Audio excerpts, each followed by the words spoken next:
lava le tupu tonu, oi o le pule au au me o malava. Oi foi o le alefa ma le o meka o le amtanga ma le ngā taanga. Pa ia e mamalu oelo manto utua. E fotu le vai uma mena fai le langi ma le lau langi ia te oe. Mato te fai pesenga i lau wa fio. Awa e le lei lava oe. O lo le lei lea ta maa ua mato wala fai ai le nei ta eo fo. Ala mai le ta eo le malosi. Ala mai le ola fo. Amatanga fo le nei ta eo. Mato te whapea tu ai ma le loto maulalo. Au le angango le fia ma le loto le whaftai. Mātu te vi ia oelo mātu atua i lou le lei malu whamaoni. O mātu maua le nei aso. Whaftai tamai lo wanga le lei. Whaftai wa maua le nei aso e whapopo i aso lo mātu uola. Wawe fwoi le nei aso e ve maaso whaitawino le nei o langa o lo mātu ngaru due ma mātu. Au anai o mātu tiute ma mātu ngaru enga. Le mātou te whapea tuaile nei tai au ma le ngango le fia, whawhitai te le atama. O maumali atu le pongi saa fotua i mai malama. Le ata wa ai o ngaluenga mamana ma le matau tio o lo walofa e le mawhai o na vesea. A o tofa whalo atu no o mau mātou mamoe. Whawhitai te le lava i lo wanga le lei. O lau poipoinga ma lau tau singa le soifua ma lo mātou wola. O mātou patu pati ai le nei tai au. Whaaftai le malo si fau. Le ola fau. O lau wha malo longa i o mātou tino. O mafua ai o na mātou toe tapisa le nei tai au tama. Mani o so mātou wātu nuu. To'afi malie ma to'afi le mu mea uma no oilo mātu atua. Awa sa mātu langona le whatautainga lau a fio. I so se mea sa mātu whano no manua tuai na e tali lava tama. Vi ai oil nei tai au. Nei aso mātu talo le aso fau. Wai au maia i ante mātou atua nai ananafi. Ai mātou te wala au i a maia se loto fau, se loto mau. Yo mātou tangata e whautautai o mātou tiute ma ngā luenga le nei aso. Ma le mātou wha maulalo ta mā. Wha mangalo ni o mātou se sema ni o mātou wha le tonu. Ala mātou te talo ma le mātou o lenga lea le nei tai au. Ta pena le amatanga fau le nei aso. Whamanuia le whangasoloa i o loa tunu i whiau mangaruenga masani. Whamanuia le tāpo inga na i o mātou mātua i mauta malawa. Whamanuia i lau au whingaruenga te tofi i so se whata whaitaulanga. I o lava i o mātou whanau le atua. Alofangia o mātou tanganta le nei aso. Pui ma leo leo ia te i mātou lau whale ma lau whafu. Tau mamao le li o lau langi ma na ufana ele peti ai lo mātou wola. Mātou te lafo i atu mea umalava i atu oe whaatautai e lau a fio e manu iai. Alofangia so mātou atu no Samoa. E pelo wanga le lei ma le lofa muti vale o lau a fio. E meiso lau file mu, ma ngalua lau wanganga i loto ma nganga o lau atu nuu. Ma so mātou atu nuu. Ia toa file moe mea uma. E leo le malo si elo le fita o lau wanganga. E mawhai e mea uma leli ie. Ara mātu te talo i e whamanuia so mātu watu no Samoa. O tā pena e lau o fio. Niso i lātu e tue whatautaia so mātu watu no o le neipaya inga. Ara mātu wala awale leli ie. Ia mai le poto, ma le mamalama. Ai mai so lo wanganga pa ia e fesoa soani so mātou wātunu. Wamaria ma nei tai au, Iei lo wanga le lei. So se mea la mātou iei le li. O ai ala whai mai whanoanoanga, o ai ala whai mai i mautianga le tino. Mātou te wala au male nganga maulalo, o e lavo le tua wha malolo mai. O e fo o le tua e mali ai o mātou loto i mere lei. Whamani o elo mātou ta māle le aso. Ono o Yesu Keriso lo mātou li e mala mātou whaola o mātou wole ma vala uatuai. Amen.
In this update, the government's being called on to stop tinkering and put some serious money towards the university system.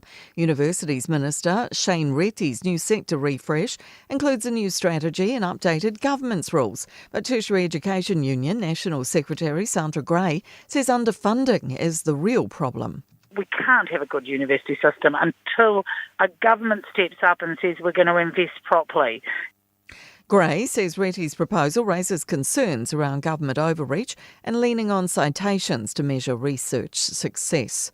Belief Smith City's move to voluntary administration highlights the difficult economic environment. The home appliance and furniture retailer, founded in Christchurch in 1918, has been facing increasing financial pressures. All of the country's 9 stores and the online shop have been closed. Business Canterbury Chief Executive Leanne Watson says it's been a key part of Christchurch's business community for a long time. They are a brand and a name that is synonymous with Christchurch. So really, really sad. But I guess, it's probably a bit of a reflection. We know the last 5 years have been incredibly challenging.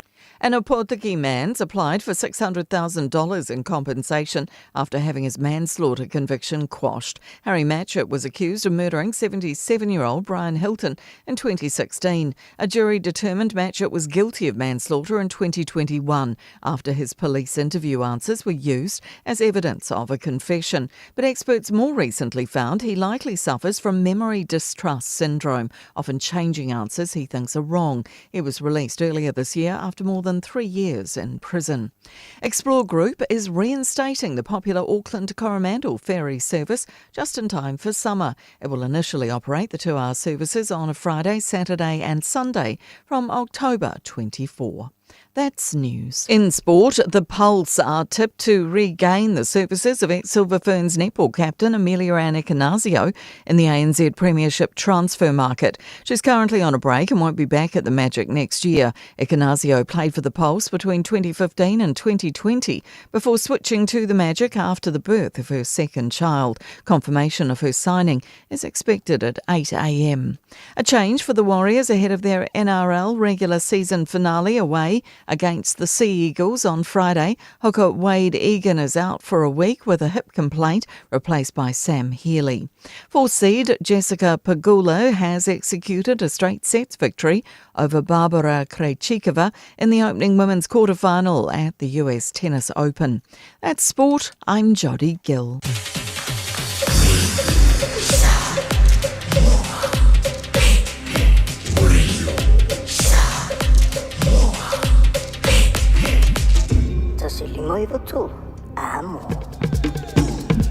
Te pala wati le wa whabenita te anele tu lai ono le whawhangamai le tātou wā tunu ule nei fo i tae au le aso tolu nei o le nei fo i masina lona iwa. O le nei tau sangalo o tātou iai, wa mai atu tātou taulanga whaafatai ma le vi inga o le lii, ia, pe ona tātou patpati le lofo le tua o le tātou taulanga whaatasi le nahi luma o le whata whai taulanga o le tātou atua.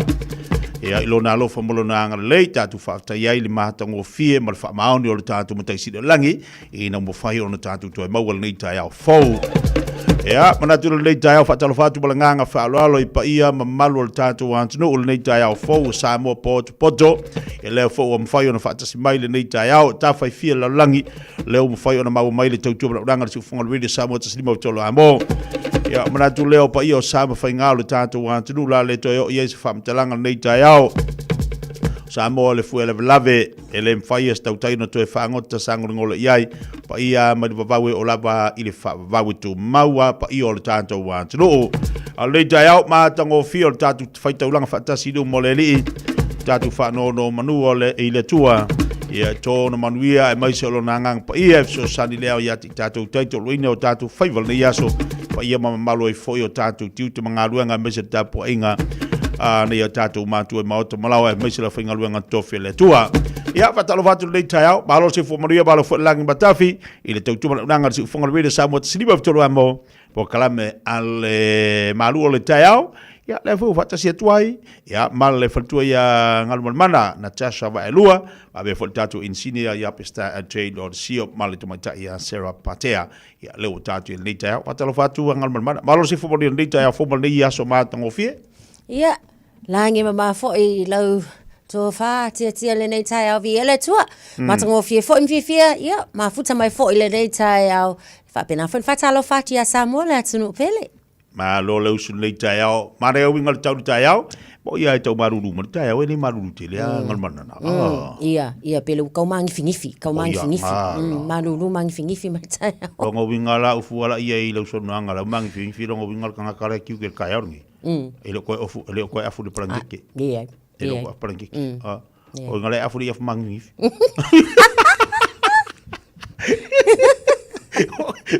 Olo ko wingala wa afu ia fu ia mangi fingifi ia lele.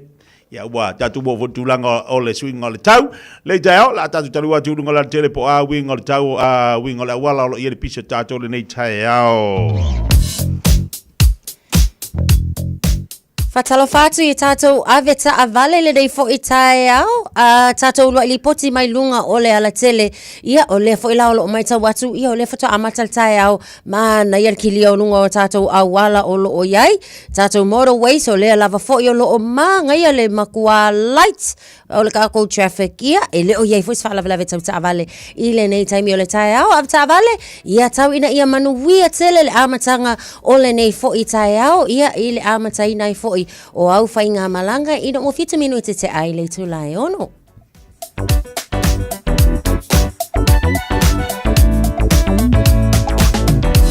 Tātou ni potina I lunga la tele pere whawhonga pere tātou wā tunu nei tai au la tātou se ea tu se whainga amatou tātou tala le tau le nei fo I asa fo.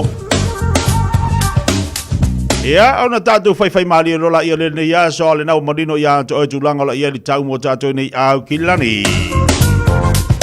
Matanga le nei fo ia so pe ona tatu titilo tia winga le nei tai au. Awa e fo winga le tau lantou. Winga le tau pe fa mawina le nei fo ia so lua aso lulu. Aso tolo nei fa mai winga le tau. Ia se wangana o le awa ni si vai ngole atu la ia le tai au nei. Ai o so e lava le la le tai au nei. Fa solo atu le uli halu atu le afiafi o le ara matua langi le leima maa to to mai le sawa le la mo tātou. Se funu mo le ono la iere mafarafana mo tātou le nei aso po umailo na malu po le malu mo tātou le nei aso I le fitu tikerio la iere malu. O whamamanga na le fisa vai tau lo tuina mai mo tātou le tai au nei. O soa le lai le nei tai au. I le toi lua se funu mo le lua minute le tū lai fitu le tai au nei. O le ato e mau atu le lai le afiafi na nei pe a uma ngā ruenga I le tolu minute te ele tū lai ono I le afiafi. Ya ma ole vai ngana o tatu tala nei tai au pe ona au mai matu ina mai le fisa vai tau mo tātou le nei tai au. Iva minute le te nei le tū lai ono. Pokala me amatal malu le tai au talo fa lava sambo le tunu pele se mai sina fa fia fianga mo tātou. Tala lo ia fo I tātou fa salama pokala me rede salam rede samoa. Se fun malima tolo amo.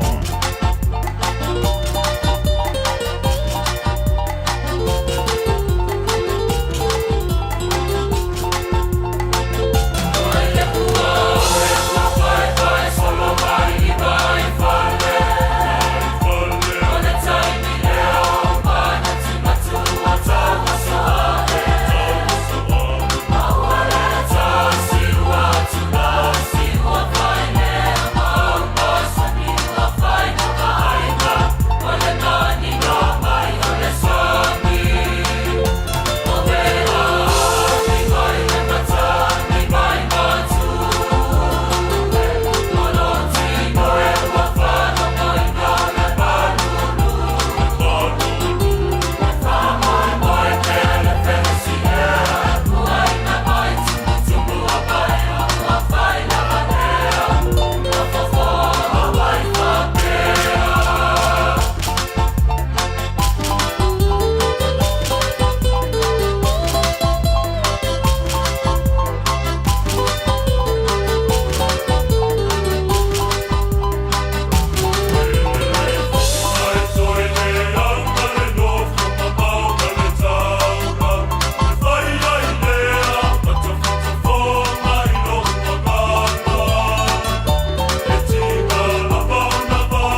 nisi dau tatu fia nga te tala lo iai tatu po kalabele nei tai au leo wa se mari mari tewe leo wati leo se futbole 2 minuto te nei lei tu lai ono steimi ona tatu tali watu lea fa atalo fan fa fele ai fo ingan man nisi tatu pa anga nisi tatu wo leo fata si mai lunga tatu tau tu lei tai au ia ai ini so va nga fo ta fa so ni tai lam tai na fo tatu kalame ia fa fo tatu watu ni tai au fo ngal man Ia, ole a tātou a wili foi ia ma tang a whaafong foi le tunu o lewa mai tau atu wa makua maanga ia o le ato e tatala ia whainga malanga foi ia le tātou waa lea e malanga I le vaenga lea mai port foi e te tono o Coromandel whekau I le ia whailau tusi le vaenga lea te lau fiong te whekau I le ia vaenga lea maleanga ia kule walaka laka foi kaimio le sama ia kai malanga wai maanga ia fia ila tau e toa tele fia ia ki e le a mai lea wafu anga I lea wafu almana ia la ia o le ato e wha awau foi ia whainga malanga ia mai sol tau tua foi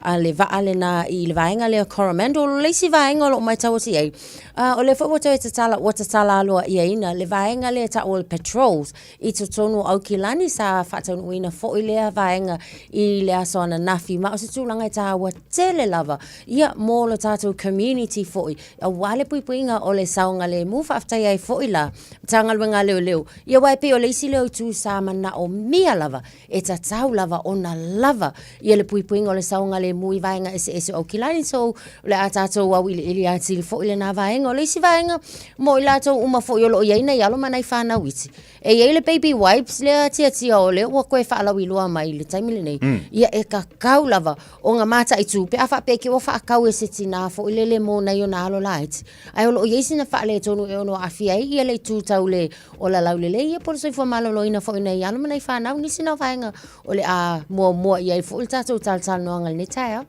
Maria fa solo fe ngal man ta ia ila ni taia o le nei au fa fo tatu atu o le la o ke fa ngolongo atu la ile wipes le fa nga se ka maka ia ngi ki wa alu se ki ngar ngi ka au fa ka au le wa material ta po kala ngal man so de fo le mo tanto atonu o leisi vai nganta ua lea I te tau ona manino. Ma mai fo tatu tangata. Ma ia lantou loa le mea te tau ona whai. Ele. O lo ia tatu o le brand o le baby wipes lea. O lo whai ngoina o le Bungee Peek-a-Boo probiotic baby eye wipes. O le vaenga leo lo whatawina whape o leo lo whatawina mai I le warehouse fo ile te tonu le pharmacy warehouse pe I na tonu le o lo whatawina ai ia le neino le baby wipes la le ma o lo whapea mai la e tolu se fulu ia baby wipes e kolu se fulu I te tonu o le pusa leisi o leisi vaenga e onu se fulu sa whatawina mai la I le vau te sema I le tausanga na se ima vai atu nei e o mai au kuso I le tausanga le nei so e tawa tele lava la chemist warehouse ia ma le baby bunting o fale ia o lea sa whaatawina ai so tanga I to toa fo ila I tātou mātua ia mai se la fo ila I tupautina ina ne I mea ane o lai e se pusa wipes le ngā o le na whaatawina mo na ialo foi ia ai o lo o tele ni a whainga pe o le I tu fo ila le wa moldy o lo na winga ia e a whaina e a whainga la tamaiti ia wai mawhai o ngā mangeso e mawhai o ngā paka ka maiki ia mao o kwa inisi tūlanga fo ia infection ia po allergic reaction I tino tamaiti o ta wala na ia a whaape o le na whaatawina e mawhai anga koe o le leia tuai o I le chemist warehouse ma tue whaafo iai ia mawhai anga aski ai fi ngau iai koe a mailaka refund wha mole mana ia Kalma mana tau le vai ngale le wa yeisi ma tuona na tua tilo va ai o le si foi au tau mole nei fo ia ni vai nga wa au ia atala tu le vai lo o ndi tala tu lo fa tau tanga fai tau le lipo ani vai nga tona e li si tanga te wa lu fa longo mai nei na lua tua vai lua ka ngol fai tala au ka kala le o lua fa mole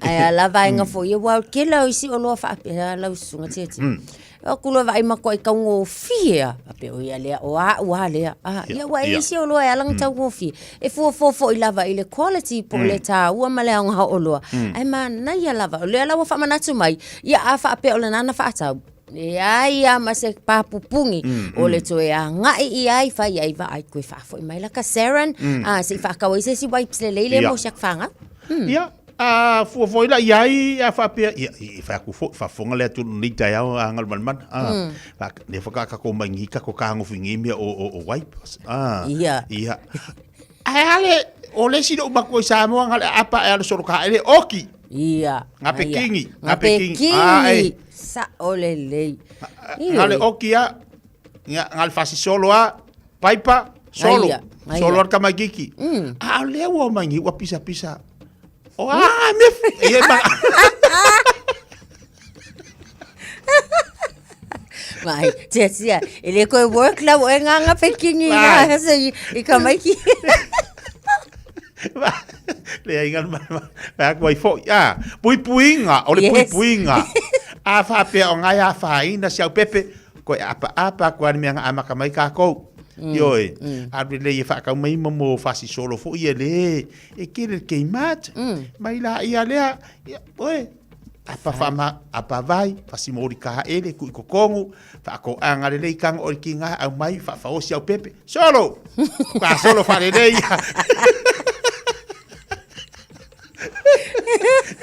solo lo apa ko le me yo nga fai nga le pepe ma wa ko ngisi mai awa ta si le banga ta wanga man pe ona sa uno le taiao mo le atu lo tatu va ile o lo tau ngofie ta mo fai lo fa tau ona fe mai ia e fu la ka se lingi de yai ia ai do la e fu lo se lingi ai ti ba tu o lo ele fitaui wala ta fa tau ngofi ona wo wa expire wo wa leise onga ya la ka mo fa ya longo winga wo ka fa ka mo mai oi tau ma wo mai le winga la tala fu ngol o sa le wa fa tau mai apa le mea ai e te ru tau ngofi ai ono a fia lo soifo ia ole pupu ngala mo tato le taya mari te le famala tu mo tato ia wala ne ngalo awal ya tatau lava fo ile tato tanga ta fatau ia ole ko wa ku anga ia tu ia su atum tala au tu fale ulo ia e ma fai lava fo I ona fai lo ia yang ko au mai la ia le ol selen ia wa fo ini si fo fanga lain ka ko wanga ole fasi tolo mal apa vai ma fanga fangu sa mo ko yo loi ngaia fa ila ile kama giki uma ia la ngala man tuola o fa pela e ngai malulu ka ko ngisila fa fela fa filo le vai ma fanga male vai malulu fa fanga le yai ko fa ola hola mai rampas fo ngai lo matu ia sana fa ka pekingi la le anga uma ave nguki le paipa ile anu se kope te ale se kope pa wa ma kwa ifa ko anga ko nguki le paipa fai malako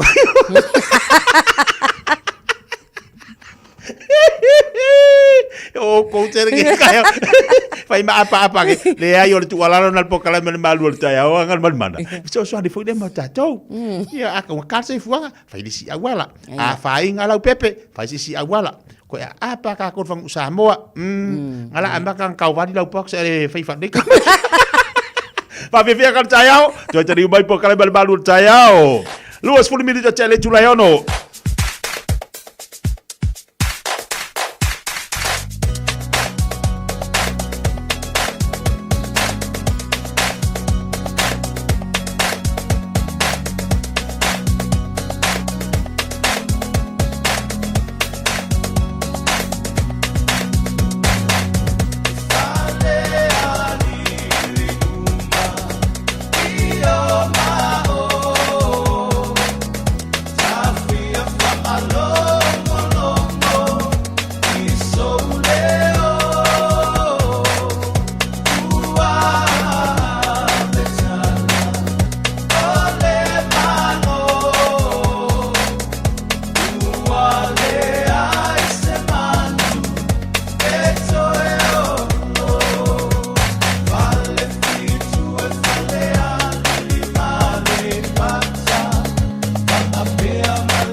Samoa, kasilima i vakulu amo.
Radio Samoa. Taslima ivatolu Amo. Last time I walked to the dairy, there was a big dog roaming around. I don't want to get bitten at my age. It's bitter just to have no milk in my tea. My daughter will do the shop for me next week, so I'll just wait till then. Roaming dogs make kuia like Panisi afraid to leave their homes. If you own a dog, make sure it doesn't roam. For you, your dog, and your neighbours. A message from Auckland Council. Tāmaki Tūriki, Altogether Auckland. Sunga o whenga whakau ero ka wale whau maunga Max Ila. Senga uka amilo i au kilangi. Mo koe foi mai lawa i o Tara i le Tire World and Auto Limited. Le ai mau aiso skoi ngā meg ma pa uka wale. A ole me Pico City. E ngā le lua lima ka alalwa ia so le kokong. Le Tire World and Auto Limited e te maua i ta wale ma pa utau ngofie ia New Zealand antoa. Mo fo i se ti Mag Wheels mo so se i tu ai ngā ta wale ma le telo isi au unanga. Warren Fitness i le na ole se fulu tala pia i wha i lo i eina e wha afafonga le Radio Samoa i nei wha abitoa. Talia wins quotes, cue cards maisi. Walau lo le Tire World and Auto Limited i le lua fitu tasi tolu o mo pa uta avale. Po le lua fitu wha tolu lua o mo le fale inisinia. Mo tupe wha moli Samoa, mana tua loa le Pacific Easy. O lo wha pe le tātu wha pitoa nao le lima tala atu tongi pe ai wha ina le Pacific Easy app. E wha tino ai au tupe wha moli mai lau telefoni whewe ai. O lo awa no fo le tātu direct transfer. Ti posi mai e lau tupe le tātu account. Ma wha mani eina whasiri lunga o telefoni. Ma wha tino la fo ina o lau tupe ai inga wha pitoa. Mo le tongi no pidio le vai, moli, te o ngā tupe so se whale tupe Samoa. Pe te tongi no ngā tupe e le nupi wha Samoa House Corporation. Po le Samoa Land. Ma so se au tanga Samoa, o lopa whai ora tino uma i le tātu au nanga o le Easy Pay. Mana tua o whasoponia so se vaenga ni usila i o tātu lala, o lo awanofo i o tātu ofise tolu i o Tara o Tāhuhu Mamangele. Me wha ngā le Pacific Easy app po le direct transfer, me wha sawa i lo teimi, ai sidi ona wha sawa i nau tupe ua taunga tāle penisini. Mō nisi o whamtalanga wala au le o waru se lau o tasi ono, po numera masani au kilani o le lua fitu ono fitu iwa fitu wha, ma le lua fitu ono fitu iwa walu wha. Pacific Easy, o la ba anga mo tupe wha mori Samoa.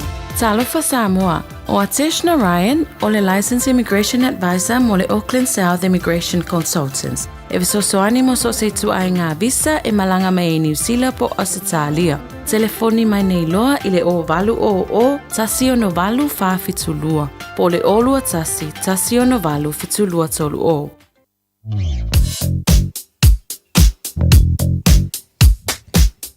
Tātou toi asia tui lunga le awala ave ta avale lo mai tawatu le taimile nei. Faisi pisi mai I lunga Tātou State Highway 1 lea Sunny Nook. Whaasolo solo atua I anga I atu Consolation Drive.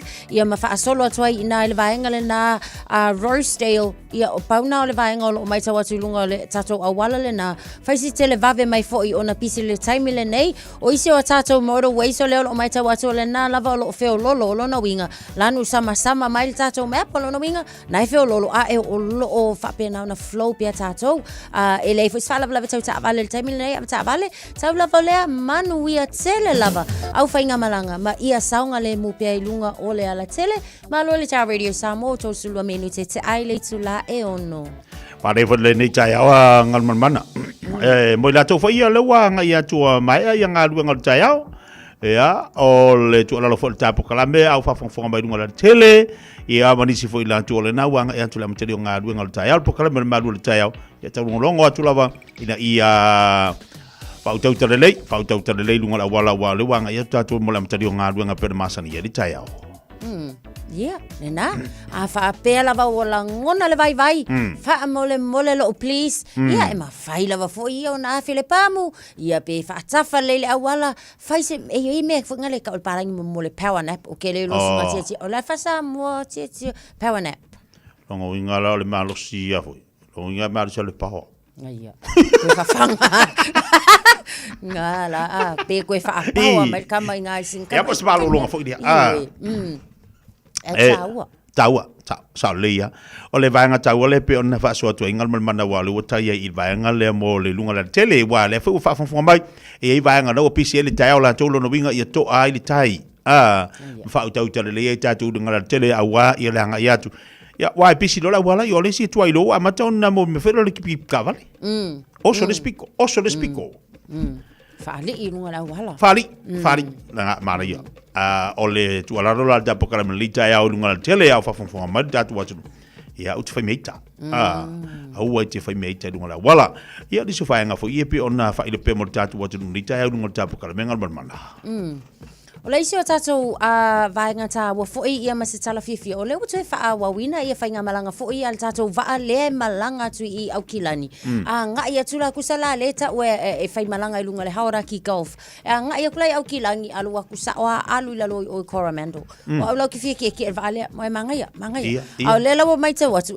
Po la so lusu wha o ki topa. Lea ua fau o le ato e amata lea.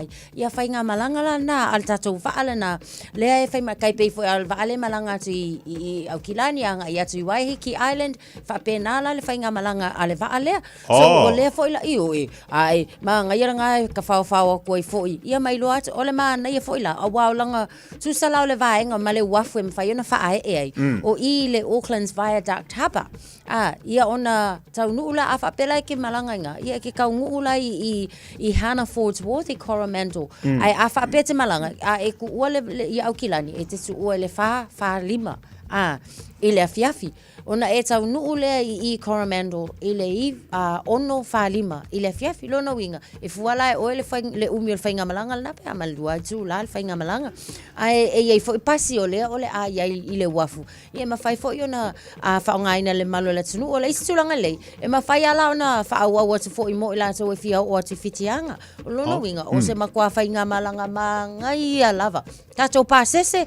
o pasese la mai au kilani pe afa pe malanga tu au kilani alu Coromandel to te liu mai o le return fare mo le tangata matua lava ia se lau tosu lima tala au tamaiti ia ono su fitala lima full sene afa pela ke fa au ko nga I fitianga ia e se lau val su lima la tala le tangata matua ia aiva su lua tala lima su sene na tamaiti o le tulanga fo ile ta ua tele ai mai se fo le community la bala tau ia Coromandel ile o tau ia ile ia fainga malanga o ia male wafu o se ta ua le na ona ole tau ole economy fo ia pole ta mau ainga lava fo I tonu nei fo a pitonu atu au kilani la tauia o se tulanga lele ia wale la akele la au fiasiasi au fiekeke e vaa ia manga ia tulava o le ta ua folana o le lei ai fo ile na o le tupe mawana I pisingisi ia o lo I le fo I vaenga tu o au kilani pe se tulanga mana ia le na le wanga I mai ia wa ai o fekau I fo ia wale la ko sama kako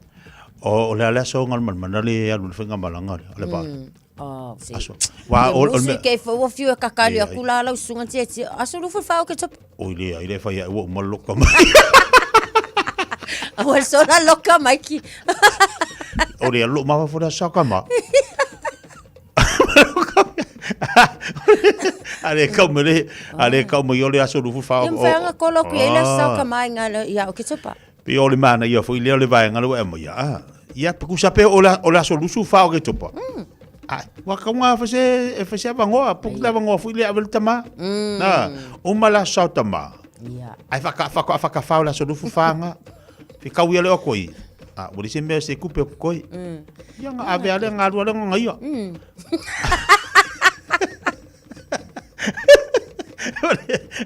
ole ta ua fu ile ale mana ya so du fa e va ai mamau fu ile ainga aba no le au mawa ia ai me sela ia na ia vano ia e pe fa pe ka kiri ki le va mai ta ua pe a fo I whainga malanga ia wa ni sila fo ia e ma fai manga o drive ia fo la ile taimi le ma fai e onga ave tangata le ta avale alua ku ngai au kilangi me fa pe fia o atu lo e fai fo si umi ia a ole ma ngai o ke va e nga ole chill and enjoy io a la alu le va ala to ia o passe se fo ia ole tu tau pinsingi o passe se tu mai me fai ona fo ile tanga ia ma fo le ia po le fe tau ngofie mo fe malanga inga le nei foi vai time te le toi ma wala vanoa lunga tala fo ile nga lu no fo lunga le va ia e alu e fa sa wapa ngo fo le alu ngo sami la ka sami ia mai kalo le sami ku sa pe na isi e kilo kalo I ala fe ho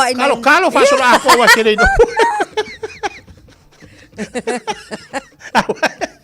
awa kalo buri o sai da kalo va tai mana ia va vai mamau ia tatou va vai mamau ia tatou ua ke le pisi ma ke le fa lave ia avano le leina asolufu fa o kitopo e to fa mana to fo po kala me la ala tala ia ma ua fa manga kuwa a wa le ia sa serengi fa manga pe ia au tsa tonu fo ila ile se ngo pase se tsa tonu wa ia fo ia fa maniang fo ia mo pa u mo ila so e matsuale au gold card okay lo kama kama ngai ke lo ka se ia se gold card es ko inga o ka lo ka ke ile va ia ngi ke fu waru se va fa sa pensio hai ka yo fangoi ka se vo ia lu di be fa ga wa pe o makua fa de pensio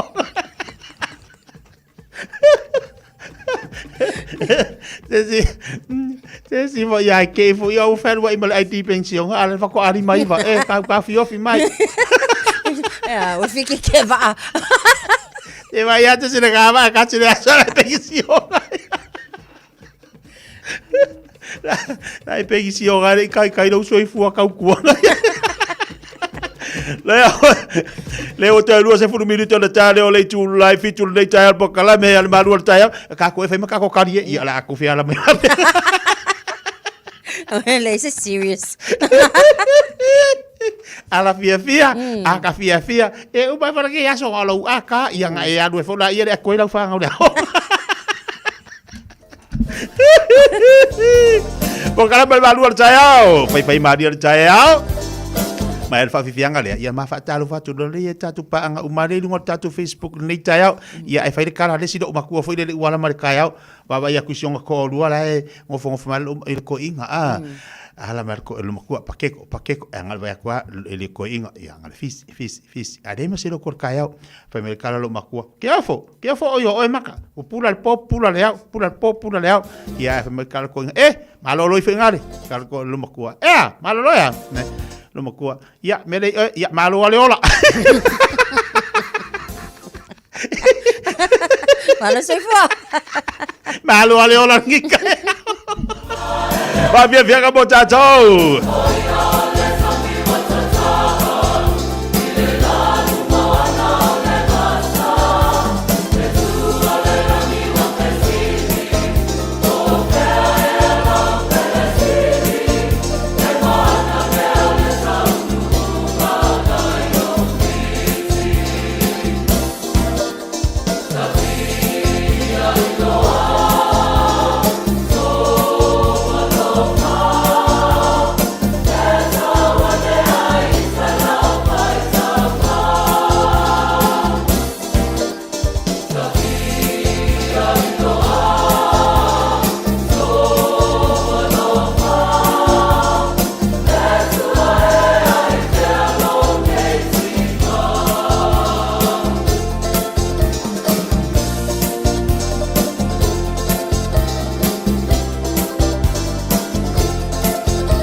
Martinez, and you're listening to Radio Samoa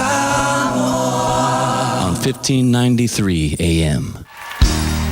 Bread of life sent down from glory. Many things you were on earth, a holy king, a carpenter,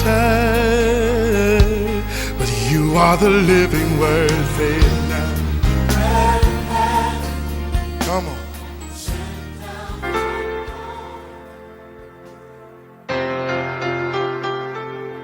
Au te fia foi whawhela il tatu atunu mai le tatu polkalame o le areto leola ia ile nei fo yaso ile lofa ma le anglelei o le tatu tua. O le peris fululua fe pelus fuluvalu whapea o le nei ua maua e tatou le malo e le mawhai o na luluina. Ia tatou whawhetai ai tatou te au auna i le tua ma le mingao ma le matau ia fia mai ai o ia. A le upu mo o le aso le nei whaupuina whapea o le malo e tu mau. Wei loi le tala anga whaasolo le lalolangi le tuanai, e le ai lava se malo e na tu lai mai na tu mau. Ia e le ai fo i se tai longa na tu lai mai na whaau au pēr ma tu mau. A lava le mai ama le malo se malo ma son tai. E le i tu mau ai pēr lava na iai lava suinga na tutupu ma malo na sui e le tua. Mai lava i le malo papelonia pe eva ai le history o lo le afiong pa ia le tua. Se yo o mai lava i le malo si Roma. Po le a lava i le malosi. O malo ma le longo tai na iai. E le aia se sio i la tau na tu mau. Na o mea na wha mau mauina te tele na whaia. Ai i le unga le aso e le i tu mau pea ia se malo po o se tai. Na iai lava le periota ia na umai ma mou mali atu nei malo uma. Whapena fo isi o tatou atunu upe eva ai fo i le tala anga o le tatou atunu ma tu mau i le tatou vai taimi. E le ai fo i se malo whapena o na tu mau. A tatou vai fo i le tūlanga sa iai le malo na iai o le HRPP o le malo malosi. A wai te vai e fualo na malosi. Ona o tausanga sa whapeo na tūla i mai ai pēr ma le fast full tausanga ia tūla i mai ai le HRPP le ngata i lea o le tai longa ia le sunga ia tūla epa sa tūla i mai lea lawe ke vai akua lea ai ia ai sa tūla i mai ma whai ma whamanuianga i le atunu i le fast full tausanga e leo skai pupu kei mi umi tūla i mai ai le nei malo wai kei loa le tūlanga wai ai nei ma le mamao o tatou o mai ai nei ma le tūlanga o le tatou atunu. Ia onga sa iai le malo, ma se tai longa fo i sa tūlai mai. Nei fo i lau e vai atu fo. Ia wa amata fo, onga fokua i mai leisi malo, ma leisi fo i tai. E o i lawa i na lu ngala lo, upu whai o le malo. Ia lea fo i ukako vai aku i le unga o le filfilinga tangata. Ia o le ave lava lo la tau lango. I le malo fo, ma le tai fo i leo e vai atu, wanga i mai. Ia o le sunga ia lau. Lea la. O le mea e mo i o tangata ke wa ai le unga le aso, ka ngaka e whaia filfilinga. Ai le unga lava le aso, e ngā ioi lava le ao le tua, i filfilinga, taito o tasi, o tangata e whai. But le la utu lai mai fo i le si malo, e winga le i wha maonia, kua wha maonia si aso le ngai vai aso, ia ma le anga ia tu i luma, le malo fau, ma le kai fau. E peitai, o ngai malo uma, e le ai se malo, e le ai se tai e tu mau e mou malo uma e mou tai uma po le afo le tai mai a ma le fia ia o tangata ma le longa lo na tula mai o le fa noanga e ia kei me umai e ia fo le kei mi e mou e se tuai a le me siri la na taua e kakau o nga e loa o le olo nau lea i le malo e tu mau le malo le fai mai o le malo sili e le ngata o le malo e tu mau a o lona tai fo e ku mau e le si e le mavai malo le o keriso o le tai o le ali faola o Yesu le fai mai kala kuspaia ua ia te tatou le malo e le mafai o na luluina e tu mau e whavavau fai mai e luluina mea uma mea i le langi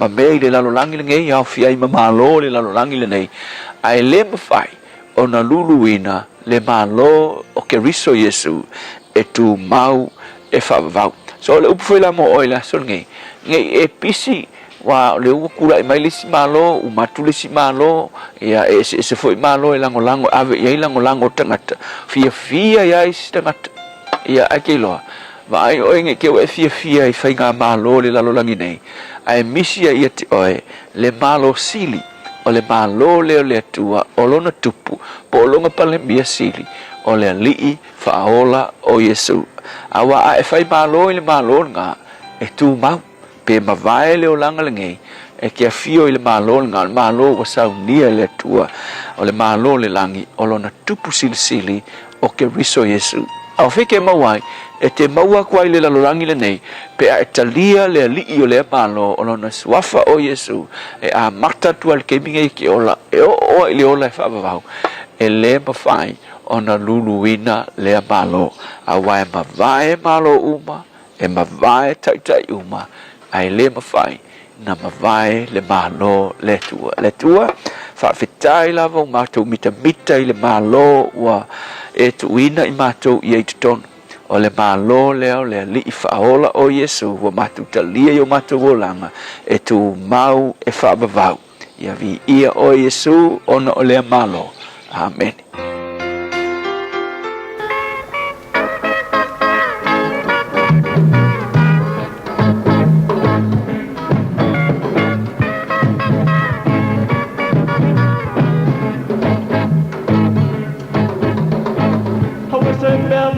Tui maletika, holiday fair will play my Isara. Tutulia Karamasi Anatama, Seme Apaita. Ele Payatana Patalulu Mana Oha, Elton Tulayuna Oloa Lopa. Isaba Yola Talule Yola, Olo Setuiova. Oh.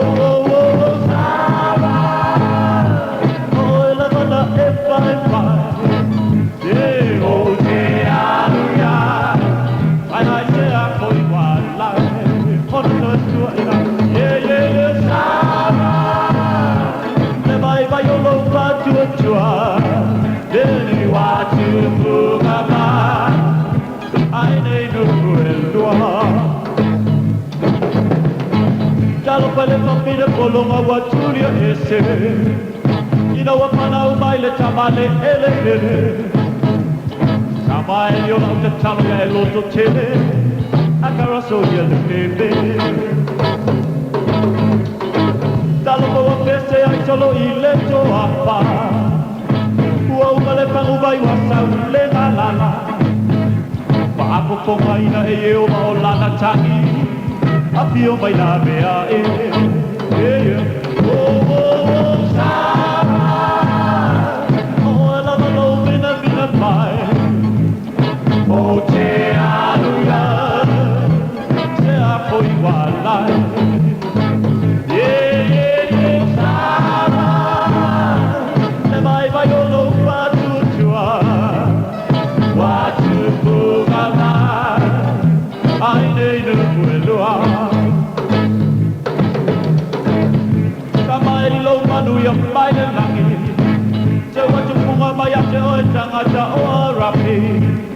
I love you, I will die, Manu, you know what you are.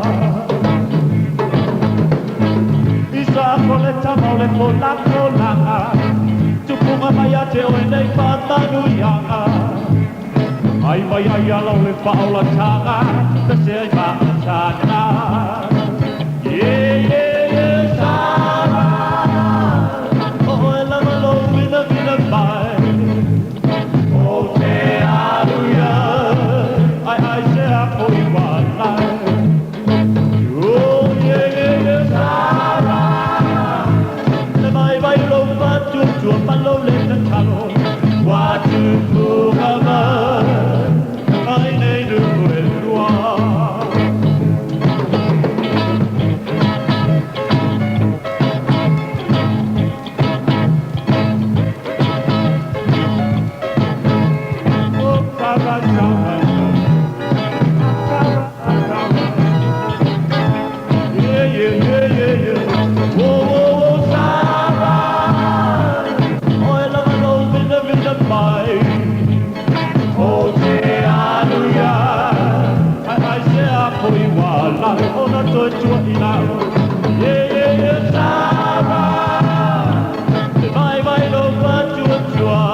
Si whakamalea le sanga suli veta korena malpese o whamai antua le tāte poklame na le aure to leola whaleanganga, le aure to leola mo oe.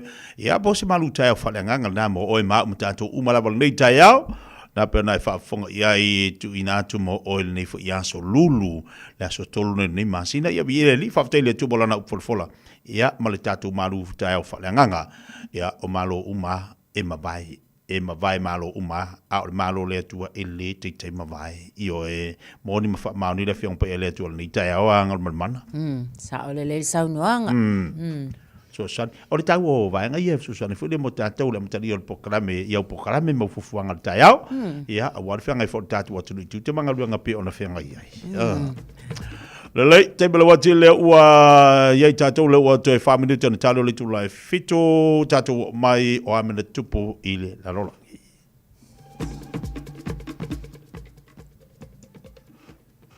Tau sanga ta siva ono fitu i le so, ia na matai o na whaataua, ia ma wha mamalu fo i le whaongaina o le itu tau matau, ia e whaapena o na whaongaina e aveta a vale umalawa i tutono le malo o suetena, na suia mai ai mai le itu tau anga vale sa whaapena o na whaafoe uli nai, ia ta a vale. Tau sanga lua fes fulma le lua na whaalawi loa ai ni usila o le ave eseina mai foi, ia lana vaenga o le puipuinga mai tutono le malo Afghanistan. Ile tau sanga na se mawai atu nei 50 i lātou o le militeri le malo Ukraine na whaapena o na whaomatia ia mawhasutia se tasi o sa whainga tau mea tau alu mamao ale malo tele o Lucia nisi nau wainga mena tupu le nei aso i tau sanga o mawai. Ua na o le Radio Samoa se furulima iwa toru a mo e tau tuaina o e ilaungangana fitu aso le vai aso. O le teime whaari ai le tāleni al tama i lunga o le leitio. A wale aso whapito o tama ua la tamai. A whai e whiwhia lau tama e tau tala, whai tala maalie, pe whai ana whamtalanga e winga i talonga, ma tau te wala uria o ia e awai, i le tauwanga, tama whaasalalau a le Radio Samoa. Po e se vilo po e tusa ma le tolu se furu leono se furu se kone, o lo whaatino ai e lau tama le whonga ino o le talonga le manu Samoa, o le kamuni tikta. O le tama e sili ana reactions i lunga o le Facebook, o le amanu malo i se whailonga, mo le aso whapito o tama. Lafo mai lau vilo lo penga te whailangi, radiosamoa.co.nz/dad. Po le Facebook Messenger le Radio Samoa, e whaangata tato vilo i laso whao si tema. Ma o le nei tauwanga, e whapitoa mo tamai ni sila. Ia manu e tele la sao tama umalawa o le lalolangi.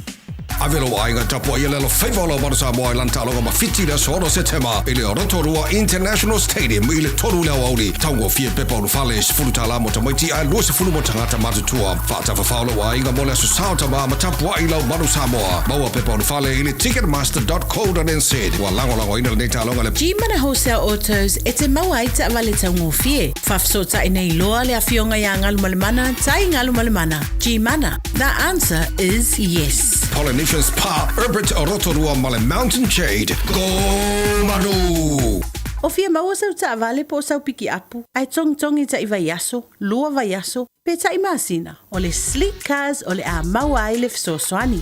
O ta pena le au whainga ruenga a le sleek cars mo oi malo a inga. Aua e te popole i se mea e tasi. Te tala fitu aso, mai le sifulu i le tai au, angai le afo le ono le afiafi. Tele la lai au kilani i saute, vili mai loa, i le o lua tasi fa, fitu lua selau. Po le o lua o, fa lima, tasi lima tasi.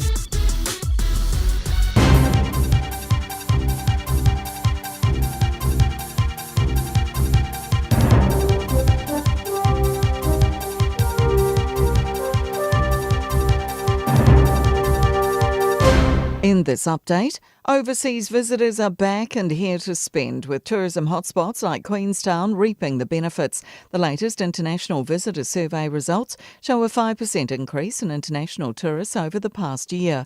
Spending's increased by more than 4%, but still remains at 86% of pre-pandemic levels. Hospitality New Zealand spokesperson Sam McKinnon says he's hoping the spending will soon become more regionally dispersed. Across New Zealand, councils are trying to work through their destination management plans. Everyone's trying to get a slice of the tourism pie. An Opotiki man's applied for $600,000 in compensation after having his manslaughter conviction quashed. Harry Matchett was accused of murdering 77-year-old Brian Hilton, who was found violently beaten in his home in July 2016. Emily Ansell reports. A jury determined the 57-year-old was guilty of manslaughter in 2021 after his police interview answers were used as evidence of a confession.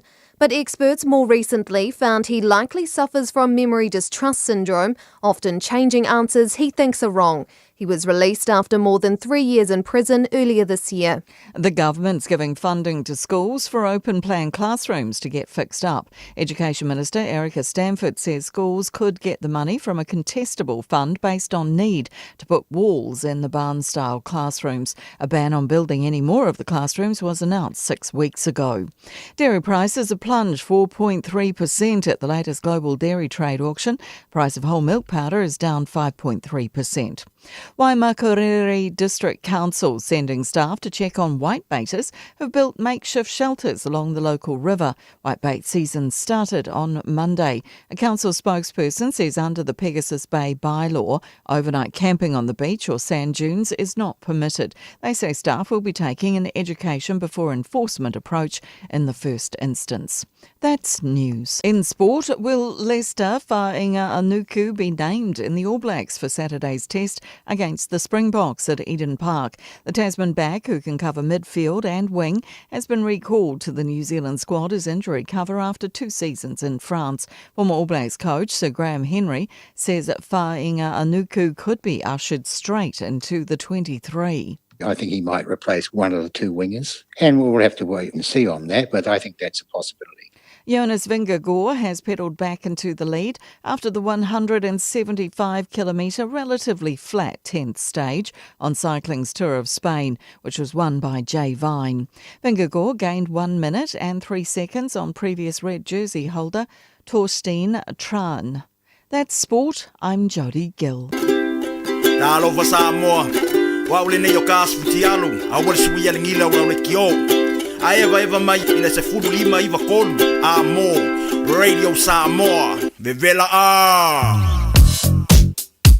Nisi vaenga fo'i o lunga o tātou awala wa amata o na tau pisi mai fo'i nei taimi o le tai au lunga o tātou State Highway Lewis fulo lo mai tau watu faisi pisi on a southbound lata mai I Manukau I le taimi le nei Lincoln Road o lo mai tau watu fo'i State Highway 16 corridor faisi mamafole traffic le na ua ye tātou ma o le na fo'i wa poloka ia nisi o vaenga o lunga o le tele Unira Road on State Highway 1 on the North Shore lo mai tau watu ina le vaenga le na wa fai fo'i si pisi Princess Street ma le vaenga le anga mai Highbrook I le State Highway 1 ia o lea fo'i o lo maita watu a mata ona pisi tātou le vaenga le na Mount Albert on State Highway se fulu ma le ono ia o le na fo'i o lo o pisi Mount Wellington area I le vaenga le State Highway 1 o lo maita watu le na wa pisi mai fo'i tātou Sunnynook on the North Shore I le State Highway 1 ia o le vaenga na na fo pisi fa penala langa ia tu Constellation Drive on State Highway 1 ia o vaenga le na o le na lava fo I wa mai tawato pisi nisi na va ainga masuinga I lunga tato awala afta vale tau tua na ia saunga le mupea le fa tau tainga lo sama afta mai malu el tau Radio Samoa ina ua fa minute te aili to life fitu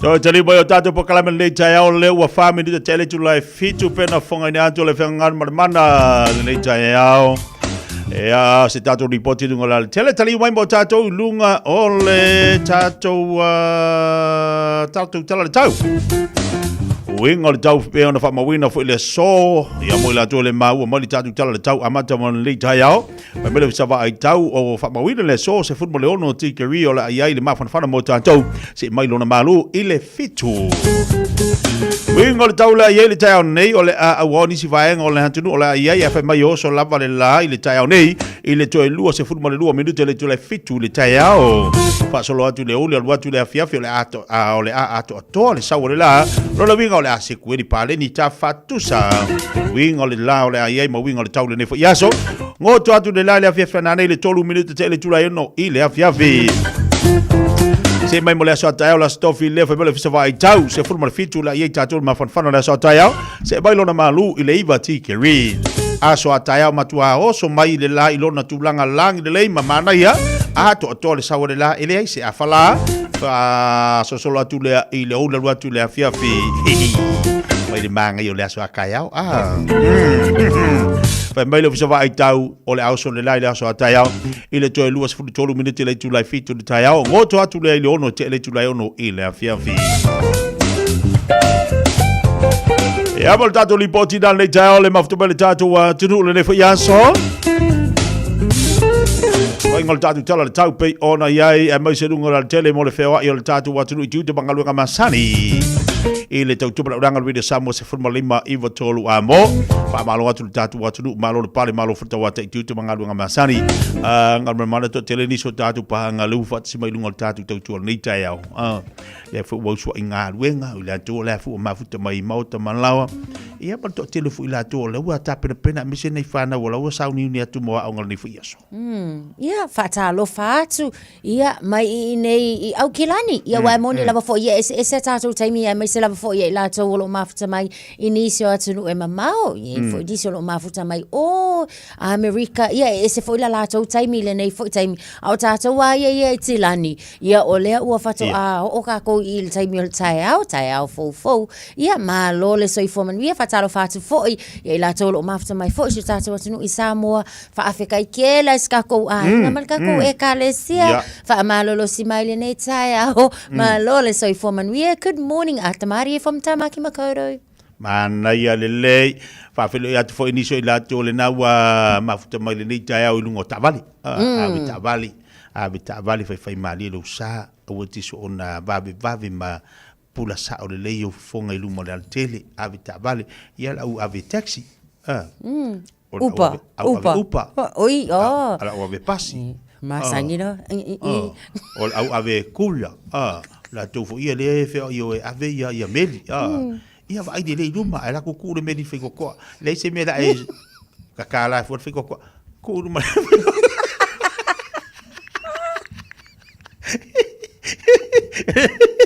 le se ala e meli ka kaunga saingi mela ia melanga le kakala fe to okay longo inga manga miele knock yeah knock who's there I'm here.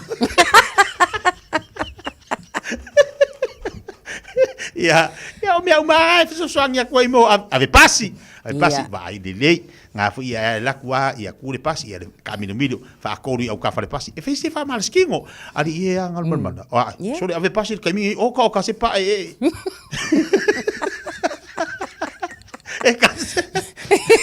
Kasi se ave pasi solo ai dei do.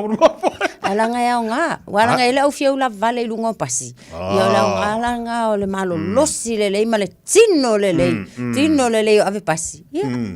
Fiu e koso se margo. Fiu e koso se margo fole pasi.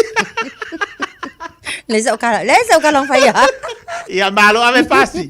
Malo le malo a o ko ave pasi kai ku le. Stai mentado fiso tai foi le tatu sui le Samoa. I Samoa le fianga ngal man tipi tanga vai wa foi le oto toina mai ni se vai nga ia i me lo tupu tiro tatu wa tunu wa ia a olea ua mai tawina ngal man o lo o foi fanga solo o nei le so tolo fanga solo fa tinoina le faitaunga alo ia o palo tatu wa tunu nei la tau le na u tau mau atu ai fa pe se fulma le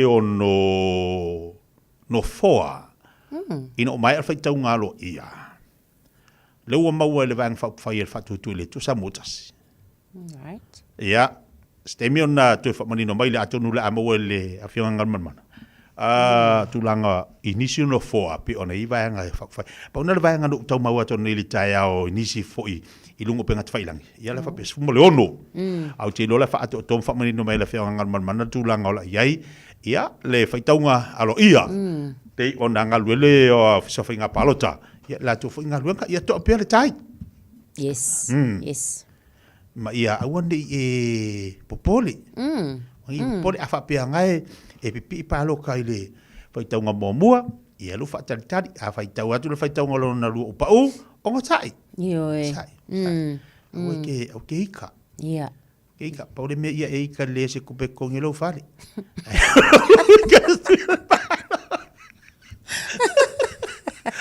Ai langa e to atele fo e sau no fo tia nei tai. O lo ye lava nisi o lo fasea. Ona e la tu te tau mawhai fo ile le whaatusa tusa. Ia le ese senga o taime whaatino ina ai. Ia le maua o i unga o palota. Ia e peila o nisi o whaatusa fo i a New Zealand. Ia New Zealand e fia so maua mai unga o lato palota. Ai o nisi. Ia o lo o tu fe sili pea. Pea e se a ua umi ai ia mawha umi. Ia le sailinga fo i malto e whaita wina aloa ia o palota i tonu samu. O le mea tauna mauti noa fo i lele. Tūlanga. Ile ese esenga. Mana tua ese. Ese lava fo i New Zealand la tau ia. Ese lava fo i Samoa o lo i le vaenga fo i lea le third world country. O lona winga. E uti a tātou resources po wala ngā oa fo i ia. O lea e mawhai ona whaatinoina. E ese mai la mai New Zealand. Ese i au se tālia. Pe a whaatusa i le ngā lulua e fo i ia ma ngā luenga. Ia maala ngā oa e whaatinoina. I ngā luenga whaapea. So ia lava le ko o vai kākou. Ma ono sai.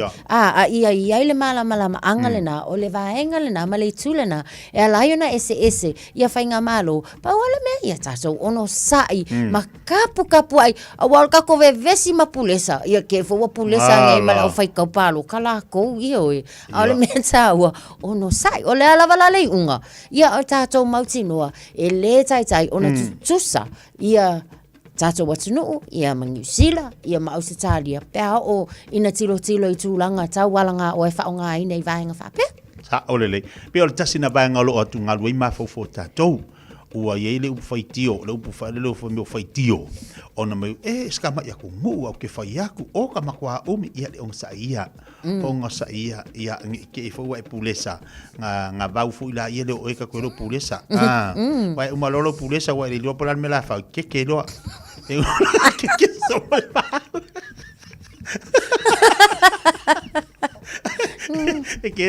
E kere pulesa o fe o ngi me le le ainga we pulesa o fainga palo. Se wa uma. Uma fainga palo ka. E pulesa e que inga e dengi se vau inga rufa. Ele le yalo que anga ko inga polo. Alo pule tala le alo ke fa mai nga maua ku o malulu inga ngai ola ka ke mu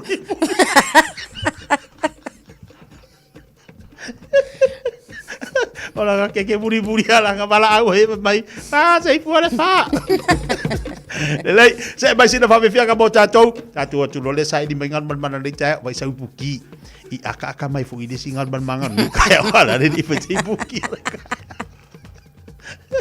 Pai te ipuki le tau fo ina le tau ngolongo po kalame se ke aka mai kaiau e ke fie le kaiau wa nga fu ina era mangi kaiau o sapuku aku me fie lo ma fau I lo para ya aka mai la ia le fa ngari kaiau sa aka skasi kung isi aka mo le ia le na ia ma se puki yes awane ngalo ma ngai ala vai mo singa puti ol tai a matai lo waso ia ole fia fola usala pele se pera ile kanga ai vai me vai ngala lo fia ma o kamalo oli ia ole nga ele lo mai ia awane ngalo le puki ole tai ta ole fai lo malo tai ta to fo yo lo I fale ma o tama lawa ia se tau tua na le malo tai ta mama naitina ma tua fai le ole fai kanga fua fa mole ia fai le tanga fatalo fo ia la to o fai nga luenga I fale ainga le nei tai kai minga I la le lo langa al pankeke au oi io e ma ila to uma lava fo ia nga lu I fale ainga ma lo le tau ma lo non sa ne tai a me se la pankeke fa nga den ko kwa ngafi ko ngor falai Koe whakamo mo e mai kamai kongor falai o ka fusu kongor nga ke fa ko pe yang imiang kang Pa via ka bota tole tayao. Ko kalambe ale maluar tayao. 15 menit cek le Julai fetu.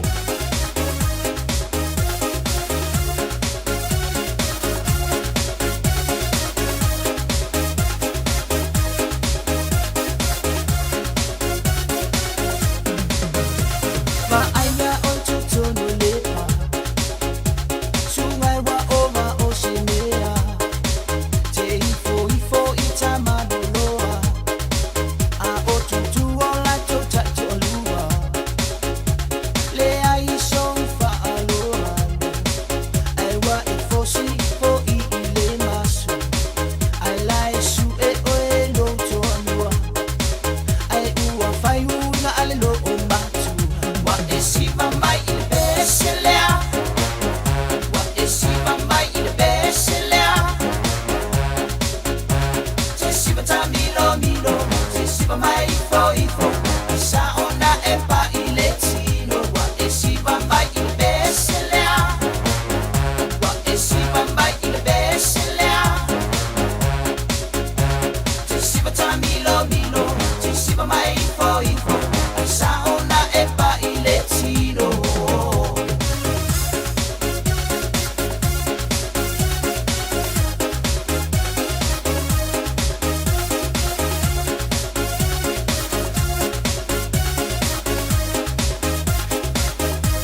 Ale les furbalai va minu cha nei le tu lai fi tu lunga tau jumla udanga si fonga video Samoa tasima tu la mo po kala mel nei tai au po kala mel malu le tai au e tau lunga pe ma tu na tu malu tantu wan tu ma futa mai pe lunga tatu tau tua ia ma tatu po kala mel nei so fo le lo fo le li al mana le tali wa tu tatu po kala mi Samoa tu langa fo lo ia le tau tua ia ma le udanga le fianga ngal mana tipi au tanga va ia pe ona i fo la tu tau tua Samoa ia ma le te lo vaenga pe ona tu na mai mo maru tatu watu nei tai au fatalo fatu fo ile ngang falo alo lo fionga le alo li ile nei fo i tai au ma lo le tawa tai ma lo so i fo man wia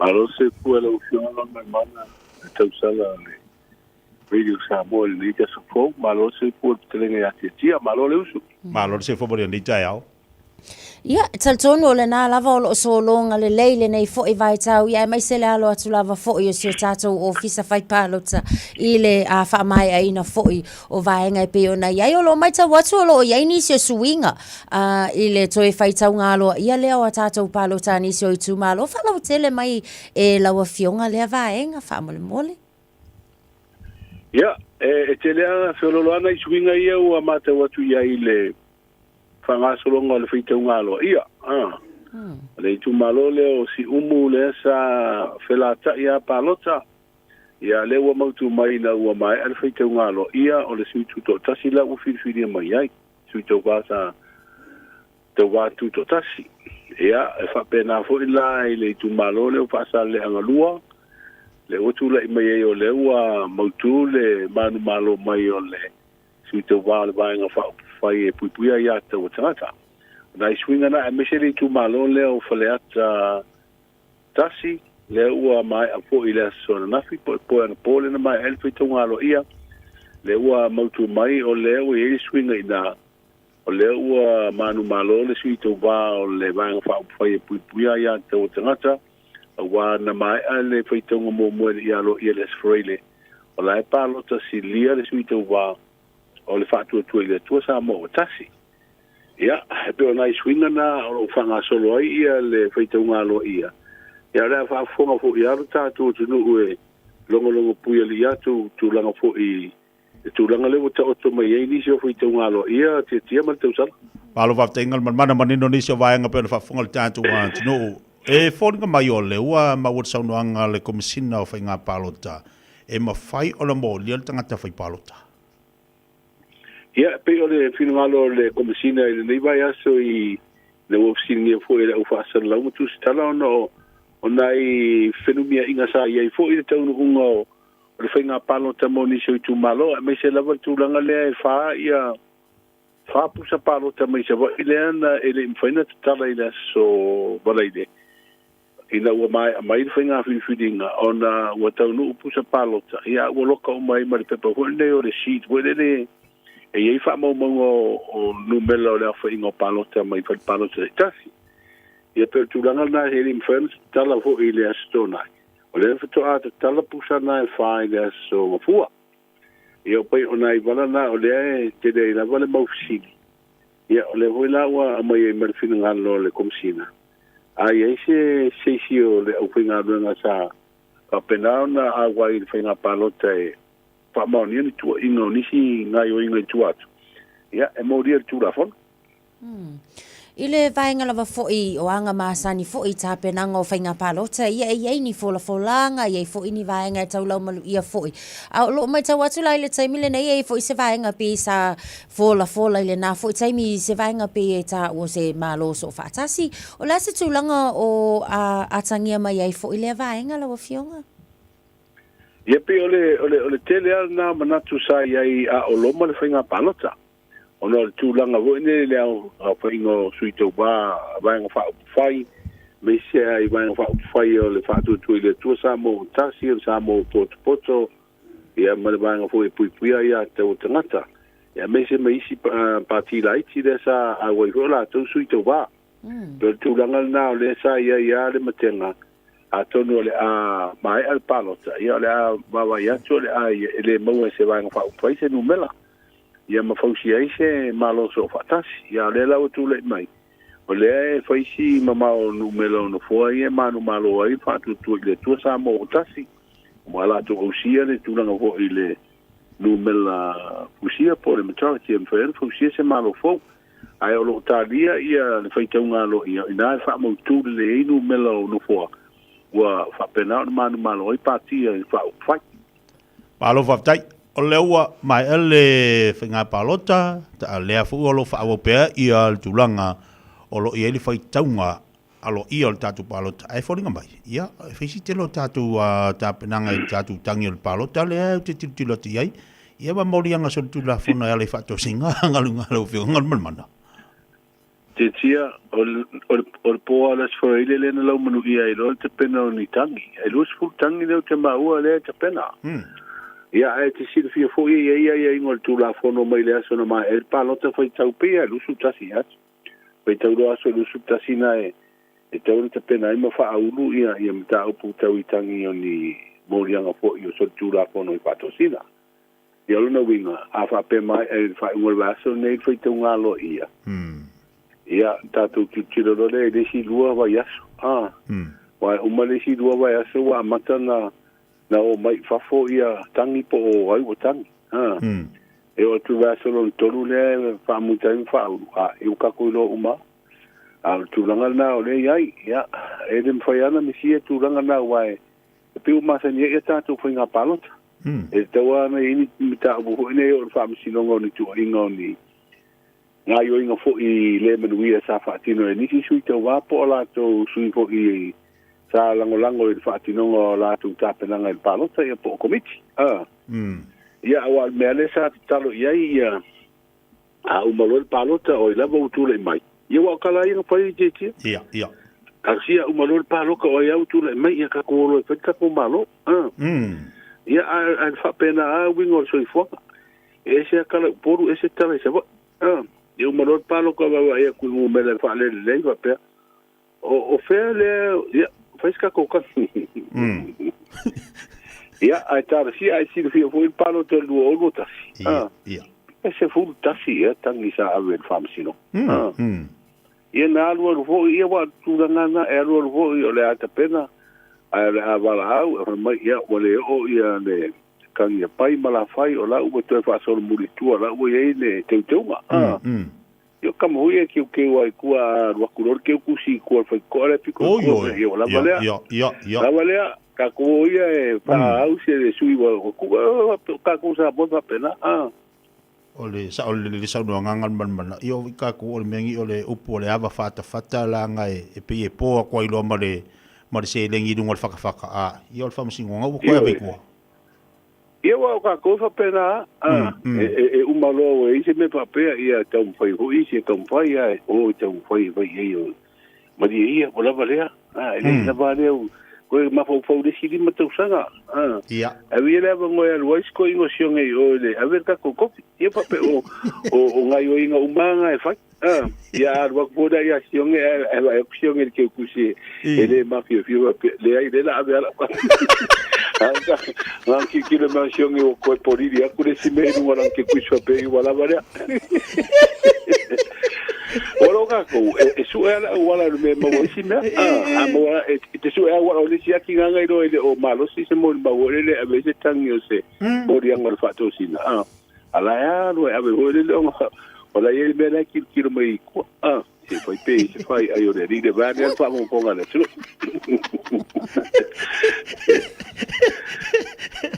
e vai ia opusa apa yo lo faos le lei mala ia fa te te le u fionga ngal mamana fa lo te le nani so vai nga pe ona ye le tatu tu ni vai nga o le tae ao ia o ani tatu tala la fai fo na to lunga ye lo tu mo ni aso ia o tala o le ni vai aso a tonua o le tau ungo fito nga lo io fai nga palo sa wa lo fia no si de fia tatu mo tunu ai to malele ia po le atu langa wa e kile yo wala o fa sa lo ngai lungo lo penga te fai nang Aya o mai a foi no mela ho ngai mai o le officio foi nga palot. Ia no mela nga ka ke o ia pe o tele na o le to tu fo i le nei so fo o tato maua i le sunga i le ri fa sa la uma le to sala. Palo va te tele la valo fe nga balmana ia la tato to fila viste mi o mo le sa ta ia banu tele ina ia titu bangalo nga balni va yaso. Ia fa pena fo o le wingo tatu tunu te ma tu sala o nai fautuanga la ho o nga sami le fa marusia ia o lo fa pena na man wiel tatu tunu fa te o le tatu de masina lona iba ia atonu sao mauri fo ia le fo longo le masina ia tau fa mai ai fo i foi tau alo ia palota ia ma tatu anga ia tu fo i le fa tu wino le malo fo Malo va dai ia oni te le aso sei fo mai monivia. Sei fo ia. Just think a minute. It could change everything.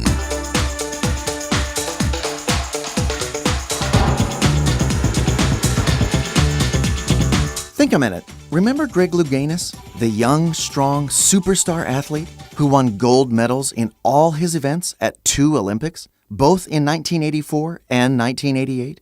He was the first athlete in history to do it and was elected to the Olympic Hall of Fame. But at the Olympics, no one ever suspected that under the surface, Greg Louganis' body was full of AIDS. It's true that you really cannot know what's inside a person just from looking on the outside. Many people are not what they appear to be. For example, that tough football or rugby player you know may actually still be an insecure little boy on the inside, because he could never be good enough for his hard, strict father. That shy young woman you see around town might still be a broken, hurting little girl because she was abused by her uncle or stepfather when she was young. Maybe even that 60-year-old political leader or successful businessman is still full of hurt and anger from when he was badly treated as a child because of his skin color or because he grew up in a poor family.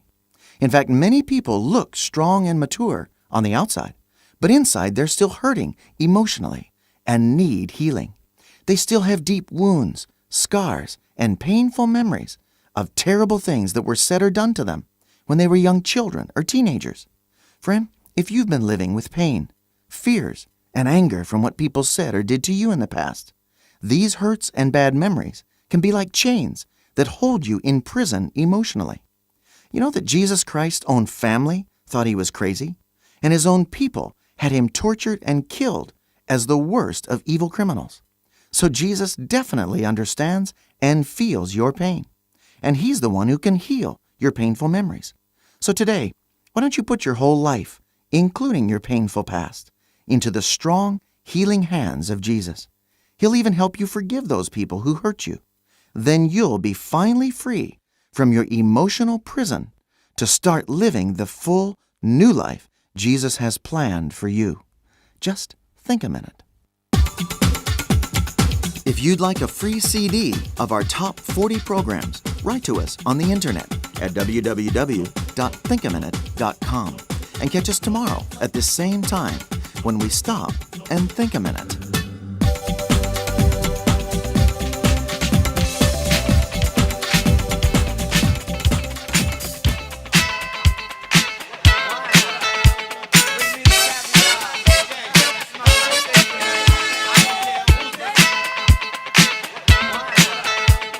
Ya, le dau whafonga tātou wa tunula nei tai au nisi o tātou makalame whangasolo I lunga le tautupa ranga le whafonga reda Samoa.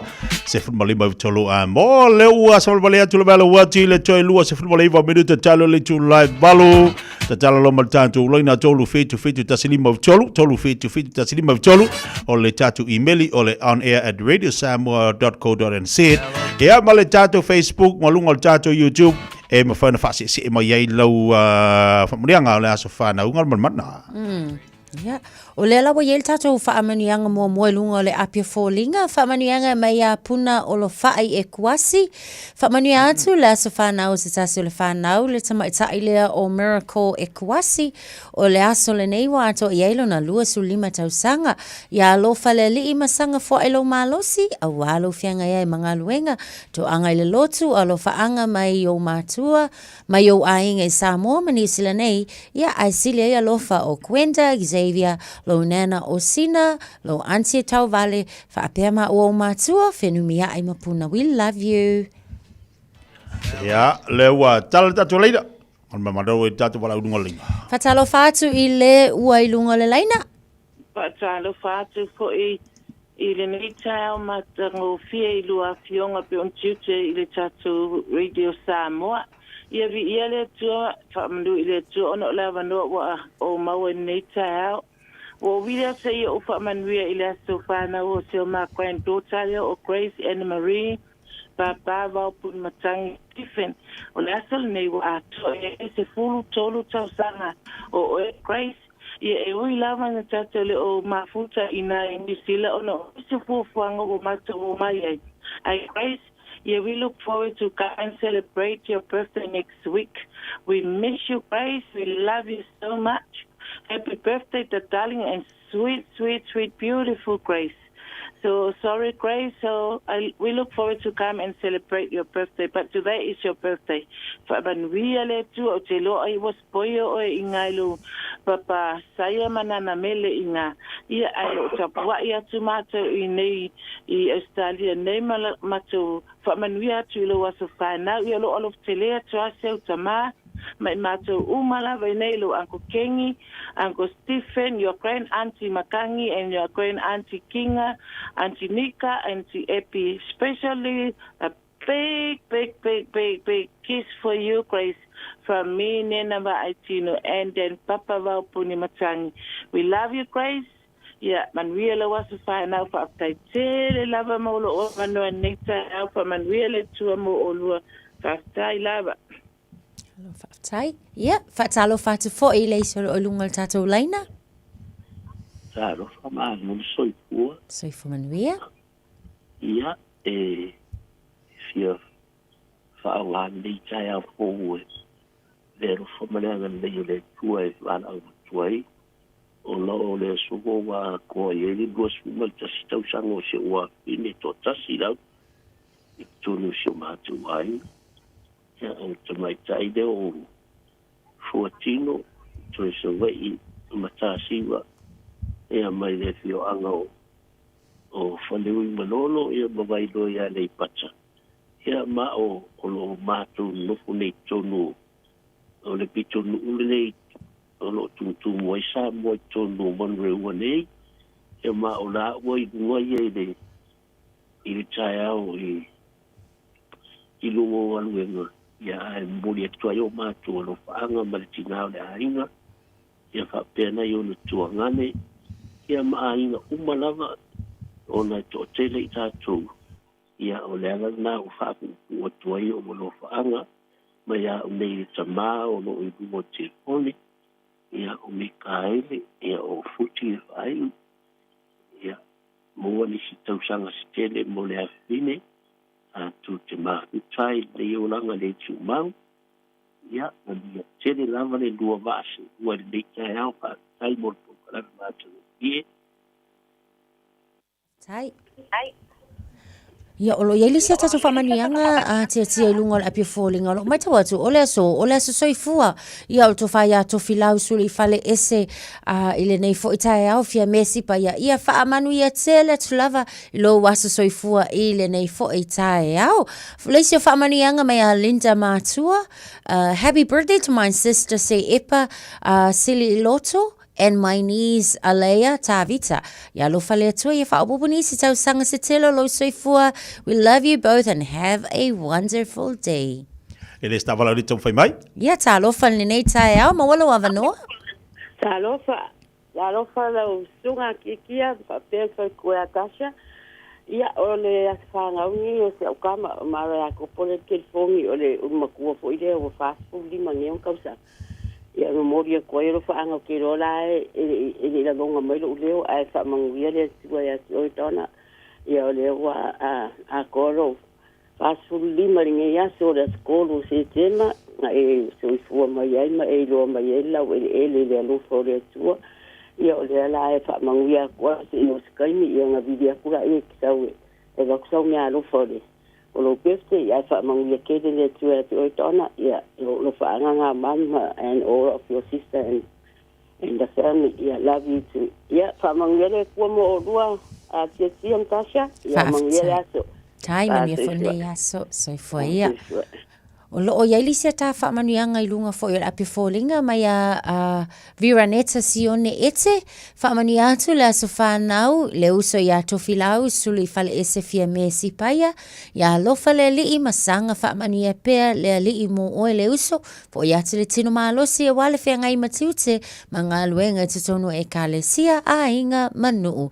Alofa angana mai a Viraneta Sione ete nei I Samoa I Savai. Mana ia wale stavala auanga man wale stavala au le nei tai au emaili si o waku le pikong ule o emaili le ai amba si o lofa marika emaili telefoni ia le nga o maka o so o fa spesial kai le kwa fe kai ko al lofa ma ia ma o mare kales dia. Ya ole whaparianga tuna atu ole tātu pokalame ma utou malava whamana tuine le sotu aso soifua. Ia ula atu oe ua mātutua o ila atu fo I ole na ua atu nei whanau ala atu aso whanau. Ia manu ia tele tau aso soifua le nei aso le aso tolu le nei o se tema alofa le atu atu e whapopo nisi aso manisi tau sangas tele ia te utou. Ia awau tau tiu te matou whaivalo filima pe ona iai. Manu ia tele tau aso whanau le nei tai au. Ia awha pia re usua ko se pese re kai au e se si ia o e po o se o kaukonga po se si o lau whangau. Le la kako de pese re mo le ko ia lau whaanga ngaruan mana. Ia, happy birthday. Ia ma feula le keke. Iyo, e feula ngai kai me e whako kipi ngā ngai. Ia, ma ngai e fo. Ia pe mo fo I kipe e feula ngā ngai. Mani se so wasa soifua. Vai no fai que ka mai. Ai mo kurim pai pale ko vai.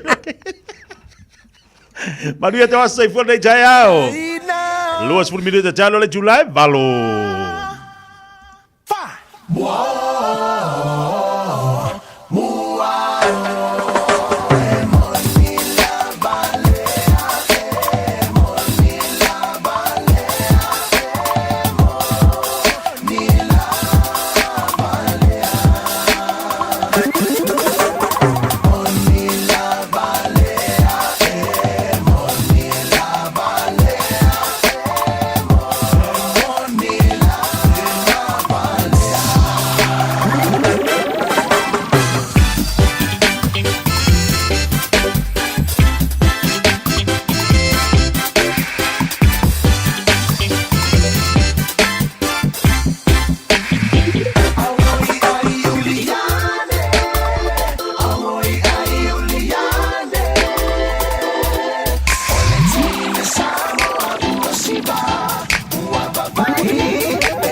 Taimi pisi o lunga o tātou au wala, nisi nei o vaenga o leo lo mai tawatu mamawhale traffic on State Highway 1 o lo mai tawatu North Coast Road to Esmond Road o lo faisi pisi, whapena foi o Te Valley Road to Silverdale on State Highway Lewis Fulu, mai tawatu Dominion Road to Hillsborough Road o lo faisi pisi le taimi le nei, whapena foi i le vaenga le nai Mayor Street on State Highway 1 o lo mai tawatu Manukau to Papkura, faisi pisi o tātou ma whaawa watu foi la vai le vaenga le nanga Yatui Drury on State Highway Sumale ono lo mai tawatu taimile nei faisi telo poloka mai le vaenga lana a matatu nai te Aratu Road a nga Yatu ai lava le I West Harbour Market Road lo mai tawatu mamawhale traffic Green Lane West lo whapena foi ona tele na poloka mai le taimile nei on Great South Road lo mai tawatu le va Manukau and Green Lane faisi pisi le nei foi taimi o le taiao LSE Panmure Highway o le na foi wa pisi tatou takanini te Papkura,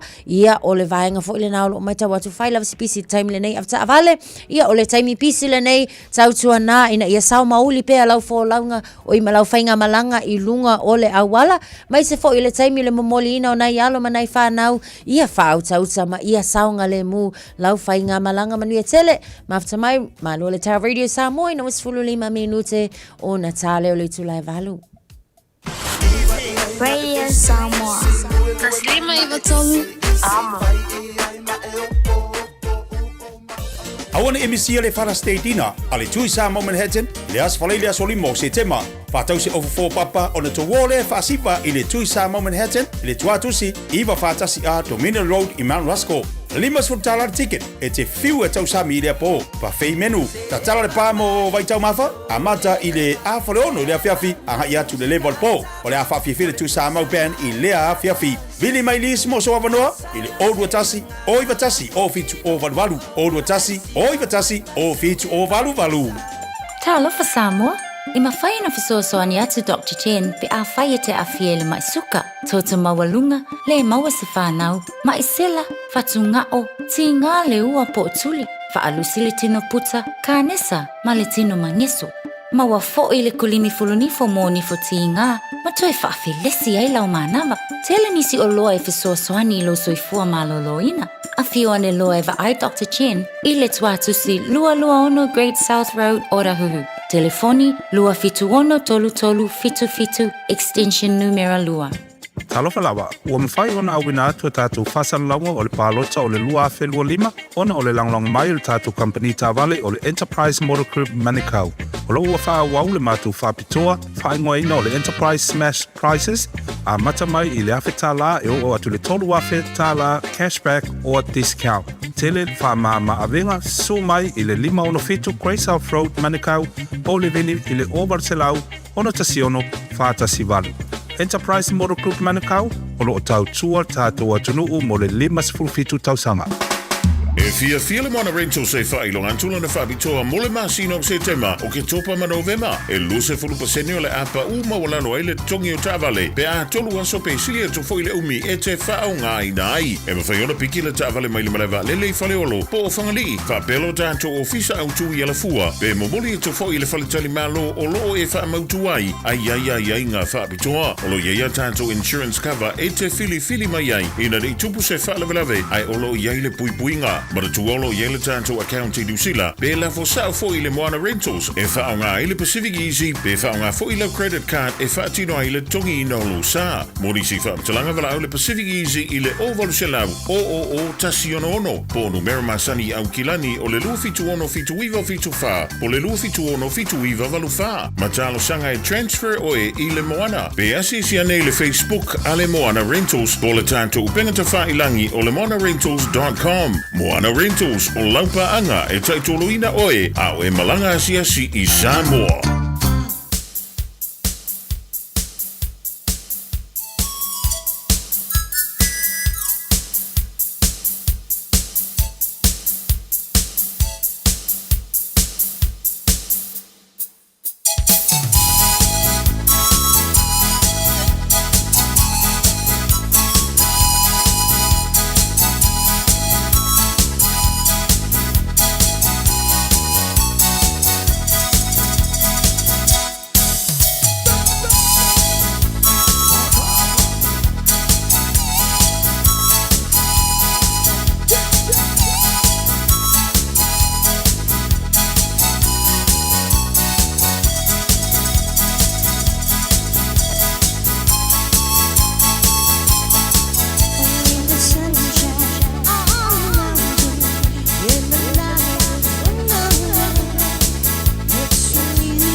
shake, shake now, rock your mama, boom, boom, shake, shake now, rock your baba, to the boom, shake, shake now, rock your mama, to the boom, shake, shake now, who you mean? Who you mean? Hey, vaya loca la cosa no está.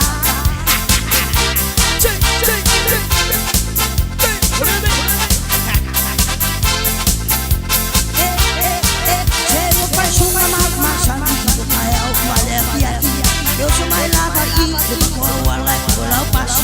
Agora não há na coisa oi.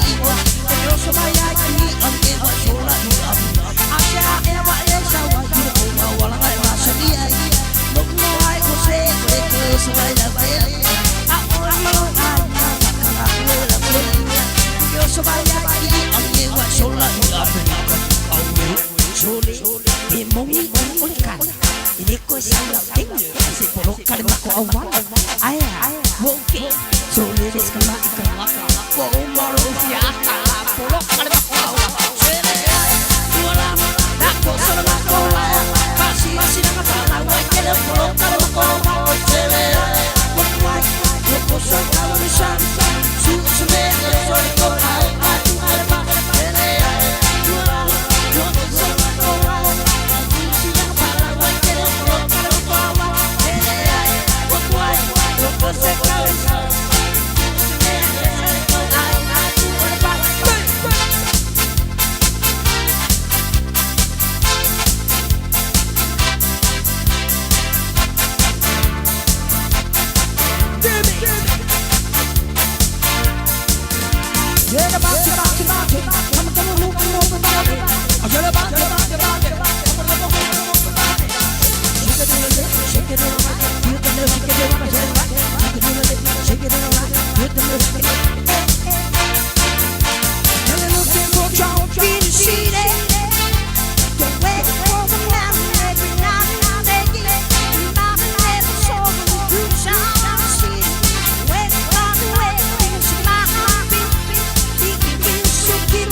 E ale lei nisio tātou whawhiawhianga le tae ao.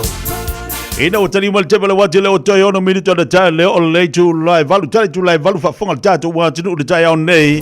E nisio tātou tala mai sa moi melo tupu telo le tātou watinu. Wha malo watu le tātou watinu nei tae ao malo le usu malo le lava pale malo fo ia ti lanto lo wha penao ni whianga tiu tu mga luanga amato le nei aso. Ia o le wha malo le pokalame le malo le tae ao. Whatua ngal mana na tasa wa elua. Ia wha pena fo ima le tautua le tātou pokalame pe ana ia le tae ao nei. Ngal mana. O le kau kau fisilia kua. O le se kulanga wa i le kou le Warriors. Ai. Ngai na lai apa. Oh, yo lai. Lai apa io le sauni fo matou ta alonga nei fo i weekend. Ia. Au lava nge ko loko vai mai. Isia mako. Au fo ko ke fa vai men mako au. Langa lai apa mako. Io. O ye tang. Ia ile sit down. Nei ma sit down na mako aki lenga up. Aki lenga up le mea pe aku sa pe fa inga. Seki. Io nenga ka ole tai ha. Vai ka mafai. Vai ka mafai. Ole te lola le Warriors le tula i mai le tulanga fabia. Pere pole lima nga wa. Ole lima. Ole lima. Oh. O ye kusa ya lunga ikua langa kawanga ai umaki ka fale mga luluma alikua lela ko sa luma pesa awala vai kam fai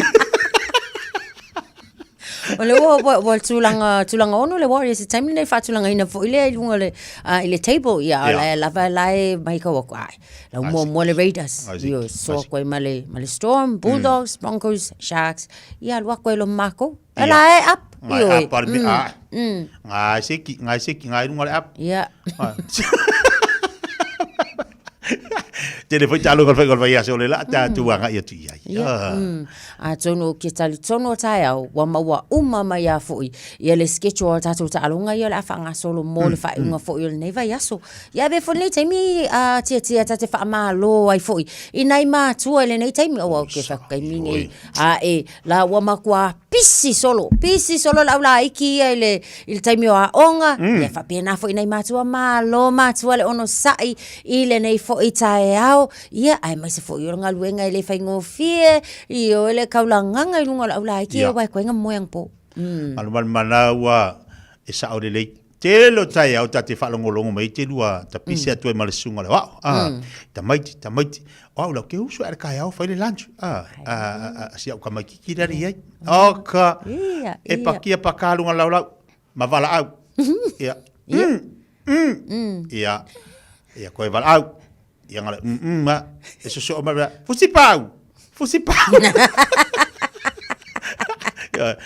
wa ka o ia ole vala wa fusi pau ia no ia lunga ia winga la tala fu ilia ole tiute le matu e faritai au le wa o i fa malo ia ma ta penanga ole si vai ngata wanga mana pi on fa ngolong ma telo fa so ta pena fia yes ta pena fia nei ta mai io fu ila le onga la fu io fia au ia kangis kama ki da onga sa olele e se le ta wale tu le na le ta pena ino nai fanau ia wa so se ta penanga lava e amata tu lava le loto I fale o nai tamaiti ia ona nga ia tu lava le awa au ke faku afa pe o le nga makangia il fale e o aku o e mako I fiul fa ia o nga ola e makangia ska mai kikile so atso ai afa pe alu waku lava o le file multa au fia ia fa pena fo ia na vai ona winga fia ile a onga ia ma faingo fiona fa alongo le ia I mata upu fo ila o ine leas fusi lau tama pe a e blau winga la tala fo ilia e ia lu le tamitilanga tanga fusi ma fa mani ia isi o walu na alu dola ia le au ngate vai ia lu fifi tamatiti a ia le momori e o kule pale wa momo ele ato aisia la ngona le fia ale le fia la walu esa kuma o ia ia ai le minga kala foi la walu fia fu ile le wala o lo usala fia kama yiki le wario ai fia ma o ile ango foi de fia kama yiki walu male oke walu fia kama ai se e fa sa we ko vari na box de fala asi ale fa yo vari ia le ta wa ia fa malo nei tato matu le nei tai au le tu tasi minuto talo le tu la e valu ia ba tato fa mala stino ia fa lo mai ma solo tino nei tai au ai ia lu fa ia o ngal ole tato fa mala stino volva tu volva ui a voia oia e o mai ala fa mala stino la pare asi ui Aya. Lunga. Aya. Lunga. Altafa. Ese pito. Aya. Aya. Luma. Aya, voy. Aya, Luma.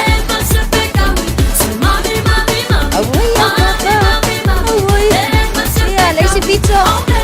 Aya. Sabali. Aya. Lunga.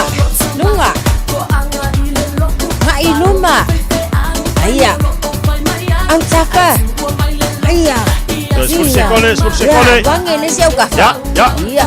Koe kifange lo ngai luma. Iya. Alo mana betotonu. Tolo manu wia tele le nei aso to fa ia soifua Tasilima Ivatolu Amo Radio Samoa Usimaya lau whaafofonga o le whaapoponga fo ele nei o talafau mai Samoa. Awina sa mai mo oe e lau leiti o whalongolongo le Radio Samoa. Tasilima Ivatolu Amo. O te whatalo fwelo tātou o tunu, le o ngātu tonu o le vai aso o tātou mafuta, o tala mai lo tātou o tunu. O le itu malo fale ata tasi, o se tasi le o itu malo pito to tele o na tangata palota, e fitu afe, fitu se lauma le tasi. Ma o se isi lea o itu malo wha palota e silia le tolu se lau palota wha apitoa. A e silia fo i le tolu se lau palota mua po le pre-polling, na wha tali i eise suinga e le wha i unga o lana whai ngā whiriwhiringa. Ina ua amanta le whaitau ngā loa ia le whai ngā pālota tele o tātou o tano. O ana na file so lua I Samoa, na manino ai le whaamasenga ina o pālota whalea tatasi, ma ua sui ai le whaai unga le tu mau le pō le asafaraile ua mawae, le asa pālota silia le sui tau wā, o le whaatua tua I le atua Samoa o tasi, le tō wha manu le ua pale tā sala tovale, o ia fo I sa tu lai le tofi whaipule o le tu malo. Peitai, wa sui alea whaai unga le whaitau ngā loa ia, ma ua manu malo nei le sui sa tau vai le vainga wha upu whai e pui pui a ia te tau tangata, le fionga whaumuina o papo so na I oeti, I le au whainga, e tasi le afe wha se lau ono se furu ono pālota. Tūlanga lua le isi sui tau vāo le vainga e pui pui a ia te tau tangata, le tō wha manu le ua sani la meta, e tasi le afe wha se lau lua se furu fitu pālota na ia maua. Ai tūlanga tolu ai le sa umiele na foa, le tō wha manu le ua pale tā sala tovale, e afe wha se lau lua se furu tolu pālota na ia maua. O le sui sa tau wātu tō tasi le tō wha tō maanga une Mikaele une, e wha se lau maleono pālota na ia maua. O le tusi awa I o lea I tū malo e tūla I mai, le fionga whaumuina le tupufia e tau ame le tofi whaipule o whale atatasi, o to e pale ai le fioanga o le pea I le tofi o le tū malo, sa se ei ai le sui o le fioanga o vaimoso, I le paya inga se furufitua le pāle mene. O nisi o I tū malo pālota ualoa ia lātou whaai unga I le asolo na lua le whaitau ngāloa ia, o alātaua I se sifo, o whaamautu le manu malo le sui tau vā, o le whaatua I le atua Samoa o tasi, le sunga teitu ave la whaitele valo anga ta aititi, e ono se lau lua sfurumare lua pālota ua manu malo ai. O le sui tau vāta mai tai o le vanga whaapu whai e pui pui a ia te tau tangata, le fionga li ma le manu moti a lofa tu au, le ia maua pālota e whase lau fitu sfurfitu. I palauri lua o le whaitau ngalo ia, wa mautu wai le sui filifili o le tu malo, sa vā la lata pālota le na tūlanga mua ma le tūlanga lua, ina ua mai a le whaitaunga le ialo ia I le asfarai le ua mawae. O le tofa ia fiu wha o le tane poni whasi o vasa, o le sui tau vātu tō tasi, ai lango le whātua tua I le atua Samoa o tasi, wa manu malo I le au whainga e ono se lau tōrus furua pālota, wa pito I ei pālota e ono se lau tōrus furutasi, wa maua e leisi sui sa tau vātu tō tasi foi, ai lango I le whātua tua I le atua Samoa o tasi, le fionga wha o le tane fiu tuala pa o, e ono se lau tōrus furutasi pālota na ia maua. Mai tasi le pālota ua manu malo ai, le isi sui tau vātu tō tasi o le whātua tua I le atua Samoa o tasi. O le fionga leota laki la mo se telesio, sa se e le no forma tau vai le fua le whātua tua I le atua Samoa o tasi, ua tūlanga tolu I pālota na ia maua e lua se lau limas furutasi. Pito I ei pālota e se lau limas furuono, na maua e leisi o sui tau vātu tō tasi mai le lava I tu malo, le tō whātia tia whale upolu te vita. O le sui sa tau vai le fua le vaenga e pui pui a ia te tau tangata, o whaasua I au nei foua sa lu a siata sere tāni elu, e lima suru lima na pālota, ma le sui tau vau le sa mo o poto, o tu siata tia fiu hei Dempsey Kalapu, e se furu lima pālota na ia maua. I nganga e maunga lua I le whaitau ngalo ia, o toe manu malo mai ai le sa se e le no foa, o se sui sa tau vau le whaatua tua I le tua sa mo o tasi, le to fase wa muli le tu unga fasi toma, e ono se lau ma le ono pālota na ia maua. Pito I aile sui tau vātu tō tasi o se tamali ina se e fo I le no foa o le tu malo, le fionga ia valu matei a nā fo I toa tala I manuketi, na ia maua pālota e tolu se lau se fulu. Ai tau walunga I le lua se lau ma le wha pālota, na maua le sui tau vāta ma I tai mo le vaenga wha upu whai, e pui pui a ia te tau tangata, le fionga ngaru vao matei a Velma ngaru vao. I le tu malo si umu ua wha mautu le manu malo ai o le sui tau vātu tō tasi, le fionga whaalongo a suao ka periele le lua whaalongo, I le whase lau iwa sfurua pālota ua ia maua. Tūlanga lua pālota e whase lau lima sfuru ma leono, o maua e le sa se e le no fua le I tu malo, le tō wha I a tu uu anasi I leota, sa tau vai le fua le whaatua tua I le atua Samoa o tasi. O le sa tau vai le fua le vaenga wha upu whai e pui pui a ia te tau tangata, O whaiva lau whalasa lo ke waina lua manuwae. Ua tūlanga tolu I palota na ia maua e tolu se lau tolu se furu lima. O le tō whātu uu ekumene wha uolo, na tau wā mo le Samoa o poto na ia maua palota e tolu se furu maleiva, ma le sui tau wātu tō tasi, le fionga to whaiono mea alofa salamasina to whaiono, na ia maua palota e se furu maleiva. O whamautu le whaitau ngalo I o palota le tu malo vaisinga no tasi, le manu malo ai o le sui tau wā o le whātua tua I le tua Samoa o tasi, le fionga amitua na I malolo tau tofi Roma, o ia maua palota e 5 se lau fitu sfulu. Pito I ei palota e 4 se lau lua sfulu ua maua le sui sātau wātu tō tasi, le fionga ia masoe va ai matemini se yuli tau lafo, 4 se lau lua sfulu palota, ai tūlanga tolu le sui tau wāle Samoa o poto, o ia na se ei fo I le nofo vaisinga no tasi le paya inga sfulu fitu o le pāle mene, ai o se tasi o ministau le malo tausi, le tō whāni u awa eti malolo, na ia maua palota e se lau 5 sfulu walu.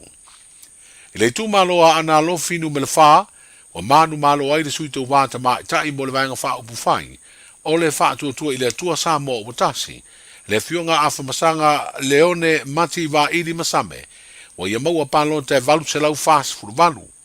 Tūlanga lua palota ua maua le sui na tau wā mo le patia le vaenga e pui pui ai anta tau tangata, o seve alii tau lalo o seve alii, na ia maua palota e ono se lau ma le lua. Tūlanga tolu palota e 4 se lau 5 sfulu wha, na maua le sui sa tau wā, I le fua le Samoa o poto, sa se ei fo I le nofoa le fionga I ato surusuru po se sa lesa, Cedric Schuster, 4 se lau 5 sfulu wha palota na ia maua. Tūlanga wha palota ua maua le sui tau wātu tō tasi, o tango ia enga mao tua levi pui pui, e 4 se lau 3 sfulu wha na palota, I le maletasi o sui tau wātu tō tasi, o la sei sione la sei, e ono sfulu 5 palota sa ia maua. I le tu malo ngā ngai fo maunga lua, le e to ono sui tau wāna tau sinio mai ai, o wha mautu le toi whiriwhiri o le tō whāfo I sala lilo tu ioane, sa tau wāi le fua le whātua tua I le tua Samoa o tasi, o na maua le au whainga o palota e tolu se lau 3 sfulu wha. Tūnanga lua palota e tolu se lau se fulu, na maua le sui tau wātu tō tasi, le fionga fale sao pule sei male ula vai alia I o sua. Tūlanga tolu ai palota ua maua le sui tau wā, mo le vaenga e pui pui ai an tau tangata, le fionga tolonga taua so o alo si o eli alo faifo la mese, e tolu se lau ma le tolu palota na ia maua.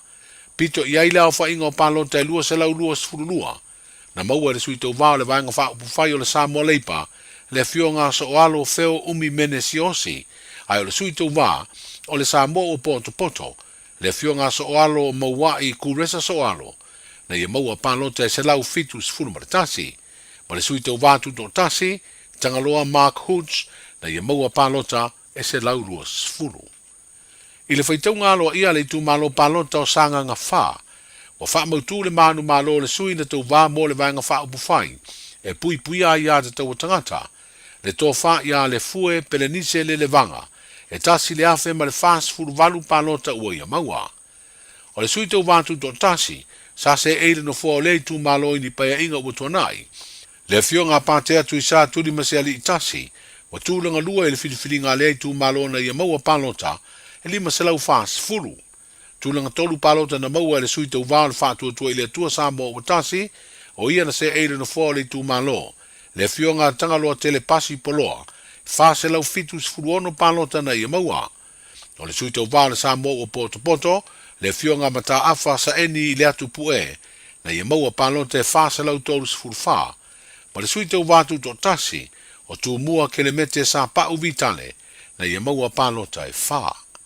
O le foi ua wha iloa le whaitau ngalo I o palota, mo le tū malo ngā ngai fo maunga tasi, ma ua wha mautu le manu malo ai o le teitai, o le vaenga wha upu whai o le wha tua I le tua Samoa o tasi, le sunga la aulia le mali toa le watea polata I vau Fosi Schmidt, I le au wha inga e valu se lau ono sfuruiva palota na ia maua. O le sui tau wāta maitai, mo le vaenga wha upu whai e pui pui ai a te tau tangata, le fionga wha ulu sau wha toa Rosa Duffy Stowers, na ia maua palota e iwa sfuru ma le valu. I le taunu umai ai le tae ao le neia salulu I lo tātu watanuu. E 5 nisi wha ai unga alo ia ua wha ai loa le official commission whai ngā palota. O le tu malo sanga ngatasi o toe whiriwhiria le fionga lo au sola ma le malo kene tisio, o le sui tau vao le vaenga e pui pui a ia te tau o tangata. O palota ua manu malo ai e afe ono se lau lua sifuruiva. Tūlanga lua le sui tau vao le whaatua tua i le tua sa mo o tasi. Le fionga sa maina kiri some taula papa, na ia maua palota e afe ma le fitu sifutolu. O nganga e maunga tasi ua wha mautu le manu malo le tō wha ao ao salu malo lo fipo, o le sui tau vao le whaatua tua i le tua sa mo o tasi, wa ia maua palota e wha se lau valu sifutolu. Tūlanga lua ai palota le na se e le tofi, le fionga le sui pa le mia o le malo tausi, le fionga tuala to ia i vao te vanga Iosefo Bonifacio, e tolu se lau se furu lua palota ua ia maua. O le sui tau vatu to tasi, le fionga la wano murivai la wano, lua se lau tolu se furu ono palota na ia maua, ma le sui tau vao le vaenga e pui pui a ia te tau o tangata, le tō te vanga Mikaele Alam, na ia maua palota e se lau iwa se furu ma le lua. I le tu malo wha asale le anga lua ua le manuia le toi tau mawhai ai o le fionga mangere se kati fia ui. O le sui tau vao le wha atua i le tua sa mo o tasi i le tofi o le i tu malo. Ina ua wha mautua i nei le manu malo mai ai. O le sui tau vao le vaenga e pui pui ai a te tau o tangata. Le tō wha waa e lua Senatenari sa mau. Na ia maua palota e ono se lau fitu se furvalu. O le fionga mangere se kati fia ui. E ono se lau se furu palota na ia maua. O le sui tau vatu to tasi, le fionga talouli o sefa talouli, na ia maua palota e tolu se lau se furu iwa. Ma le tasi o sui tau vao le vaenga e pui pui a ia te tau o tangata, le fionga mangele tusi ngā ingoa simaika, na ia maua palota e se lau iwa se furu ono. O le isi o sui tau vatu to tasi, o malu sa le tolo sulusi va e lua, na ia maua palota e ono se furu ono. O le tu malo sanga nga tolu, o wha mautu le manu malo mai ai o le sui tau vao le wha tua i le tua sa mo o tasi, le fionga i a sala Paulo Tuala Poto, o ia maua palota iwa se lau tolu se furu iwa. Tūlanga lua ai le sui tau vā, o le vaenga e pui pui ai a te tau o tangata, le fionga Tuala Oliveti Ahim, na ia maua le riva se lau se furu fitu palota. Tūlanga tolu palota e lima se lau tolu se furu lima, na maua le sui tau vā le vaenga wha upufai o le Samoa Leipa, le fionga i a Tuala te lea lili. Ma le sui tau vātu to tasi le fionga salava i midi lua, e se lau se furu valu palota na ia maua. O le tu malo le ana tu lai mai ai le tofi, le fionga salava fata pinati, pe tai e le toi tau vā le whainga palota ua mai a nei. O le tu malo a ana alofi numera tolu, o toi tu lai le tofi whaipule, le fionga ia anga se ata tanu vasa vale lio tanu vasa peto, na ia maua palota e valu se lau iwa sifuru ono. Pito i ei palota e wha se lau fitu sifuru tolu na maua le sui tau vā, o le vaenga e pui pui ai a te tau tangata, le sunga niu apu alo whaiva tanu vasa, tūlanga tolu ei palota e se lau lima sifuru tolu, na maua le sui tau vātu to tasi, o masi na mua ma se lusi pisia a poe, ma le sui tau vā o le sa moa o poto poto, le tō wha iri tanu vasa pere sasa tanu vasa, e valu sifuru lua palota na ia maua. O le sui tau vātu to tasi, o sina i foa vai moana so oa e malelangi, e fitus futasi palota na ia maua.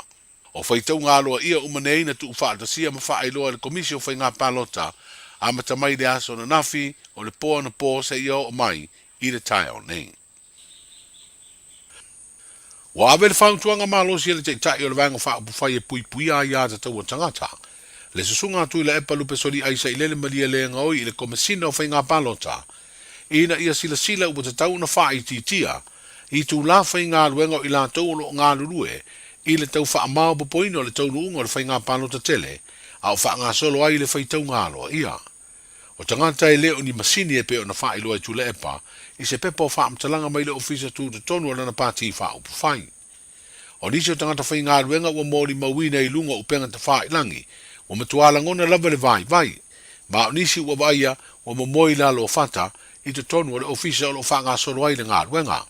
Ai o le asfarile na mai ai le palota, na ta apere to tere le ufai ngā luenga o lata i le wha i le vaveao.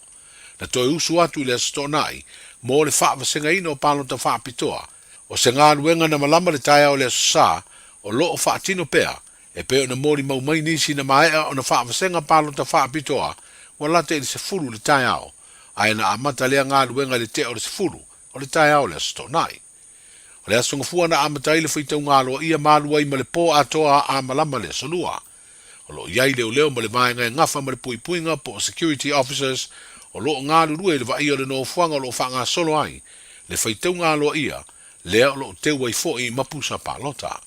Wa fua po le stofi, o te tau na whai tia ngā luenga i le whaitau ngā loa ia o palota, a o lumana i le sfreide o lo whaatulanga i te tau, o na mae a le iai.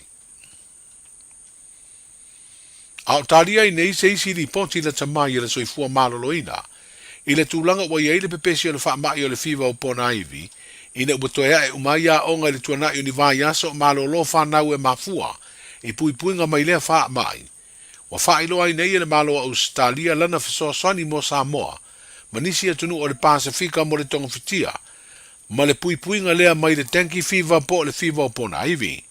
E tusa ma le tasi i le miliona tala Australia lea fisoa swani, le ale ngata au mai ei vai la au mai si o loa mo tonga fitinga, ai le au mai ei fo i fo mai ma tau si soifua o lea malo, e fisoa swani le mtanga aluenga, o le soifua malo loina i lo tātu utanu. O le angalu lue whaatasia i ma fo mai ma tau si soifua mai New Zealand, o malanga mai foi, ona o le fia fisoa swani o lea malo, o se tasi o paanga tō tino o Samoa. O le lipoti muli le pepesi o le fiwa o pona iwi ua whailo ai, le whai titia le se furu wha pasene, le numelo tangata e furusia lava i whanau do tātu utanu ua fia, i aunga o le fiwa o pona iwi. O le avea i o le komisina o le pulenga o le tine mu mwhanau whaafuse i a Samoa, e whai masui o le Pasifika i se fono tele whaavao malo i Australia. Wa usia i le tātu utanu se matati e le tūlanga le whaalawi loa i o whai ngā paanga, ua fausia e lea pulenga, ma se tasi o whaalapitonga whaavao malo o whengai, ma le whaamao papoina o aunanga ma tautua i lea ngā luenga. O le whionga le komisina o le tine mu mwhanau whaafusei, le whionga tanu vasa o lo apu pe tone maunga, e peo na whaelo ai se pepo whaamtalanga na ia whaia se fola sanga i lea whaata singa tele, sa fola si ai le whai ngā paanga Samoa, i le vaenga o le tine mu mga luenga la vea i te mio whaalo e lawe whaafusei, ma le au nanga whaapea i le stete o Victoria. O stasi o vaenga tāua sa whaelo ai e le komisina, o le tāua o lea whai ngā paanga, na whaamautu ai le ngā lulue whaatasi i le teimi o le tali ngā maloa Samoa, i le fono a tai o malo le tau pulenga e peo na sa usui e le tātu utanu, ia o ke topa o le tausanga ua mawae. Tala nao le ne yaso, o le ipoti mai lunga o le alatele, ua awina atu on o le langolango mai o le ofisa malanga a le Adash Travel. Telefoni o iwa, tolu iwa, lua o, whaselau. O iwa, tolu iwa, lua o, whaselau. A whai o fuafua sa malanga mo Samoa ma le Pasifika. A whio ane loa le la lao le Adash Travel i le tasi malulima Great South Road i Manirua. Pa o le fitu lua o Shaughnessy Street i Papakura. Ma ua pase se pa u. Wala au loa le Adash Travel i le o lua lua whavalu o. Pa o le o iwa, tolu iwa, lua o, wha o. Le Adash Travel.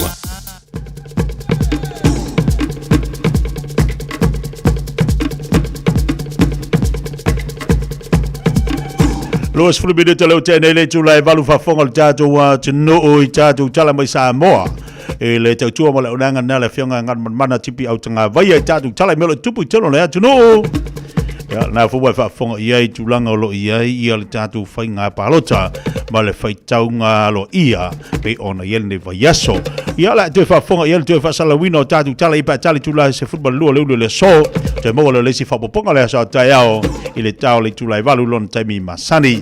Ia whapalo atu tātou atunu, malo lo sai malo fo i lava pale i to telo i la tau, le na ua amataria ngā ruenga i tono latu whalwhai ngā ruenga, o niso i la tau lo mafuta mai pe i tono latu ta vale lo ilunga le tele a wale anga i atu, e momoli nei whanau le aonga, o i la tau le na ua wanti tuli atu o latu temi whai ngā ruenga, ia le whamalo lava le pokarame le maru o le tai au, ma tali tonunga o lo solonga le leima manuia le tai au fau, i le lofa maleanga le leo le tātou atua vi ia le li, ia o lo manuia mea uma, mātango fia winga le tau di tai au nei, lau te baba iatu, wha maoni le leido fisa wa i tau malanatu ni poti pēna tuina mai mo tātou, leo lo titiloti e maha nei lo so mai le la le tai au.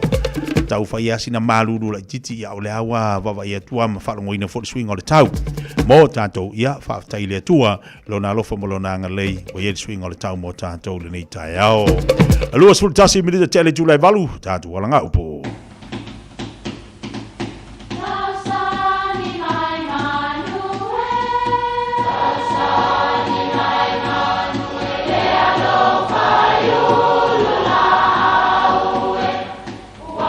E o whanga manu I ululu o la au, awa e whawhanga I funga o la au. A o le tangata, e whawhanga I upu matala. O le mawhileo o alanga upu mamuanga ngana Samoa maona whaapongai, e a fua I lona sio mianga. O lona lea sao I le whaatufunganga o le iloa whaale aso, mai le tautua se ia o ina pule. O alanga upu mamuanga ngana, ua lantou mamanuina le tō whamanino a Samoa, mana tua foi, e tāo fitau muli le atunu. Ua umalangi a pua, ai le isiva le au tau. O le muaftelainga e maua mai I whainga po ula le fioanga le pua, e vapel tala. Ao I po siva, o na whaasolo lea o tamali I mālantou sau noanga. Mai matua mata ina le ese o tanga o la tusiva. O le ala leo le lolofi ia I o tangata e mai moa I nei posiva. Walu lava la le whaafiafianga masa-saanga tamali I. Ai ua oli lava le au tau e whaamulinga I a te ia le whainga siva. Ma ua ia ta pena fo I ini tanga manaia ma le tūlanga ese. Ina ia ese ai lava na siva. O le mea maalie na tupu, e o atu I le whaai ungo le pō, ua uma foi ma pese po o langi maalie le nuu, a ua vai tangata pepese. E siva ane le au tau, ai usu e tangata le pese fai anganga a le nuu. Tulele, ua o sau, ua ui le mai o fau. Talo fae sa salu atu si toia ina mana tanga mana ia. Ai ua uma le pese mali e toi o pese le fetau I se siva. O upu e wha manantuai ina ia awane I whaiwhaianga pe toloi mea. Ua au tautala atu whaafia ia te utou I le lei o leo atu ua amata le fono le nuu. Ia o le mea tupu tauteo mai. E le malama po ama ta upu mai unga le nuu na fai. E le ai fo I ni au tau langona na saofia pe faali ni au tau manatu. A wa au tau tua yatu. Wa sao yale upu e fai ia moa. E to e sivane le au tau ua uma fati malia pua. Manuia lau fasongo le ne yasu.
o te le tū le vai papa. Ala o wasa le vai lolote e whangtao e te tūra manua. A mai se o le e tia longo o Samoa City.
Ele ato toia tau po ia so.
Baro, Aftai.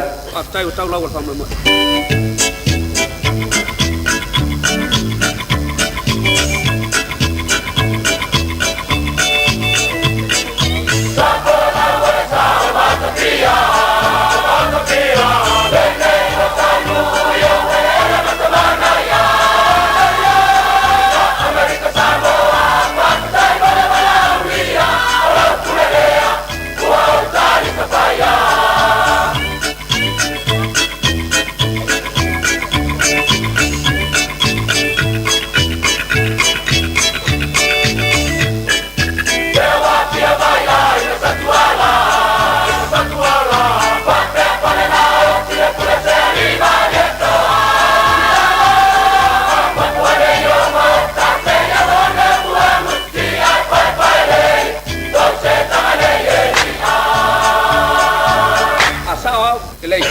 Se pasama.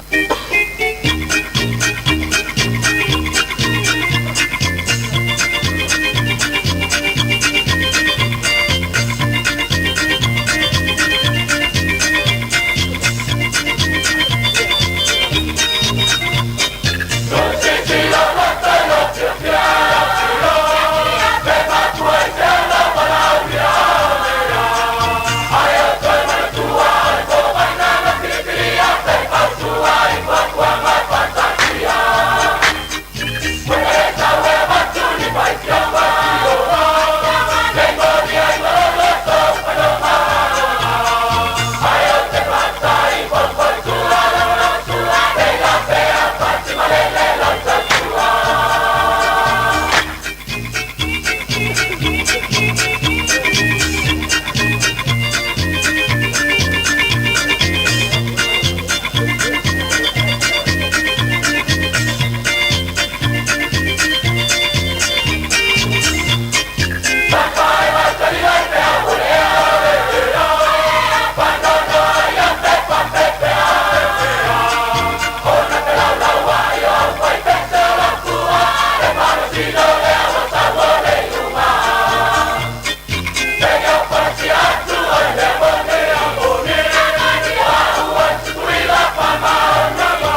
Ai le o ta fai alu.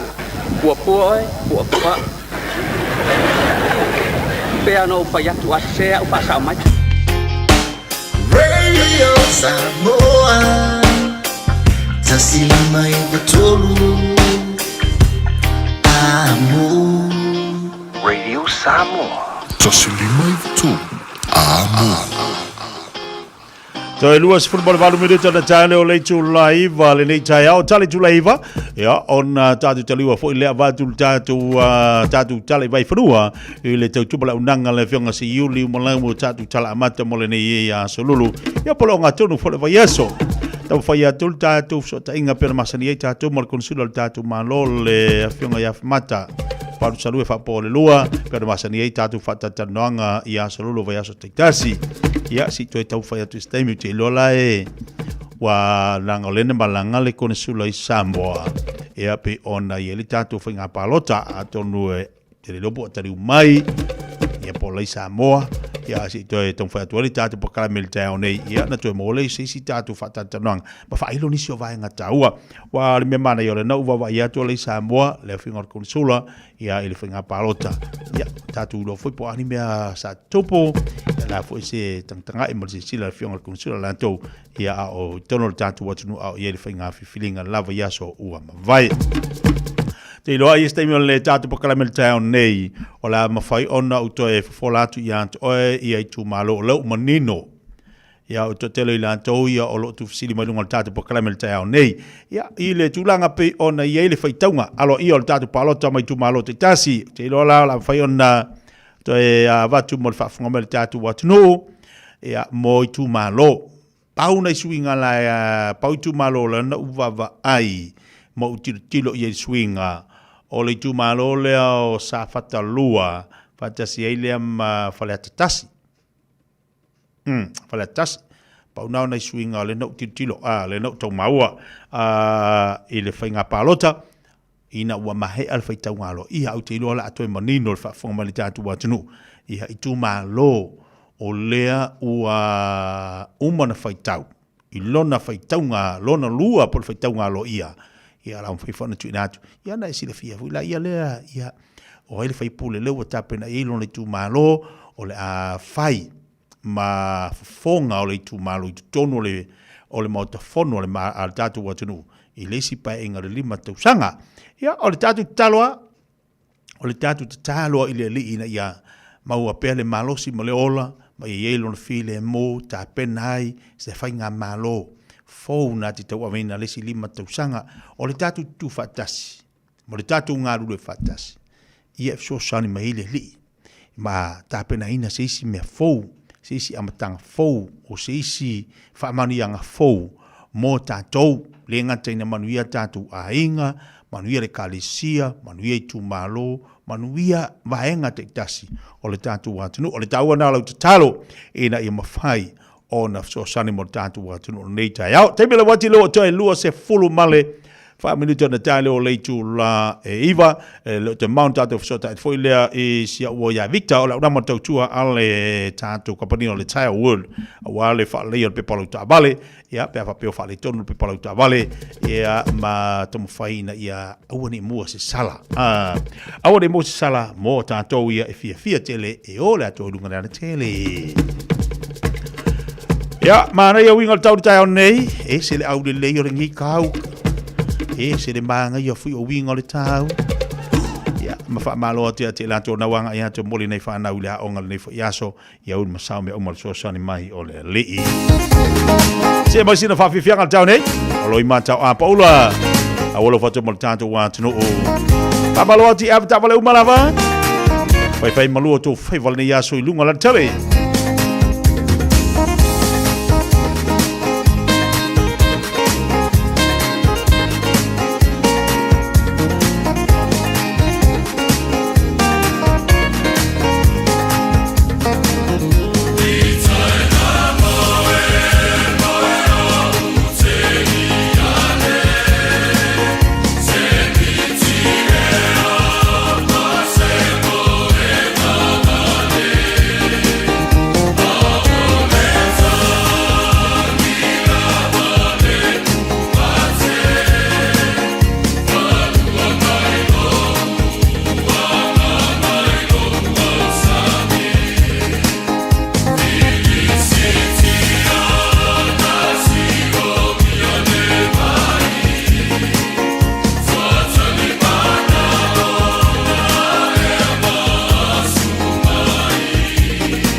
Tau seita leanga loi mātou a paula pere whafonga ma ia le whawhiawhianga nā mō tātou le tai au nei. Leo ato e se whutma leiwa minuta tālu le tūla iwa. Ia, ua le mōs tātou whila inga ma le whionga le konsula le tātou mālo. Olo mawatu olo isa mua lava le tātou konsula. E le whamoe moe po le vasa fōwha tātou e taliu mai ei whanua. Ia, na toi mawala le tātou pokale masani whatatanoa. Nisi o vaenga pe ona iai ia... whangasolonga o mata upu ai meisa o meolo whangasoloa li tātou malo i nei New Zealand. Ia, po le tātou atunu i nei New Zealand. Ia, ila lolo le wawa inga le whionga le kunsila le tātou malo. Le whionga ia whimata. Palu salue whapo le lua le malu. Ia, whamalu lua tu la ia te tātou. Ia te utou ma tātou uma. O le mawas tātou whila inga le tai au nei. Ia, malo le ngosai. Malo le ngosai ia. Oe le nao lo whianga i pe au tiu te mga ruenga. Ia, malo fo te talo. Malo le wha malosi, malo le ongosai, malo le usu. Ewi yang kau ma ingi mai le tai au. Ewi yang tau ma ingi mai le tai au. I le tamai malulu, e le se malulu la po. Ia e wha malo atu lava le pokala me anto utou umalava. Nā lo whianga i tiu te mga ruenga.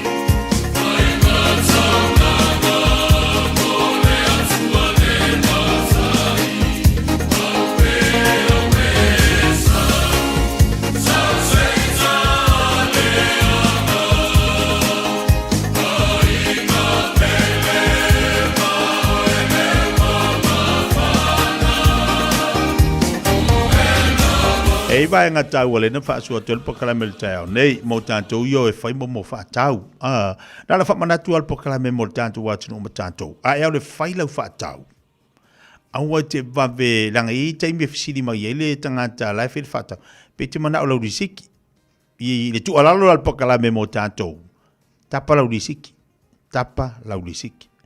langa i te me te sau le fale te ve ko ka se kupe walu la fa tau ai ke va con la faca, si kama fa kawa.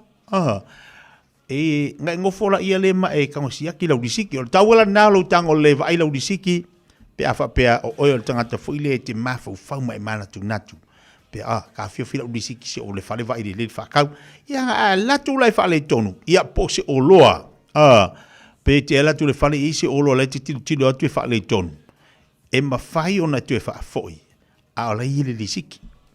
Ta sina vaenga e whamanat pēra i lungo le tātu pokalame i le telo taiao ia mo le mamalo le tātu atunu ma tātou tautua nāla u disiki ia wa e luako ngai e to e whaitio e te latu i o le whanoloa e complain fo i le whale tonu o le loa a whamaila le whakaoloa disiki ai le ise disiki o i kalo whai ia ua leiro lai oe paula le me wai whaari so me mareika e sa ui karola ia le fale sa fari le fale le fa fo ia mai maula o kupe ale wa sa mare lo le fa nga ina lo o ka se kelo me la ko kupu tar wa fa ta mala a wa ti fa ta mala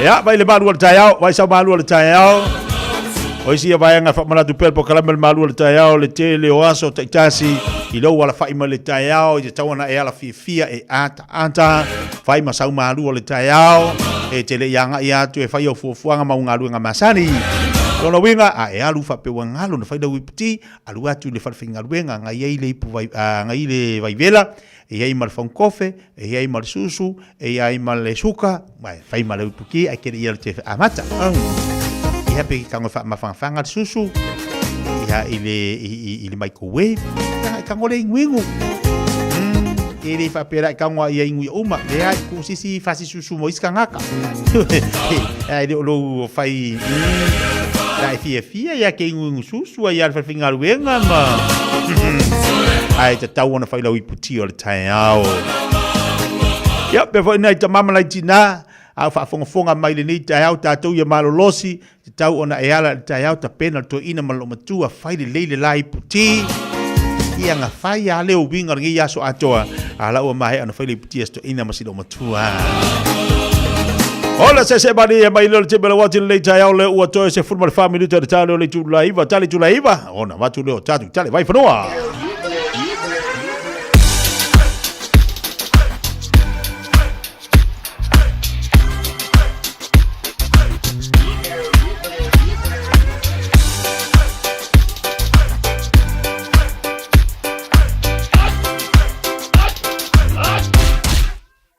Omi te tonu lau olu au Baile pepe se ne ima imau Afifi maulu o le tama Baile lau ulu ne ima tala tala Le lau fai fa pito i te tonu Vai ima sai pape o se pomu Le la mai loa o le tama Se faala i titi se nai au mama Tafia ai I se palu sami te Tafia ai I se palu sami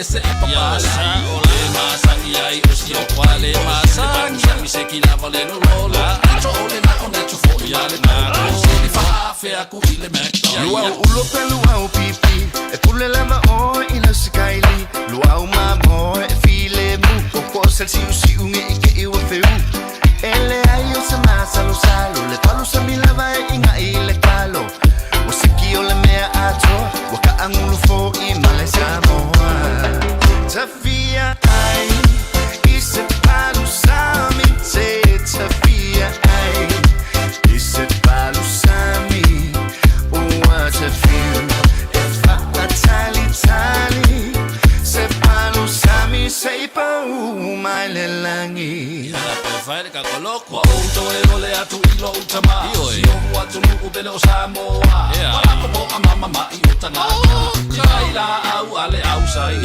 Koe fasa no bai ole mea mone Kamea ai fasa mo Se mua tunu pa umiki na se sumo fa Komori se talo tao ma se palu Tafia ai I se palu sami te Tafia ai I se palu sami Tale lava Ai mea ai papalangi Na ole mawai I le tino mai Hey Tafia ai I se palu sami te Tafia ai I se palu sami what a feel If I tali Se palu sami se pa mai le langi La fai le kakabe ai Se talo kao se kile vive Sapa mai I pe o se me Ole ma kwa I se O e si ma se vai sa Ia nga ma fa mato o le masa lo sa Le palu sami le ngei ua o sa Kami fe Lo ai so le lo ma fa O o sa o ngei ma le mea Kua le ma Si ai ka ko sa Tafia ai I se palu sami te Tafia ai I se palu sami It's tough when roaming dogs don't get claimed by their owners. Often they're unregistered, so we have no way to reach them. He doesn't deserve it. He just wants to go home. He never should have been allowed out on his own. If you own a dog, make sure it doesn't roam and make sure it's registered. For you, your dog and your neighbours. A message from Auckland Council. Tāmaki Tūriki, All Together Auckland. O te me whaari ai le tāleni al tamaha I lunga o le leitio. A wale aso whapito o tamaha ua la tamai.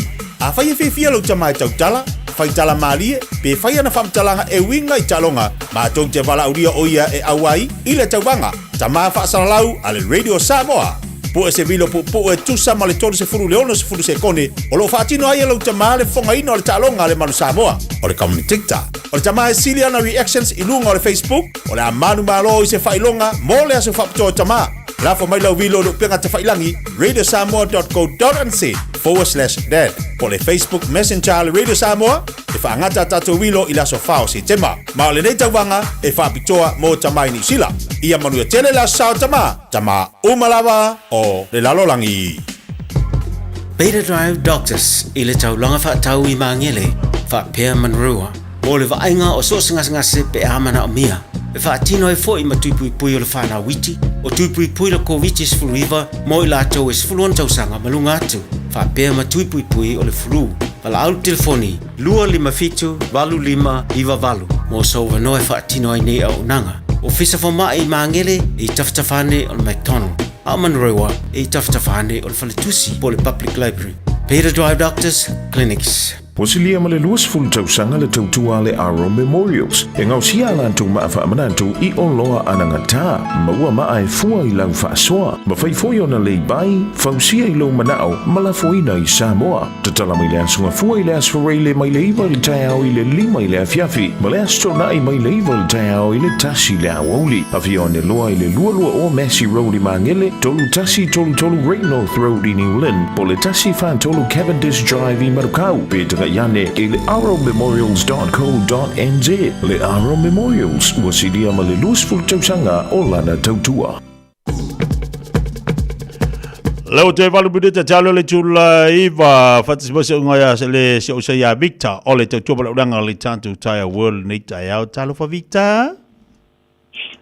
Ya, si fo mo malangi mara sa sunga tutia, ala sa mara la va ni sula sunga ni sa fo. Ya, kata ko la fa fo sa fo sa mai mo sa mala o te ne makita mai ai. Ya ma do la va sa ya te fa ma do le fa ma lo. Ya ma do me sa ya te. Sa o le ya Victor e se au ngole ne fo ya so lulu la to. Ma ni masi no se te mo ka hale lo ka mai ko nge ya e ma di ngai ka ma mangai kinga. Yo ya ma lo do sa. Ya, si foi melo wakta ko la sa tama. Yo ya so ya. Ya, o la so melo ko. La so ba ko, la so melo ko tinara inga mo so ko le sa tam. O le va ko inga makua isu ye pa I la fo inga ka va sko inga. Yo. Ya ba ye se apola ye finance. Alu ko inga awa karia ka fa bipi aba ko ile karia finance. Yo la me la ma fa yo la fo ko kongi si finance. Si malo Victor. Ya la batu ya la suga leja. Ya fa sai te mon mato no ya amata tile tato ko pesini. Le tato pesini va tasi do lo tala to wono ka ko tisoro tala no barsene. Mana tualo e pole ka sex ya pole so tene tato pole lo e mole pa uta pe to tabali ya mato. Aka pe ko so after pe pe to ngai no after pe to tabali ngata pole no con kesi. LPG iba te parama festa with your rosu bantala iba sende au ngalo tato sei tanga va ala va I va aso te tasi ye va au tato male lingo tato le tio ye ole tato a palesinia le tato si tasi de matolo istama kilo o me ngalo lo fu service ye por la test de service pa te fo e ke causa sa me lo como la sa tama ya breta tama e siaki vai por le to pa vai por feito service ya wala sangare mu ngata wala ngata por le ole difi ya pa u mata to lo temine difi ngata por le to lowe u pa no kolo pata ina ya mata e fai o que ngata no que usa samo para se animo oi ngata por le pata to wolf was utala ya pu mara no da so na tia no ai mota to a there's LED light can preview facts with wheels ngata fola fale to tengu e mato to ni pa prosa pa pesi na pale tonu e mera di que so u e o le pasite pa le wo e pente fale ile to a fale sinia mo ko ta sabre fa sabre fo sabre kuai so sta valla uno mo mato a fa pe ngai ke no ko so I no ta ma de pedi ko ta tele se I to mo ta to SUV mo ko ta to pe ka pick up for Ranger Hilux ni sen fa me la tabar umana bale fatau I tato fatau umana teu ko mani pai ya asa te kilo mania ko I pa nga I tato tabar fatau tenga sui so 60 me ki nga fi yai ta nga pa fi 60 me ko nga ole lifi ole snoko por pampa e fara mato fena tu langa mo nga tato tabar fatau ya mo fo ilo wa tino tupe tan mo ta pe fatau na tabar fo tabar ta I mato fatau bali ya ole numero de telefoni o iba ro pa so do o ol pa ya le to si tasi si tu srute o ta pa o fo no pa vai o ko se ki na tio pa o mola no tal tem e ta so ya so ne do so tala I de ya so se sai no so se langulo mo ya mato a ka pe to mo no ya amare ta bare to no ya pa ko so se ki na ma ina mato pa me ki tem ne sipa e whare ta wale pudi me lenga ia mātou a pia ngai koutu se me lenga lo ta wale ia pola wana le tatua a special lieutenant me ia pudi me lenga i whaoro ta wale ta sipa e wha o tatua pa o le makta to tasinga to fitu se pena mo timine ia mātou a pia ngai kau sonyo pa avi Samoa ia sai no tu na tu ta mo ta masani ro ia a le o ia tu pa uta o tatua pa mata fole ka ko seki na yo i le vai aso ni au ni siro no ta vale ne va aso le po winter lo que suni mata sama le to mo modify a se da li masulu tala i le vai aso o mo na lifi o mo ke pa o martas ta to players no ko maripu pa o mo pati pero sai me re feeling ta vale na mo dei vai aso Talia ta tole si pe afta pe le pai win o le risco mo tua uma tato finance a ton ni su vale masina interest fee uma tato finance ia ole numero le tato fisa o iwa lo fitasi tolu o iwa lo fitasi tolu o ia ole telefoni na tato fisa bra o mo so sali tia pa kai lava ia mo le mato no intermedio kai ma kon le sai se po me le ni sai Palo va taila suka victor moltato po kala me se fortu lango le tautu lango le malo le tanto to no palo va de victor ile lu fitasi tolu o lu fitasi tolu o ya po o le telefoni le sunga ya victor o le o lu tasi o lu iva o lu tasi o iva tasi o tasi lima fa ono tatu telefoni na mo le sunga ya victor ilana tutu langa ale tatu company o le Tirewood taibela wati le ua toe lua minute ona tale o le tu laiva ia na vatu fo ilea o tatu tala i vai fanua ile tutu langa le fionga ia siuli malau lana tutu amata bola nei fo ia so longa tono le vai so se e mai lua sina fa fia nga mai amauto tasi asuao pa no file mo i lo lo ye tono lo ofisa tono lo fa finga ruenga ya be se foi ole na wa mata un hal ruenga tono lo fale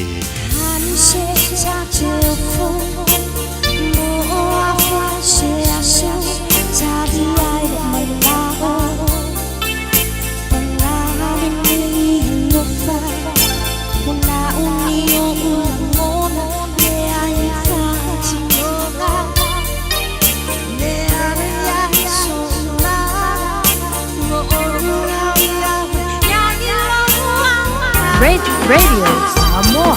Tasima ivatolu.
Inga le tunu tala mo lau tapo inga tai mo ia o le pule o tong tingo nga senga sel matanga lo nga soi fo malo lo ina ni sila election nei lo sa tapa ina te si mai passi le tolu paseno si tanga ola tu tongi o se va engo te e de vaso nei e si le mo le tos fulu no afe e su el fara ap tonga te si mai passi ni sila sa sava va ese manga lo nga ila so ato ana fi mari te e faia ila so ato ataiao o le tisoma le lua fe lu se lau lima sefulu o tonga sa fufu e whaia.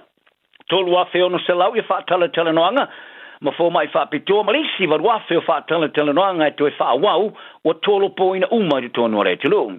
O rea te te mon muni mai, ile lata le tau sanga o le mau o se mali anga whiutana inga, ile vale union te si mai pasi mar soi fo malolo inani sila. Ma tawalunga ile te te mo le lusu fai tu la, ile fai ungo yo lai. O lo te te i tau si mai pasi ono atunga lunga winga i fai tula ngana o tanga whainga lunga o iai, ma le sao ngale mo. Ma le ofa muli muli neo te tongi sa te eno foi, o se stepu tele le i tua e pe ona la tu whaali ai. O le tamatai president al whaalabu tonga o tau si mai pasi New Zealand and Daniels, sa ia longo le New Zealand e wha au popo iai ili le inga tusa o le tongi ma le sili atu o se whaali leia o le au whainga ruenga. Wa tapa ai nai foi tau si mai pasi al si tanga o le tongi ili sili ma le tolu pasane. Ma ia whaali ai o se whaatula ngana le nao te tongi eilu ngā tuai o le taungata al so i whanga. Ai o le ofa tasi le pasene o le si tanga sa o foina e le so i whomarolo ina ni sila o le tipina lea i lalo te tongi. Ai sa longa le ofisa sili o tonga fitinga na matanga ruenga. Ai so i whomarolo ina ni sila Dr. Richard Sullivan i le porkalama le Morning Report le jo ni sila. E le whaalonga lava i se tāpanga le union te si mai pasa le tolu pasene o le si tanga te tongi. Ai whato ai loa ina ua whaalau te lina e la sona na fi. Ma ia tā wai e natele o mautinoa pe o tālo sanga te o si mai pasi e whaavai lunga o le fo i o le whaafi tauri i le whaatula ngana o tangta whainga ruenga ai po o te tongi. Sa whaasoa e li pāri mea kwesta whaalaksan e investina e le tautua mo o penga o so ta inga le company tele le Amazon Web Services po le Oz i le fitu te si male 5 biliona tala ini sila neim. Sa longo e laksan i le tio le News Dogs e bi, o le alfa ingo tupe o whaata mo e wha business e le tautua ini sila. O le a tele se le o loa whaalo te whale le tunu. Ma ia ta wai o le a whaawai nai le afe o ngā ruenga ma le toe i titi lava atusa ma le se fulu tasi biliona tala e si ti aile ta mau ainga o le loto i whale ni sila. Sa whaamatala i nai a laksan i ale Amazon o se tasi o company pitu tele i le rolangi i siria ma le whaitau triliona ta la o lona ta mau ainga.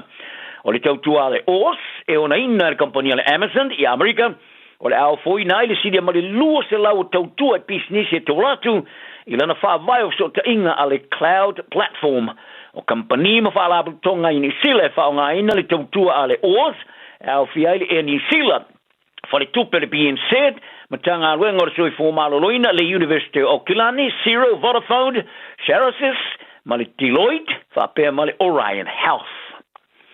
Sa mana tua ina ia Shane Christie o si tama e ola ilona o langa wa peila volo ta alo skalamu, ma si ta ilotu teleng. Toi malosi lana lango mo le ola mori o tangata ta alo ili taimi olon toi sauninga i Nelson ili asona nafi. O lea kapteni mo mua la o la kapia le mako, ma le lusi foweti o le Highlanders, ili ta amarisanga o supara kapi, sa maliu fa fose i le vasu turuai o no manu orfai, ai i le matua na o le tos fui va tu sanga. Sa li taia Christie mai le kapi fa professor ili roa sulfitu turuai, ni a unga o a fianga o le tai o leulu, ma ave ai matangata lango ma losi morisiriatu o le lelei, o le malama, ma le vau i o manu orfai, ai i le kapi. Sa tala no fala o ite ai e winga no te tonunga sa afia mai au ngoa afia ngor fai ai woilo ai o le CTE le chronic traumatic encephalopathy le ai so tanga ma te ya so o le ulu ai fato afa mautinoina pe amaliu ma fai e le su enga le afu fai ai sa fato muriele no fanga le Trafalgar Center in Nelson i ainga water alo ka pi mo masui mo le All Blacks.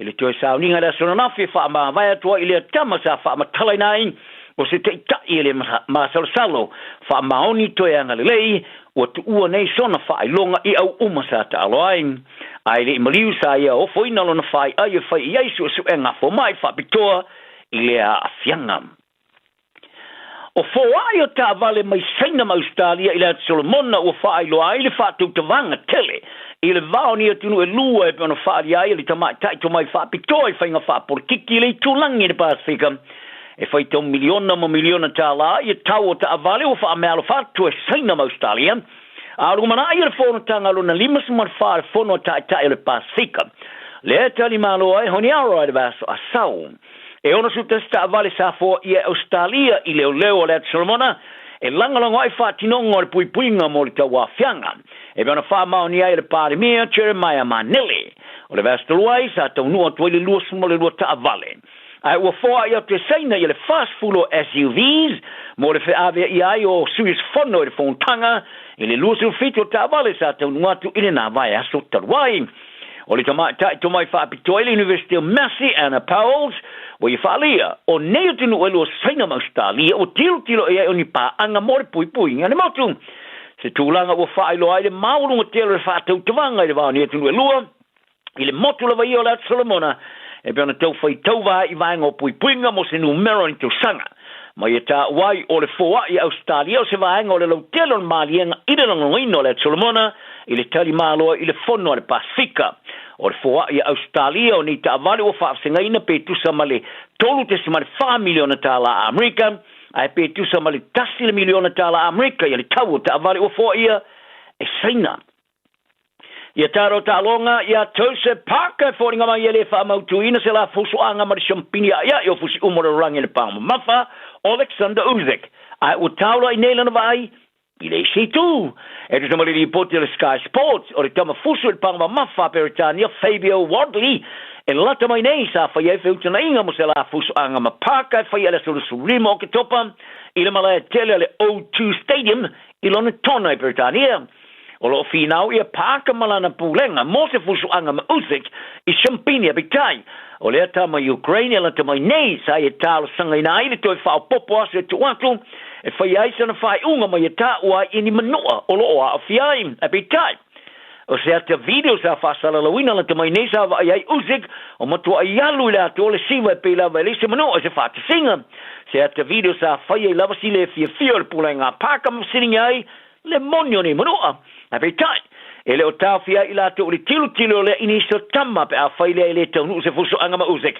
O na ta oto mai ei lea o le tūlanga le leilea mo Wadley, e wha ono a viai malisi panga paka. O Wadley, o luas fuso anga sumariva manu malo i sumarvalu manu malo i le tuyoti. O paka, o ia whaatu la whanoina le fuso le WBO, o Wadley, whaatu la whanoina lona luino le fuso le WBA, fuso lo umia e Usyk. E leo iai se tau matenga i le champino le ipole rolangi le laka pile Springboks Afrika sauke. I le tau telo le lato ngalu ngai whaia. Whasanga tau le i le All Blacks i le whainga le vasanei. Wale nao le ta aloi le Malai Eden Park. E ui lava o whaatolu na manumalo i le ipole rolangi. A e nao le whalawa i ta along whaitauri o lato manumalo i le All Blacks i le New Zealand. Se meo o matua i tau lunga i ai, ma lao lunga i le Lord whaia onga Raisi Erasmus. Sa ia whaari ai, o le manumalo i polero langi, manumalo i series o talo whai taulia ma le Leona Peritania o mani e tele. Ai ahoa mai lo i New Zealand nei, e leo se mele lei, i le telo tau sanga. Mai e ta o il Malai Eden Park, e le se whainga tā. Ai o se manumalo i ele elu New Zealand o se mea e maoai. O le All Blacks o ta penatu mo le pui o le matati o le Malai Eden Park. E o kilani, le toi whaia ina i lava i se talo whai taulia talo mai le a whaivsalau i was full fab. O te menei, o limas futalo o whaitauria sa so o manu malo i lava i le malai tele i New Zealand. O le manu malo o muli le Springboks i New Zealand o le ruafe summa le valu. Le sa whate i aile o Blacks i le whaia ina tos flor tos o wha i le malai le Sky Stadium i Wellington. Ma toi tali wati i ai i le tausanga so o nei, ma tu sai i le taisi fulma leono ai, i le ta alonga whaitauria muli a o lumana i le ta amarisangori i polero langi. O lo nau i Erasmus, et alofia le tanoina o se tūlanga le lei, e manuia le lātou tau mawhainga. Mane malanga mai i le lātou whaia o ngalangolango. Le sui mo le All Blacks, Tony Brown. Ta whaari ai e Brown i le vazone, lona whanau naunga wha toila loina, lana au moa. O aura kapia le Fijian Drua ma le Moana Pasifika o le atou whaitai malo umai ta'alonga te fitu, i le ta'amarasanga o le Superagapi Pasifika rua whemale lo furuono. O le whaatūlanga no awa ta alamo le ta'amarasanga o le tausanga fau o le ata isfuru whai ta'alonga ni awa le Pasifika, i le lua whai ungo vai aso pai ai i le whaasalonga simoleon no le ta'amarasanga. O le Drua, o le atari malo ilan ta'alonga momo e lau toka le su whao Februari ma le Moana Pasifika. O le Moana Pasifika o whaamautuina le toi te reu tonga mo lana ta'alonga ma le Chiefs, i le asa surivo Sputasio Aparila, ma lana ta'alonga lima e whai e lona malai whaalo toi whale North Harbour Stadium, i au Kilani. Talanau ni aso. Iai pele anga lele o leisi leisi mori ele so. Ua na o le Radio Samoa se furulima iwa toru a mo e tautuaina o e ilau ngana fitu aso le vai aso. Nurses' strikes are planned for Tuesday 2nd and Thursday 4th of September. Hospital emergency departments will be open for emergencies only. If it's not an emergency, you can visit your GP, urgent care clinic, or book an online GP appointment. Or call Healthline on 0800 611 116. For after-hours care in rural areas, call Ka Ora. Find out more at info.health.nz. O le fitu au lele ma le fitu ta iala o nga amata e mawalunga la na au nanga tau early childhood education po a o nga amata Samoa ma le Pasifika i mangele e iai whaia o nga le stala ma whaia o nga lango wa lava tā pena mo le awa o ina o le whanau. E uti a wanoa o lo o tutoe au alai te whaatuai ai lesi tala nei lo walo kala au mai i le olua tasi tolu lima fitu valu iwa fitu olua tasi tolu lima fitu valu iwa fitu e whaatulanga ai se taimi e te asi mai ai. Avelo ainga tapo i lelo whaiwala mara Samoa i lantalonga ma fiti le soro se tema i le Rotorua International Stadium i le toru leo auli taungo fie pepa o fale se fulu tala mo tamaiti a lua se fulu mo tangata matutua whaatafa whaolo wa ainga mo le asu sao tama ma tapua i lau manu Samoa maua pepa o fale i le ticketmaster.co.nz wa lango ina le talonga le G-Mana Wholesale Autos e te maua i ta wale taungo fie whafsota i nei loa le awhionga ia ngalu malemana tai ngalu malemana G-Mana, the answer is yes. Polynesians Pa Herbert Rotorua Male Mountain Jade Go Manu Matau te whaia ni fo aroi le aso lava e te whio mai ai i le Shine Dental ai e iai inga whaapitoa. Matau te salia le Afterpay, Zip, Q-Cards whaapea wins quote i le Shine Dental. E whaia fua whaatalanoanga ma le ACC i le Shine Dental. Le aise tongi mo whanau i le bao le se furulua i le se furuwalu tusanga i le Shine Dental. Talanoa mai le tongi ina o le whainga o nifo i whaunga ai le Zip, Smile Now, Pay Later. Le aise tului i le Shine Dental. A whio mai le 575 Great South Road Manukau pe vala au le lua fitu ono fafa. Lua fitu ono fafa mo le Shine Dental. Talo fa Samoa. Wa ule ne yo kasputi alu. A wale suia le ngila wa le kio. A eva mai ina se fudu lima iwa kolu. A mo Radio Samoa. Bevela a. Fai tauina le upo le poto no le tautua matavela linga Fusi and Sons Funeral Services i Mangele ma Samoa. I taimi o mawhatianga ma whaanoanoanga ona o le maliu. Mana tualingalinga Fusi and Sons malana au nanga o le a whaamama avenga atu mo oe ma le ainga. Wala au i le telefoni lua fitu lima tolu o fitu.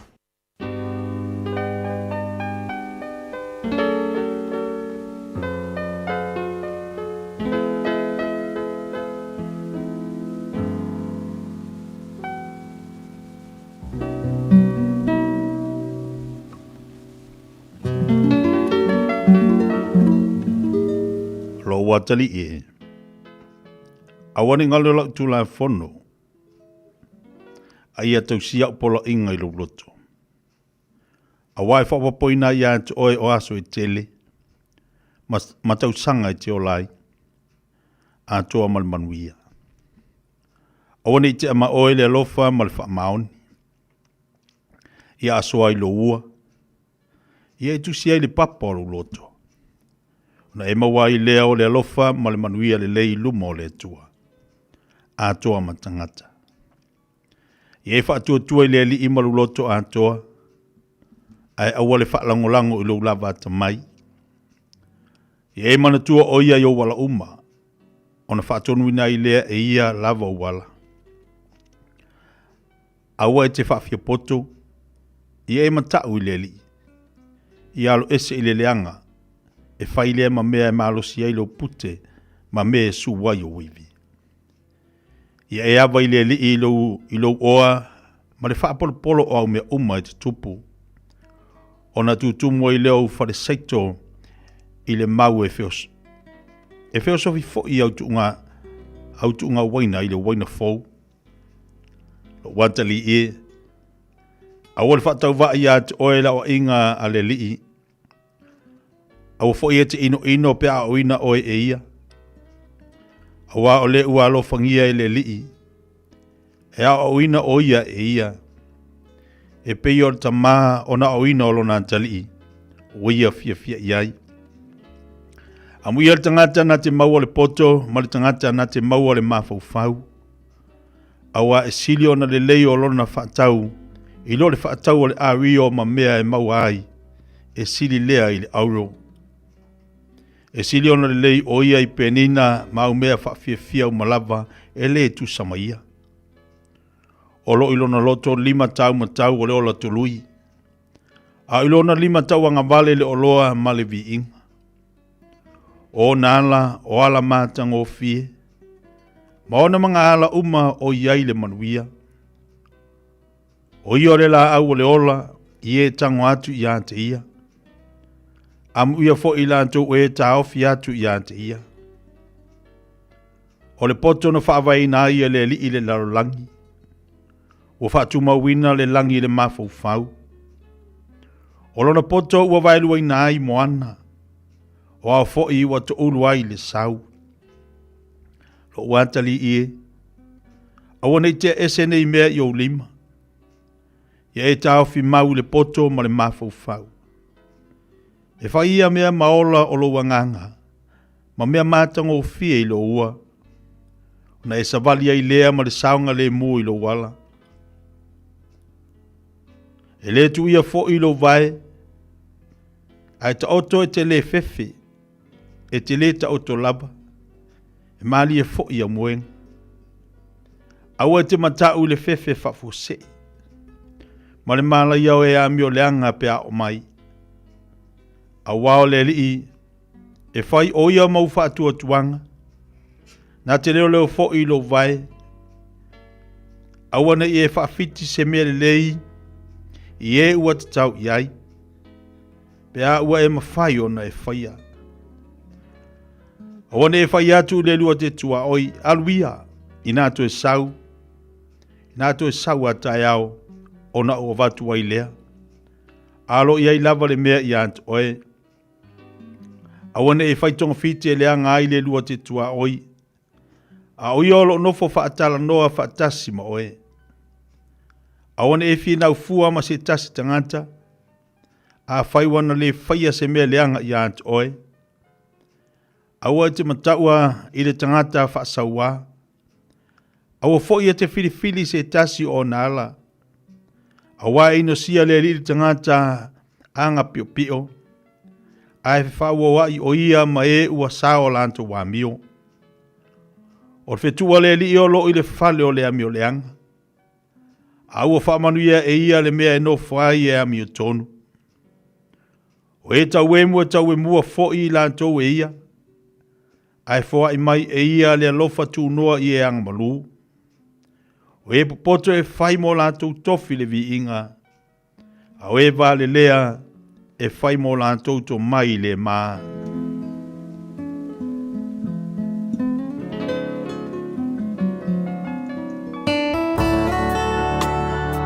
Ua awina atu le upu o le poto i le nei aso o no le langolango mai a linga Fusi and Sons Funeral Services. Ua mawhai o na tu whatasia o au nanga tala whea ngai i ni tau ngofia tele. E fsosoni atu ai a o whea ngai oe ma le popole ma le whememea.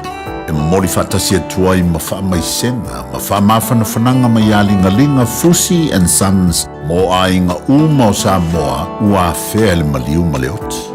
Walau mai loa ia lingalinga Philip Fusi lingalinga. To ia whaapo lingalinga, to ngia si ulavea, pe susu mai i le luas fulvalu Canning Crescent i Mangele.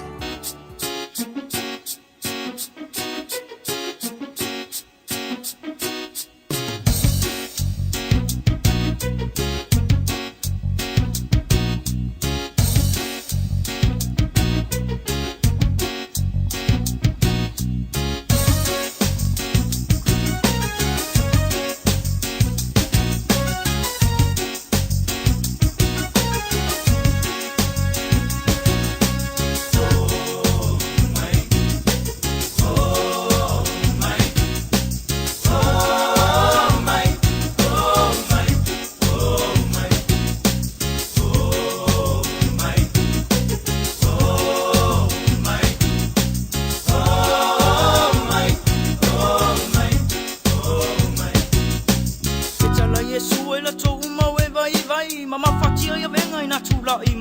mai le ai senga luenga po se mea tau te whai na lo fatua tua ma le tali tonu mai lima afe o tangata na la tova ava ai e to lima mai e lua na la to fiwe ai le ai se mea e whaingata e te ia o na whai so o se mana o na te sila sila mai no si ufo fonga lo wala au mai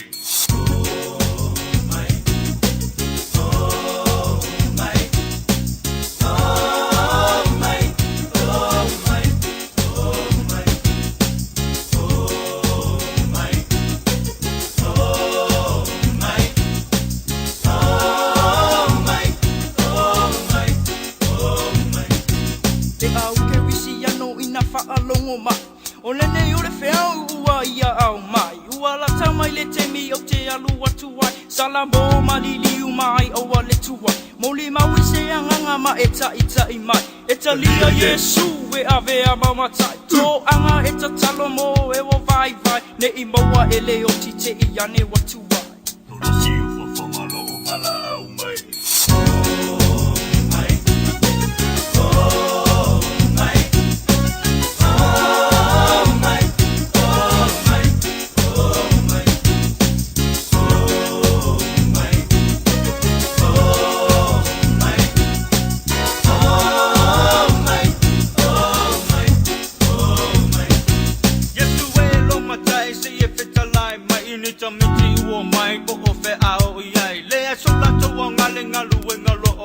tala inga le malo e fa va wa lo matai so le mal malama sei fa along mai so ye tote tao fia tu to mai chi e o mai hey a peo la to nei le ma o to lo matai ale peo to mai tote le sawa ai oh mai oh mai oh mai oh mai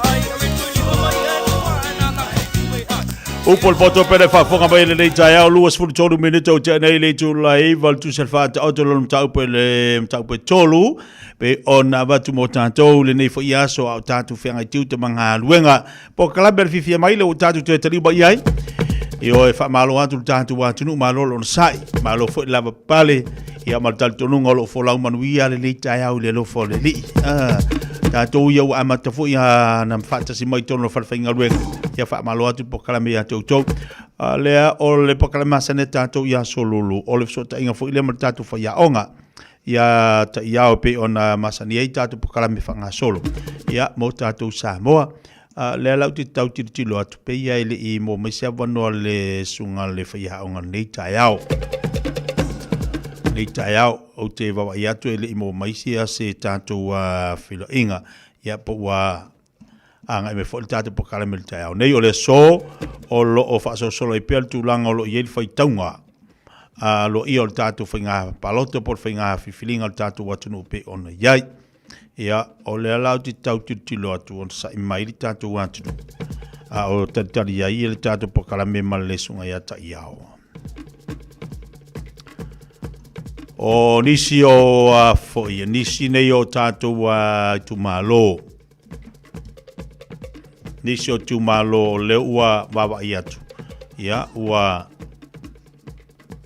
ne ua umana faitau alo ia la tu palota o le faitau ngalo ia la te lo palota o le te baba iatu sawa nel tau pena fa ilo tatu watu u se fulu ono le ua ia le afoi fa tu ile tu samo o tasi a tonu la tau mo atu sine tatu filo inga pe afa pea ia e mo statu wa maftanga positatu so ta inga manisi fo tatu wa nisi o tatu fasala lau Samoa ia po la tu langa wa le asolo le tolu nei o faitau ngalo ia tau no atu las falaile o manino tau no atu las falaile sa fata lua le lau tango tu fa e mo atu tu langa le mo tatu tu malo ina ia manino lau fa fonga i fo iniso la to le fa to ala fa malita au nei mo le tu balo sa fata lua to fa sui sa iai sa taftuni mai ai o mai al fai taunga lo na lua tātou ai tu malolo sa fatalua ma ua se mai le sa o le vanga fai o le HRPP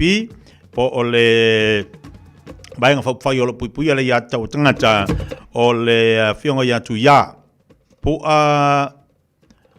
ya le toa lewa se mai no foa o le tu malo fatalua sa fatalua o safatalua lewa se mai le sa o le HRPP ua manu malo ia na palota iona se lau masfulu tūlanga lua ai ia le sui le fast lea tūlanga lua mai i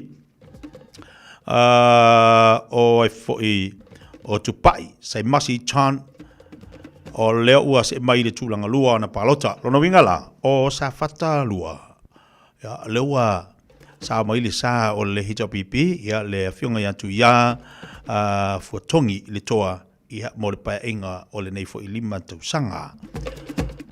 Se ia o se atu lalo le si tātou vaenga lea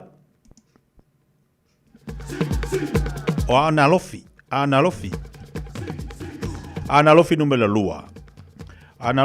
lua ia e toa whāsui sa iai ia lena tawhtiun mai tasi le sui al HRPP tasi le sui tutua tasi lua sui al whatuatua le tua sa mo tasi ina ua mai al whaitau alo ia o le whainga palota le tumaloa ana lofi numera lua ia o se mai sa o le vaenga whai al whatuatua le tua sa mo tasi i le no foa o le whaitumalo ia le whionga ia ai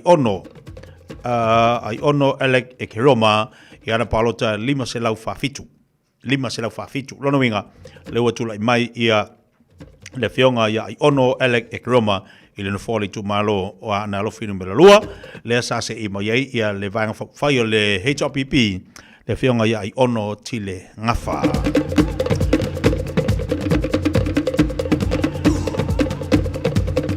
pai taunga lo ia o le tu malo faleata fa Falata fa tolu sui tau vale sa tau futuri mai ai, tasi le sui le HRPP, tasi le sui le SAP, tasi le sui le fatu tue le tua sa mo tasi. Ina ua mai alfa i tau ngalo ia, ua se mai ai le foa o falata fa, tulai mai ai ia le ngoma tua ia ale vena ale, i le foa le tu malo le fatu tue le tua sa mo tasi. Le ua pale mai ia mo leisi lima tausanga lona winga, le o malo mai le sui o le fatu tue le tua sa mo tasi. O le jumalo vai monga tasi e fa sui sa tau futuri mai ai, tasi le sui o le SAP, tasi le sui o le fast, tasi le sui tutua tasi, ma le tasi o le sui a le HRPP. Lona winga to a fai la tau na tamu fai a mai lo fua lea vai monga tasi, ina o mai alfa inga whiwhilinga la tunu, mai a malfai tau ngalo ia, ona se mai le no fori tu malo ua manu malo mai le sui le fast ya le feonga ya paunga on sa me asi ka un fa la po mai o ia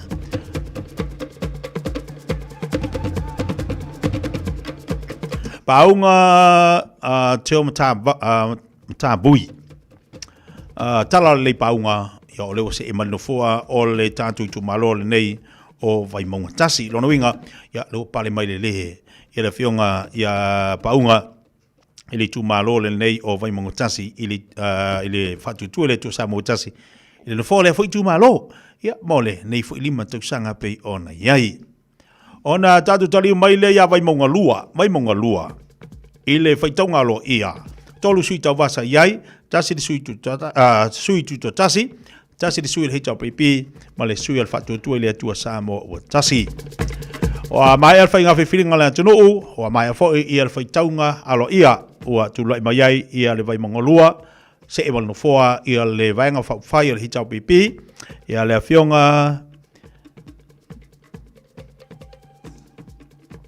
Lena Tai Victor wha foi tana mapua Lena Tai Victor wha foi tama mapua lewa se e mai i le no foa o le tu malo le nei o vai mongolua no winga ya lima tausanga lewa ta pena atu molesi paenga lewa se mai le sa o le HRPP malo lava lo sai ya malo fo le tom fai malo le finau ya awa se tom fai ngoi tu malo te tasi i lesi lima tausanga al paenga Ua mai fai tonga lon tolu o le tu malo palauli tolu.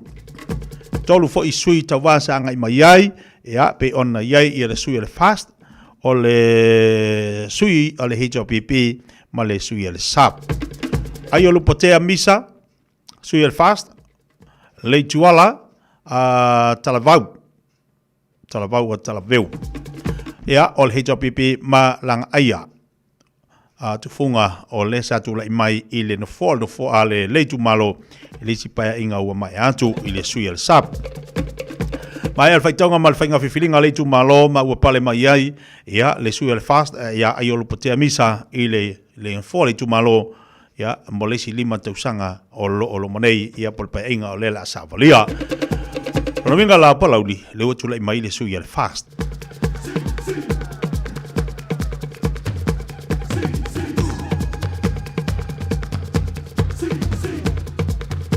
Vai monga fa, to lima ila tau, ia le sa anga i mai foi ia i le, sa ili o no fo le tu malo, o le tu malo la le vai monga fa, leu te titilo anto leu pale mai ai ia le sui a le HLPP, ia lima, crem lau tualu le lei, o le sui a HLPP, o le lau te titilo atu i le taiao nei lono winga ia le ua se e mailo no foa le fo itu malo i le sui a le vaenga whai a le HLPP o le umawhai o nei a tau awina i le tatu no foa le itu malo ia ma le si paia inga le ua tapenatu vai si ngano numela lua la tatu talua tia ia vai si ngano numela lua mai al fainga feeling ale tu malo vai singano numero lua mai a ia le faitaunga lo ia lua fa lima to lima ila to na tau mawhai mai no fo le fai tu malo ma le te titilo atu e foringa mai o le ua pale mai i ia le sui tuto tasi vai singano numero lua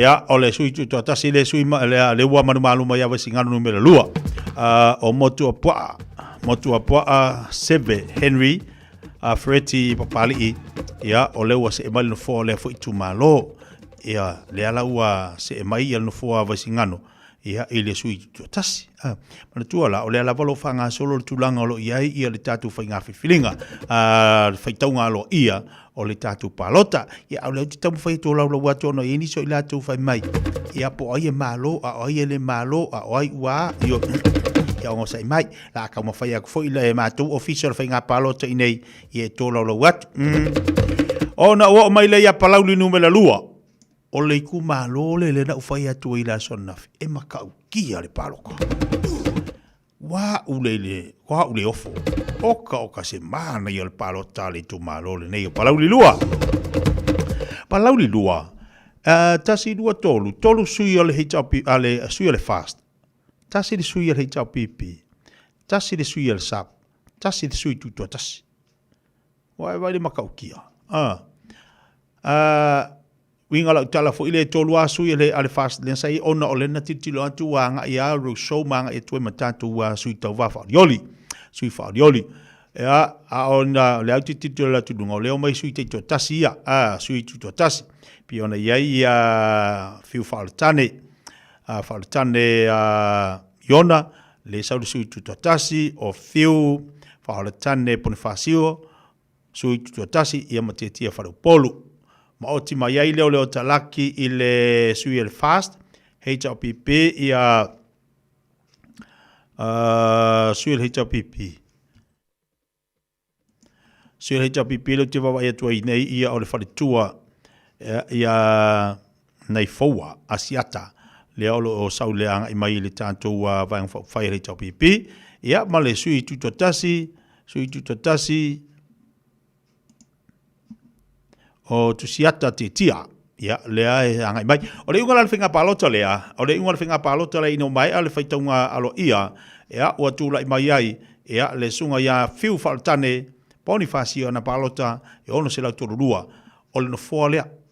A o le isi sui tu tasi a whaalatane fiu iona ono se lau tasi. Ono tolu tasi. Matanga o fia, oka se manga, yeso le palota le matu i tu malo. Ia, le ala ua se e mal no foa. E le to fai a fiu whaalatane Bonifacio.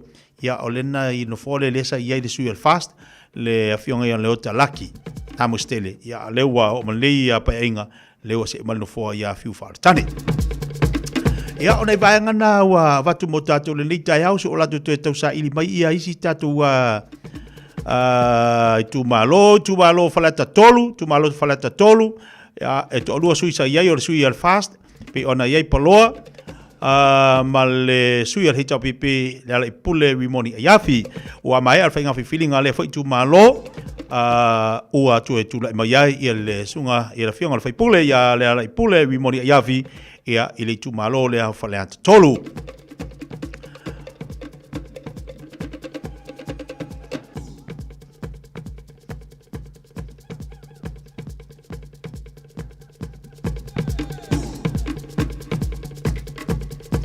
O vai monga tolu le la fatu to peatu vai monga tolu I le faitaunga lo ia ina o mai al faitaunga lo ia ua finanga ua umar feelinga fo ia lea I tu malo ma o se vai al no foa o le tu malo I le sui le hita pipi le o tula I mai ia I le tato no foa lea o vai monga tolu o ta ia o ali seu fiti ai masu ia leo se mai le tatu no foa lea o le tu malo ia o vai monga tolu. Se mai motel sala fai to ia nga I tatu motel sala fai ele fainga filinga ia la tau sifo mai a foi le fainga palota le ala tau sifo ma le faitaunga alo ia e to rua sui sa iai tase sui al fast pe na iai tai tu ave la faitele ma anga ia ma li mo le manu moti alefa ina o mai al faitaunga lo ia ua tu lai mai le sui al fast ili tu malo ala tau sifo manu malo mai ia tai tu ave ia il fo le fo tu malo le sa ia le tasi fo no fo ia ile la tu sanga ile si pa ingo mai antu ia lena o mai ia le o to tali mai no fo fast pe ona tu le mai ia tai tu ave tato no fo pe ia motel sala fai o mai a fo le faitaunga lo ia le motel sala fai ia nga mbonga numero lua ia e toru suisa ia tasi ngarvao sui le hita pipi, sui le fast, ma le sui tu tasi. Mai a foi le whainga whiwhiringa le tu malo, ua toi tu lai mai ai le sui le fast, ia sewa muli, fasi toma I le tu malo le nei o nganga monga numera lua.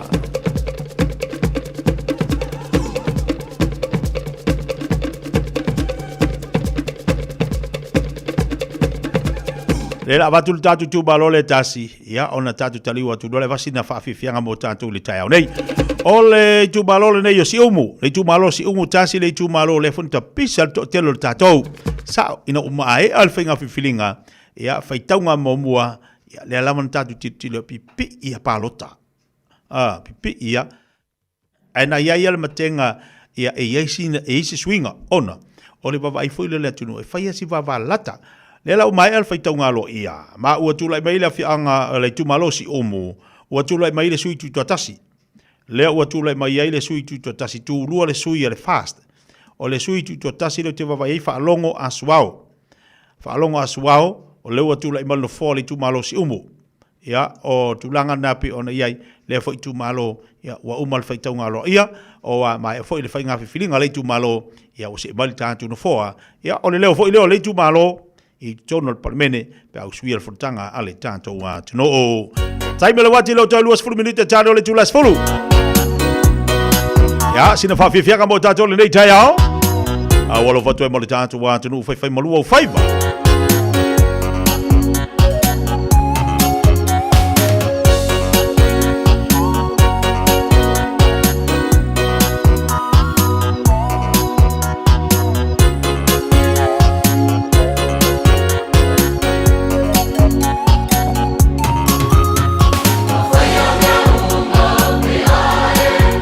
Sorry.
Nurses' strikes are planned for Tuesday 2nd and Thursday 4th of September. Hospital emergency departments will be open for emergencies only. If it's not an emergency, you can visit your GP, urgent care clinic, or book an online GP appointment. Or call Healthline on 0800 611 116. For after-hours care in rural areas, call Ka Ora. Find out more at info.health.nz. O fia maua sau ta vale po sau piki apu. Ai tong ta iwa yaso, lua va yaso, pe ta imasina. O le sleek cars o le a maua ai le fsoswani. O ta pena le au whainga luenga a le sleek cars mo oi malo a inga. Aua e te popole i se mea e tasi. Te tala fitu aso, mai le sifulu i le tai au, angai le afo le ono le afiafi. Tele la lai au kilani i saute, vili mai loa, i le olua tasi fa, fitu lua selau, po le o lua o, fa lima tasi lima tasi. O e si la fia mea e whaatino e mawhaiona e umi ai sou fale motu le lumanai. A whai fo i sou fale motu, o e si la fia mawhaiona whaatino ni isi o fuafuanga e whaonga aire equity o lo fale. A wane e misiere por kalame o le malu i fale, ia fiafi o sururu taitasi le sefulu e te aile whaa. O le a e sila fia ai au wala e mawhai e ona e umia se fale motu le lumana ai, ma au wala e whaonga ai le equity o lo fale motu, e whaata wai se isi o fale, le pora kalame o le malu i fale, ia fiafi o asorulo vai aso taitasi, se fulu e te aile whaa. O le manulula wa i tātou i New Zealand, o le maua vo le lua se lau tala i le sei le Digicel, e vave aina mawhanawhana i o e Samoa. E se fulu whailunga ta i lua se lau tala, e anga waa i tātou i New Zealand ma Australia, pe halafo se top up lua sfulu lima tala pe siliatu, e whaunga ai le ClickX. E te anga waa fo i le sei pe a whaunga le ClickX, e lafo ai lau seleni, i le MyCash a le Digicel i Samoa. O le awha yele se i asfrele te tasi, ma o le ni whapitoa e amante le aso whao o kuso, ai mai e le aso lua sfulu male ono se tema e ia inga o le nei whaapitoa seki a Digicel. Radio Samoa. Taslima iwa tolu. Ama.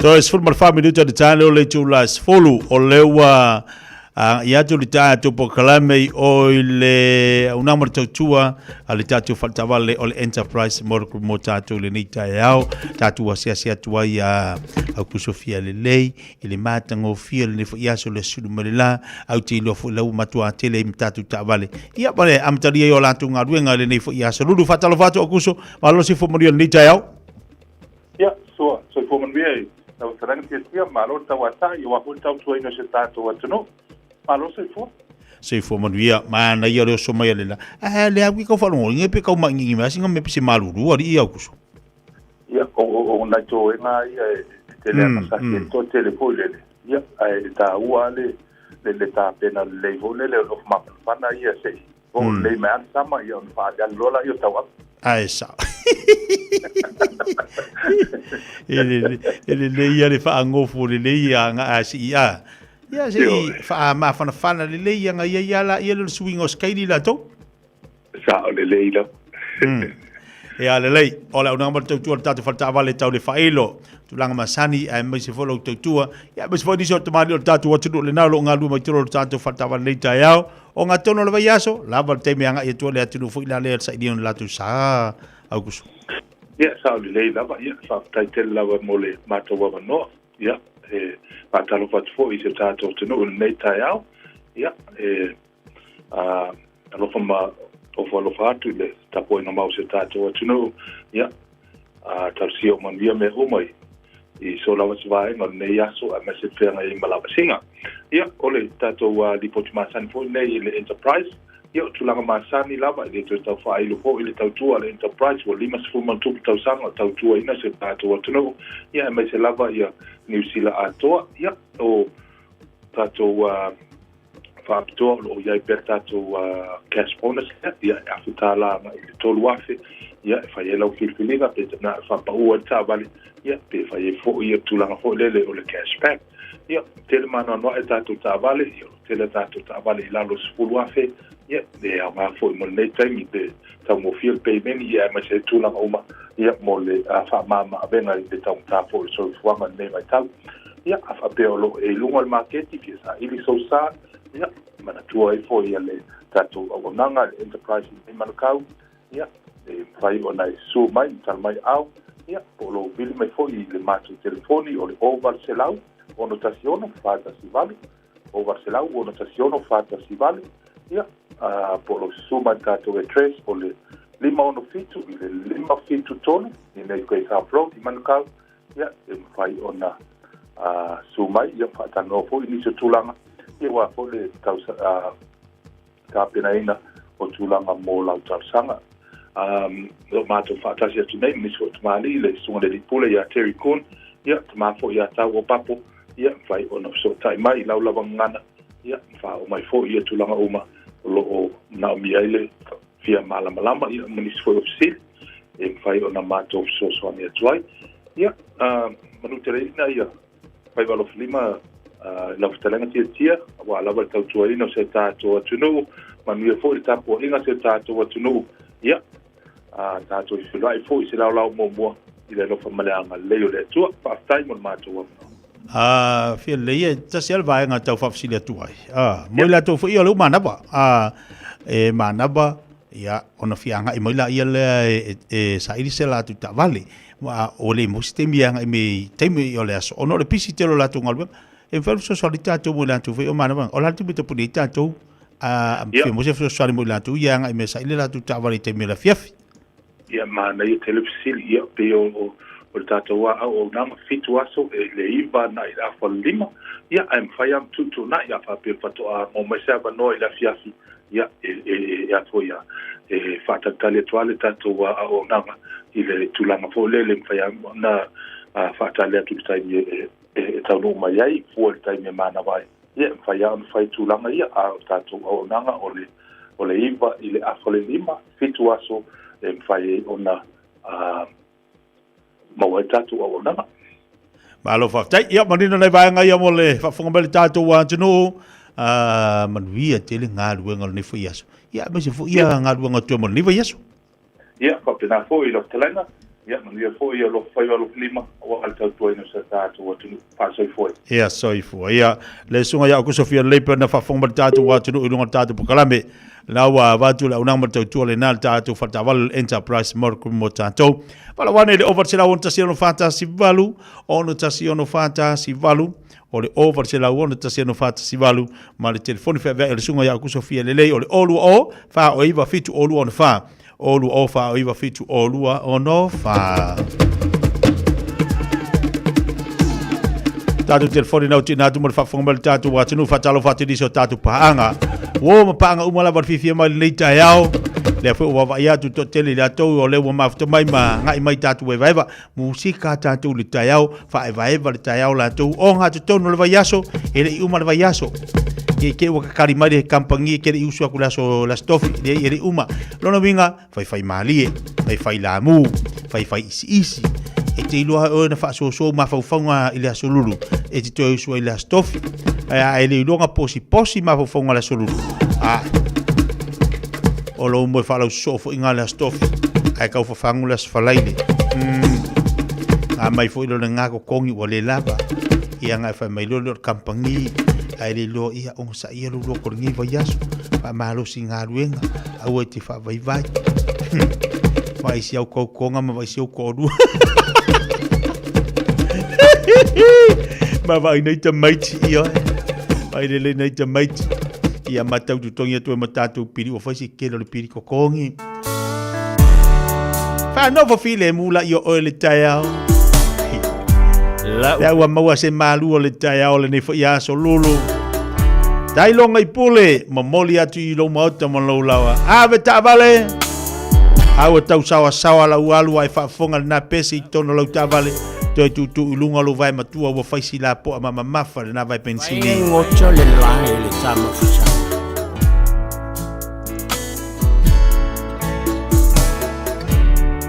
O te tō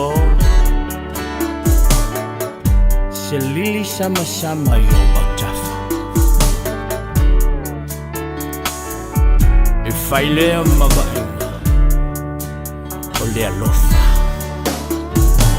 A whai a e muti O ene o langa Ia e loa o lo wanganga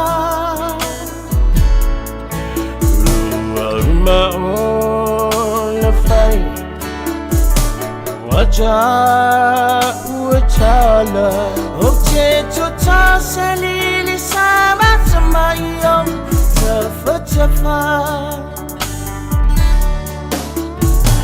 La whai la foi e le tae I ave o le la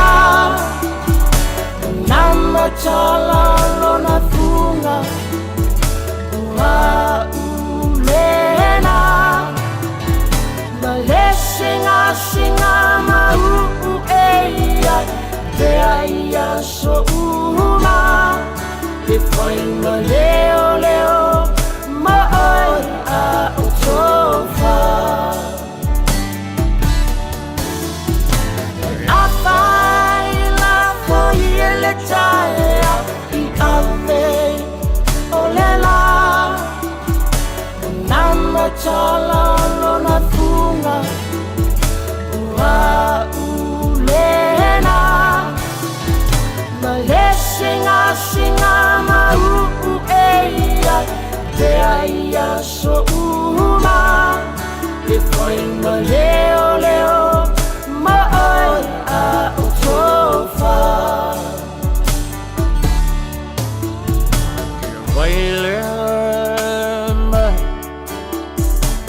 Wai longa Se lo whau tai ai I le nei ala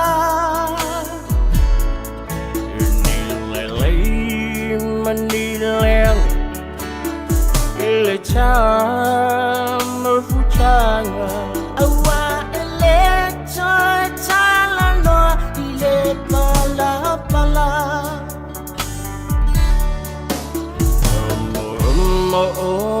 Ngana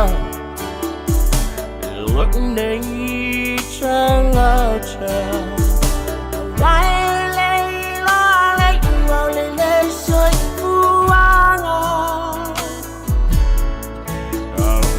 Chava se lui Cha fola umai Tasilo ta alunga sa alungani La fai la foi le tae I ave o le la Nama tala lona funga Ua ulena Ma le singa ma eia Te aia so uma Te whai ma leo Ma oi a o tofa La whai la foi e le tae I ave o le la Nama tala lona funga Ua ulena Ma le singa ma eia Te aia so uma Te whai ma leo Ma oi a o tofa La upele Vai ngoto le lai tamocha O te tō Se lili sama I o Bautafa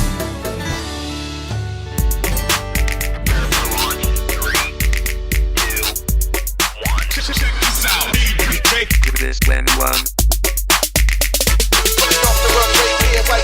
Then I'm top shot for that I-95. Big CS like a super with I. On my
ngala tunu tala mo lau tapo inga tayo mo nuia o le pulo tong tingo nga nga sel matanga lo nga soi fo malo lo ina ni sila election nei lo sa tapa ina te si mai passi le tolu paseno si tanga ola tu tongi o se va engol te e va so name e si le mari tos fulu no afe e su el fara tonga te si mai passi ni sila sa sava va ese manga lo nga ila so ato na fi mari te e faia ila so ato atao ora ki somale lua fe lu se lau lima sfulu to tonga sa fu fu faia to lua fe ono se lau e fa tala tala noanga ma fo mai fa pito malisi va lua fe fa tala tala noanga to e fa wau o tolo poina uma di tono re tulu ora te e mon mai ile lata le to sanga le mawos mali ngo fe tana inga ile vale union te mai passi mar so fo malo lo inani sila ma tawalunga ile te e mo le lusu fai tu la ile fai ungo yo lai o lo te te te si mai passi ono atunga lunga winga fa tu ngana o te whainga lunga o iai male sao ngale mo male ofa muli muli neo tongi sa te eno foi o se stepu tele le itua e pe ona la tu whaali ai o le tamata i president al whaala tonga o tau si mai passi New Zealand and Daniels sa ia longo le New Zealand e wha au popo iai ili le inga tusa o le tongi male siliatu o se whaali leia o le au whainga luenga wa tapa ina e foi tau si mai pasi al si tanga o tongi i silia male tolu pasene ma ia whaari ai o se whaatula ngana le nao te tongi eiru ngā tuai o le taunga tal so i whanga ai ole ofa tasi le paseno si tanga sa ofoina ele so fo marolo ina ni sila o le tipina lea ilalo tutongi ai sa longo lo visa silio tong tinga na matanga wenga ai so fo marolo ina ni sila Dr. Richard Sullivan ila por kalama the morning report le Johnny Sila e le fa longo lava se ta panga le union te mai pasele to paseno si tanga tutongi ai fato ai loa ina o fa lo telina la sona na fi mai ta wai ina tele o mautino pe o talo sanga te si mai pasi fa vai lunga o le fo ir fa fita o i fa tulanga no tanta fainga ruenga ai po tongi sa fa so ele li par me questa fa laxen e investina e tautua mo penga so ta inga company tele Amazon the Amazon Web Services pole os i ale fitu te simale 5 billion tala in sila name sa longo laxen le tole news dogs e bi o le alfa ingo tupe o fa ta mo fa business ele tautua in sila o le a tele sele le o lo fa lo te fa le tuno mai ta wai o le a fa vai nai le a fe nga luenga ma le toe titi lava atu sa male se fulu tasi biliona tala si ti ai le tama ainga o le loto i fale ni sila sa fa amtala ina ya Luxon i ale Amazon o se tasi o company pitu tele le rolangi i silia ma le faitau triliona tala o lona tama ainga o le tau tuale os e ona ina le company ale Amazon i Amerika o le au foi nai le silia ma le lua se lau tau tua business e tolatu i lana fa vai o so ta inga ale cloud platform o company ma fa la tonga ini sila fa nga ina le tautua ale os au fiai e ni sila fa le tupe le being said matanga ruenga so fo maloloina le University of Auckland Zero Vodafone Sherasis ma le Deloitte fa pe ma le Orion Health sa mana tua ina ia Shane Christie o si tama e ola ilo na olanga wa pei lava o ta alo skalamu ma si ta ilo tu telling toi malosi lana langolango mo le ola mario tangata ta alo ili taimi ono toi sauninga i Nelson ili astrono nafi o le kapteni mo mua la ola kapia le mako mo le Lucy Foweti le Highlanders ili ta amarisanga supara kapi sa maliu fa fo se i le vasu turuai ono manu orfai ai ili matua na oli tos fui va tu sanga sa li taia Christie mai le kapi fa professor ili roa sulfitu turuai ni aunga o a fianga o le tai o leulu ma ave ai matangata lango ma losi morisiriatu o lelelei o le malama ma le vau i o manu o fai ai ile la kapi sa tala no fala o tere ai e winga non te tonunga sa afia ma ia ungo a fia ngor fai ai oilo ai o le CTE le chronic traumatic encephalopathy le e so tanga ma le taia so o le ulu ai fatu afa mautinoina pe amaliu ma fai e le sua suenga i le afu fai ai sa fa tu muriele no fanga le Trafalgar Center in Nelson i ainga water alo ka pi mo masui mo le All Blacks ile toi sa ninga da sona na fa ma vai to ile tama sa fa ma tala nai o se te ta ile ma salo fa ma oni to ya ngalei o tu u nei sona fa longa i au uma sa ta aloin ai le maliu sa ia o foi na lona fa ai fa ia su enga fo mai fa pitoa ile a fianga o foai o ta vale mai saina ma Australia ila Solomona o fai lo ai le fatu te vanga tele ile vaoni e tunu e lua e pano fai ai le tamai tai to mai fa pitoi fa inga fa por kiki le tulangi de Pasifika e fai to miliona tala e tau ta vale o fa melo fatu e saina ma Australia a rumana ai le fono tanga lona limas mar fa fono tai le Pasifika le tali malo ai honi aro de baso asau e ono su testa vale sa fo i Australia i leo le Solomona e langalongo ai fa tinongo le puipuinga mo le tawa fianga e bana fa maoni ai le pare mia Jeremiah Manelli o le vastuai sa tau no to le luas mo le ta vale ai o fo ai te saina i le fast fulo SUVs mo le fa ave ai o suis fono le fontanga e le luas fito ta vale sa tau no tu ina na vai aso tarwai o le tomai fa pitoile University of Massey and Powell's o i falia o nei tunu o lo saina Australia o tilo e oni pa anga mor pui ngane motu se tulanga o fa ilo ai le maulu o tele fa tu tuvanga le vani tunu lua ile motu la vai o la Solomona e bana tau fai tau va i vai ngo pui mo se numero in tu sanga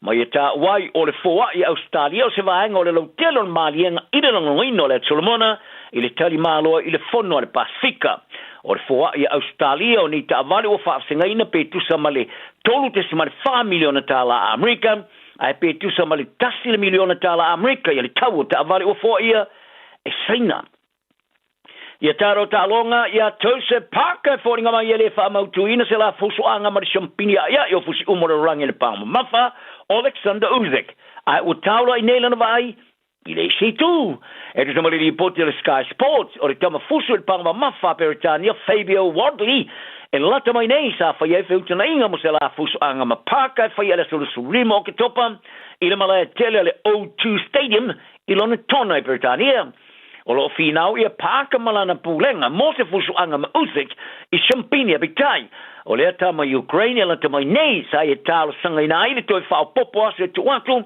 e fa ia sana fa unga ma ia ta wa ini manoa o lo a fiai a bitai o se ata video sa fa sala lawina la tama nei sa va ia Usyk o mo tu ia lu la to le siwa pe la vele se manoa se fa singa se ata video sa fa ia lava sile fio pulenga paka mo sitting ai le monio ni manoa apetai ele o tafia ila to le tilo le inicio tama pe a faile ele tonu se fuso anga ma Usyk ona ta oto mai le o le tulanga le leile mo Wardley e fa ono avia mali sipanga paka Wardley o luas fuso anga sumariva manu malo sumalvalu manu malo ele yoti o paka o ia fa tula fnoina le fuso le WBO Wardley fa tula fnoina lona luino le fuso le WBA fuso lo uma e Usyk ele o ia se tau matenga ele champino le ipole rolangi le ka pile Springboks Africa se okay ele tau te lo la tunga lo nga faia fa sanga tau le ile o Blacks in fa ngora vasne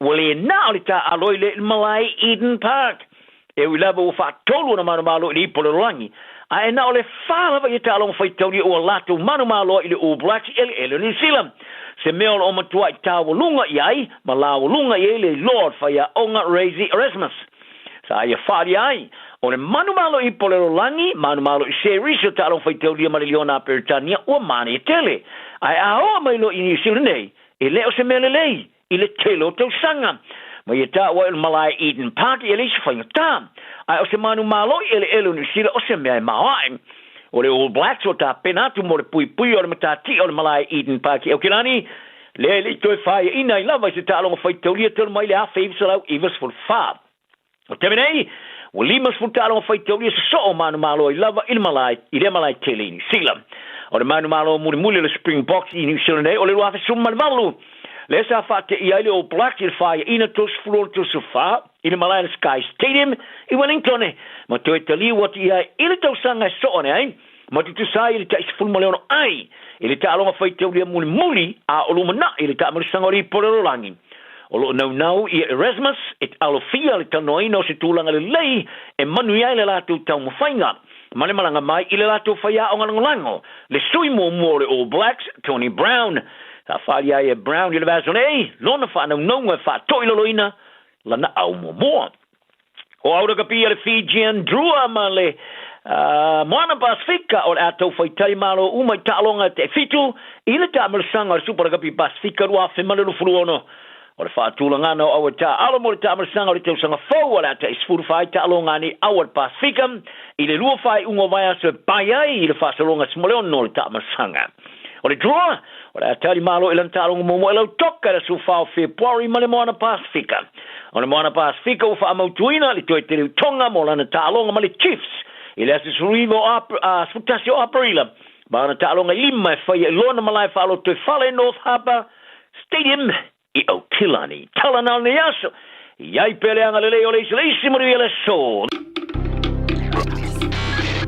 Tasilima Ivatolu Amo Radio Samoa Amola ekeika ai sauka sisiva Sama hui kwa chimola kwa mresu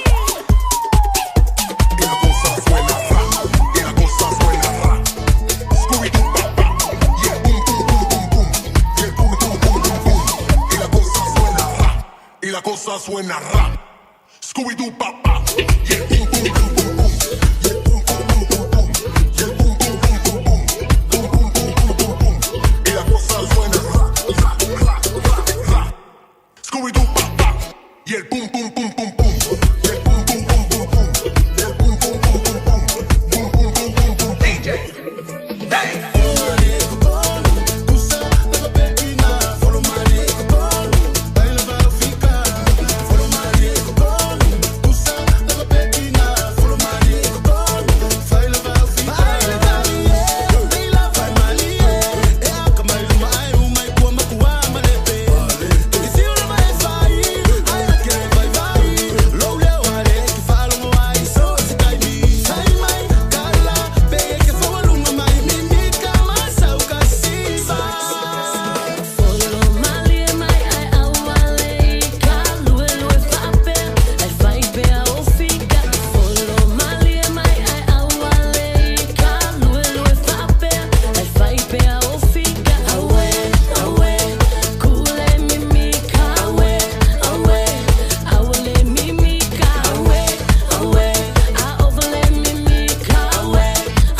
E o e folo mali e tonu le nei aso iau fuafuanga ma le vevesi ma le pisi o lo mafau. E si mea le a e so onga pa vevesi. E si ongo sa i folo mali e le aso lulu le wonga tonu le vaiaso. Aso tona il tatu talonga le manusamo. E se le pa ufa kasi o mea mo le whainga ne vaiaso. Aso tona il talonga le manusamo. Ai aso sale tatu wa sa tama. So le maka uki ao. Ia malu le ongo sa. Pai foi ongi e vevesi ya ai le mankuangi le saunga i kamama ni vaiaso. E ila pokala me tatou tama le il tatou pokala me lo fanga solo. Pokala me tatou le tiolo fanga solo mo nei vaiaso. E ai fa pea. E le fa sala la kapia lo tama. E ole avangola nei. Fu e mai ai ia se ata lo tama o le tauvanga le video Samoa o tama fa sala lau. Mo le aso whaapitoa o tama mo nei tausanga lu olorima pu e mai la se vilo to ina. Ia po tama, po le ale matua tama matua, tama feololo, tama la titi al nawa ave tama o tama. Pai mai le puede se vilo le al tama. Ia e o le umi e todo se fulu le ono se fulu se kone. O le umi le nga. Todo se fulu le ono se fulu se kone. Po e mai la le ata, o lo o fai le tama le whaatinonga o le whaasala wino le taalonga le manu Samoa. Ia, e lo ka ua kuaile au po oile ka alo. Ia, po le manu Samoa ma fiki, po le manu Samoa ma konga, po le manu Samoa ma skokilangi. Ia, po le aipawan mea, ia au le manu Samoa. Ia, na lafo mai le vilo na, lafo mai le vilo. O le vilo la, e lafo mai i le radiosamoa.co.nz /dad o le tatu email na e lafo mai ila le vilo to ina pu e fa le lava ba pe lafo mai fo le Facebook Messenger le Radio Samoa e ona tu mai lola ia lea ai o ia inga la nei pai mai o tama tele ia na fo o le tama sili pe tele ana reactions ilunga le Facebook o le tama na o le amanu malu se fa ilunga mo le asa tama o le tamana o le asampini.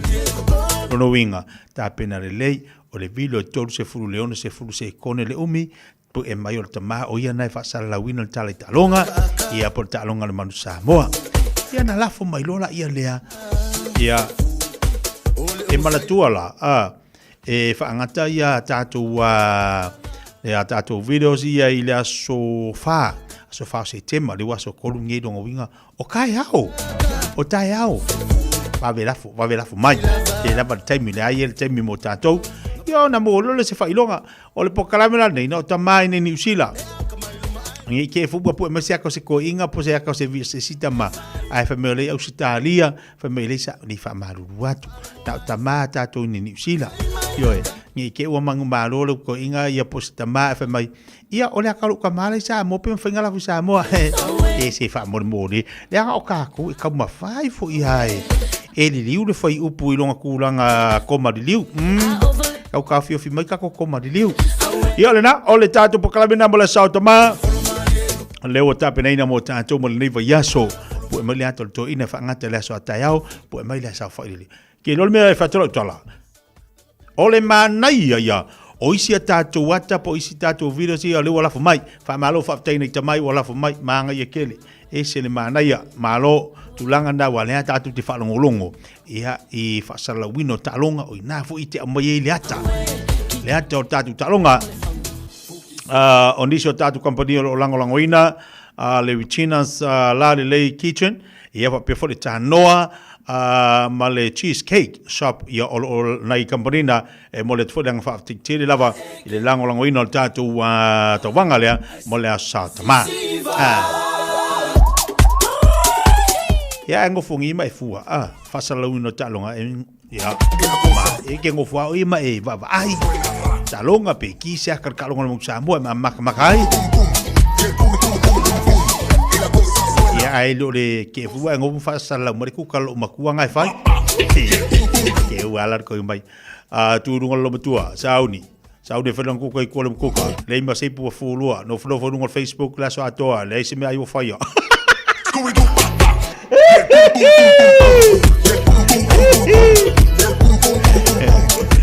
Pingo le fasa launga. Os polo tu runga. Sauniuni lo tua. Alo te fese mato me ai, doi tu la tu le mkuka le se me ofanga yoia. Mato pu pala la lava ta electron single.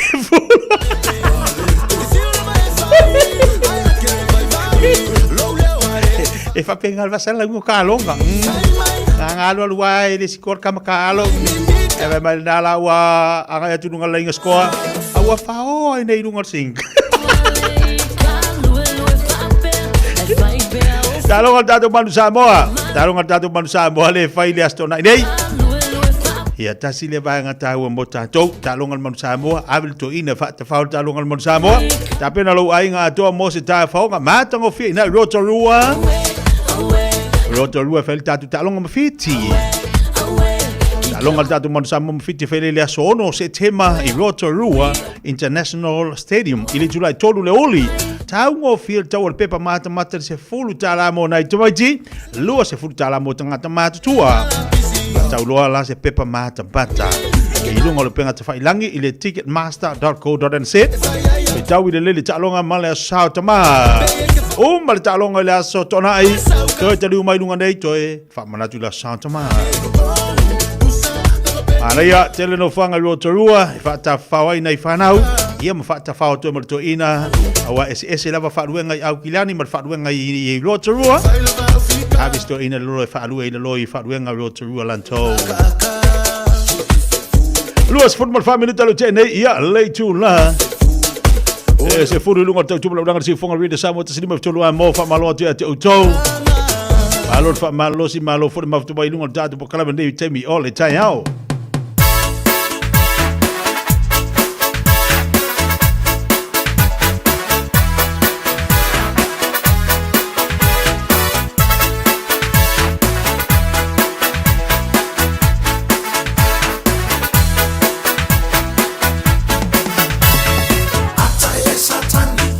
Ele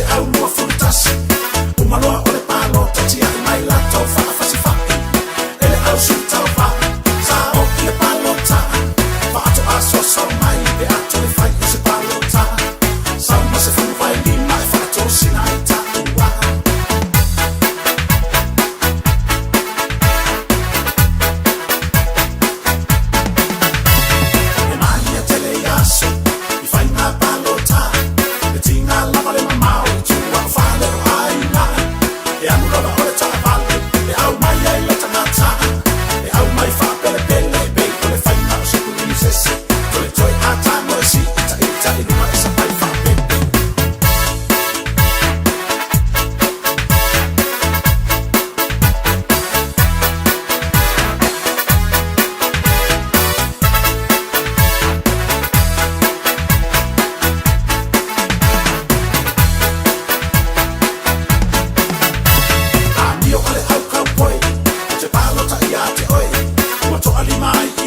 e ati male lau ki malona aina. Tuia na winga le anga wa ai le atua lai e sila sila.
Mesi luki sua whawhiawhianga le nei tai au luas fruiwa minuta lau te nei ia leitu la e se follow o le la talatu la ulaina la tala la ulaina la watuma o le ticket. Whapea e te aru ta alonga i le lo ai mana o mia la si tatu pepa mata mata wala mai tatu telefoni lua no lua tasilima vitolu lua no lua tolu fitu tasilima vitolu ia nau te avatu telefoni tolu fitu tasilima vitolu ia mau le tatu pepa mata mata whapea e te manumalo ia vatu man pepa te duai malau tautonga Ona winga mau tatu pepa mata te anga ia tuina lo rotorua. Lewa vanol tatu leina vala mai tolu fitu tasilima tolu. Te manu malo tatu pepa le te mata talonga tatu ma fiti. Manu sa mo ma fiti.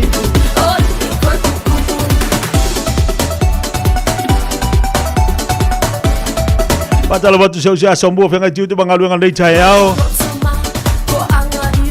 Peti mana ia ti fatalo watu nei tai au fo malo se fomoria. Ole tatu fisidi da alwatu, fisidi da alwatu mo tanto le nei tai au. Ngala au whakarikari fo ia le mere bo ia. E si lo whakarikari king o ko ma sangi nga me o inga ve. Nga o inga ve e whakarikari king. E al fisidi da alwatu fisidi mo tanto. Talonga tonga male tatu manu Samoa le sa tatu maloloi. Ta umai e fia ai o talonga na. Ka si al fisidi dang o kelo fo ya o ko. Ka si al tatu fisidi o ai na manu malo talonga o ye fia ai na manu malo ai. Ia tonga i le manu Samoa.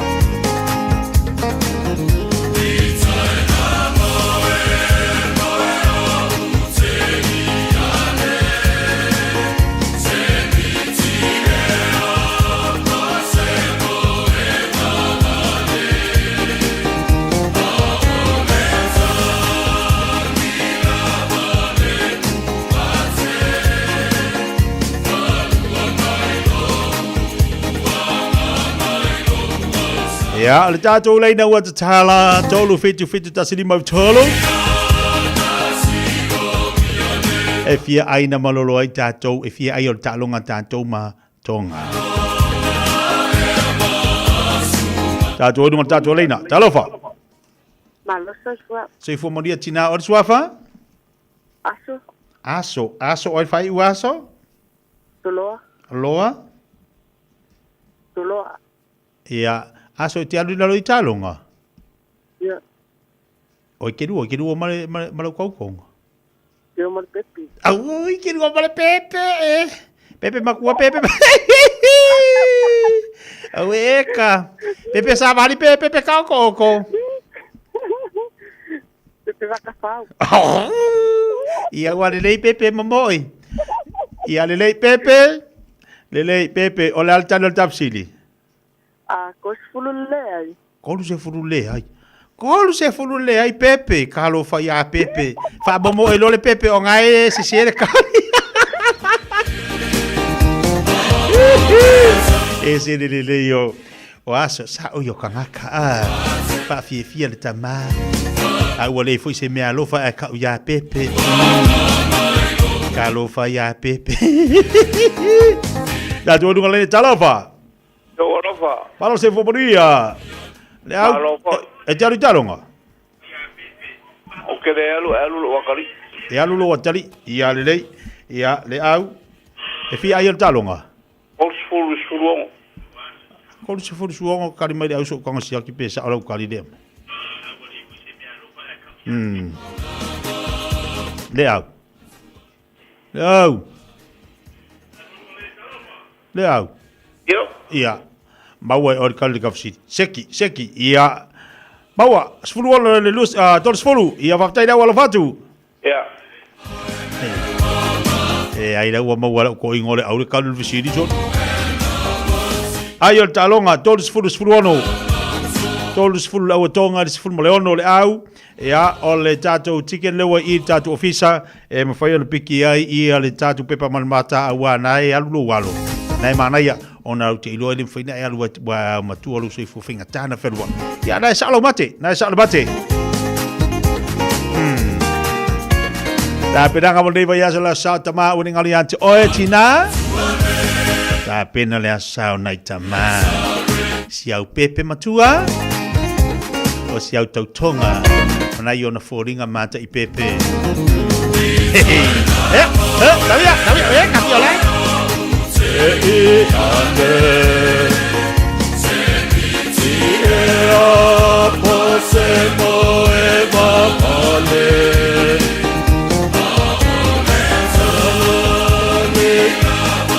E kumate.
soifua o le siafufonga Samoa, Radio Samoa, sa silima I vatolu a mo. Se kia Radio Samoa.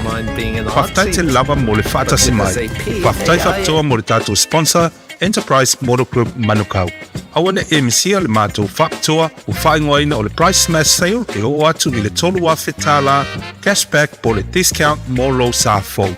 So mai I le tātou tuatosi I le 5 Grey South Road Manukau po le vili mai I le Obarselau ono tasiono whaatasi walu. Enterprise Motor Group Manukau tau tua mo oe mo le 5 tau sama. O esi la fia e iwa te si ma le tolu wha miliona ta la le se leni a le UTOS ua toe whaasafua atu I ona sui whai unite I le lua o lua wha. Whai sau teo ngā tupe e teo wha whainga luenga ai lau se leni ina ia vave wha tau nuu se wha moe moe ta ua a lau ainga wha pe e ka le sia. Wha o ngā au nanga le ANZ po le talofa voucher, le M ta la, ma le My Cash e ala I le Click X. Wha afso tai mai le ono valulima lua ono iwa wha iwa, le www.utos.ws, po le emaili o le info@utos.ws, po le Facebook, le UTOS, le wha aputu ngā tupe teo wha whainga luenga o le mawaenga tausia Samoa, teo wha whainga luenga e mātou lau seleni, ai sele e oe le manuia. Awana emisia le Fara State Dina, ale tui sa mo Manhattan, le asfalei le asolimo se tema. Fatau se over 4 papa on the towole fasipa ile tui sa mo Manhattan, ile tuatusi, iwa fatasi a Dominion Road I Mount Roscoe. Limas for talar ticket, e te fiu e tau sa milia po, pa fei menu. Ta tala le pa mo vai tau mafa, amata ile a faleono ile a fiafi, a ia tu le level po, o le a fafi file tu sa mau band ile a fiafi. Vili mai lis mo so avanoa, ile old watasi, o iwatasi, o fitu o valu, old watasi, o iwatasi, o fitu o valu. Mo tupe wha momoli Samoa, mana tua loa le Pacific Easy. Oro wha au pe le tātou wha pitonga nao le 5 tala tutongi pe ai wha aina le Pacific Easy app. E wha tino ai au tupe wha momoli mai lau telefoni wheme ai. Olo avano fo le tātou direct transfer ti posi mai lau tupe le tātou account. Ma wha mani aina fasidi lunga o telefoni. Ma wha tino la foina o lau tupe ai inga wha pitoa. Mo le tongi no pidio le pai, moli, te ngā tupe so se whale tupe Samoa, pe to tongi no ngā tupe e le nupi wha Samoa House Corporation, po le Samoa Land, ma so se au tanga Samoa, o lopa whai ona whatino uma I le tātou au nanga o le Easy Pay. Mana tua o whasoponia so se vaenga ni usila yo tātou lala, o lo avanofo yo tātou fise tolu yo tara o tāhuhu mamangele. Me wha ngā le Pacific Easy app po le direct transfer, me wha sawa I lo teimi, ai sidi ona wha sawa I nau tupe ua taunga tāle benisini. Mo nisi o whamtalanga bala au le o varselau o tasi ono, po numera masani au kilani o le lua fitu ono fitu iwa fitu wha, ma le lua fitu ono fitu iwa valu wha. Pacific Easy, o la ba anga mo tupe wha Momoli Samoa. Lo nu ue Samoa e wai la le basa. La le oe inu o le basa.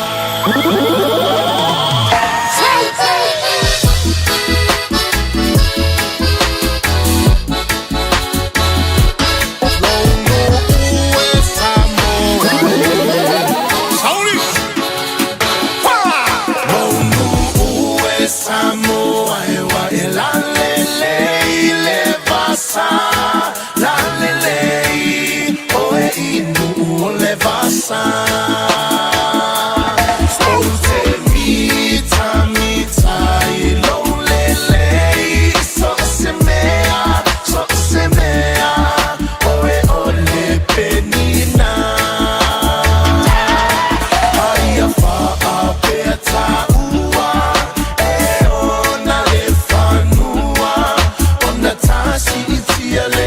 Samoa Otasa Loia Oi Tupulanga e Ote Ole Legi e Fia Fa Europa Naunawia e Mawale Poto Siri Sili Awane ia oa ona olo Alia Sili Loloto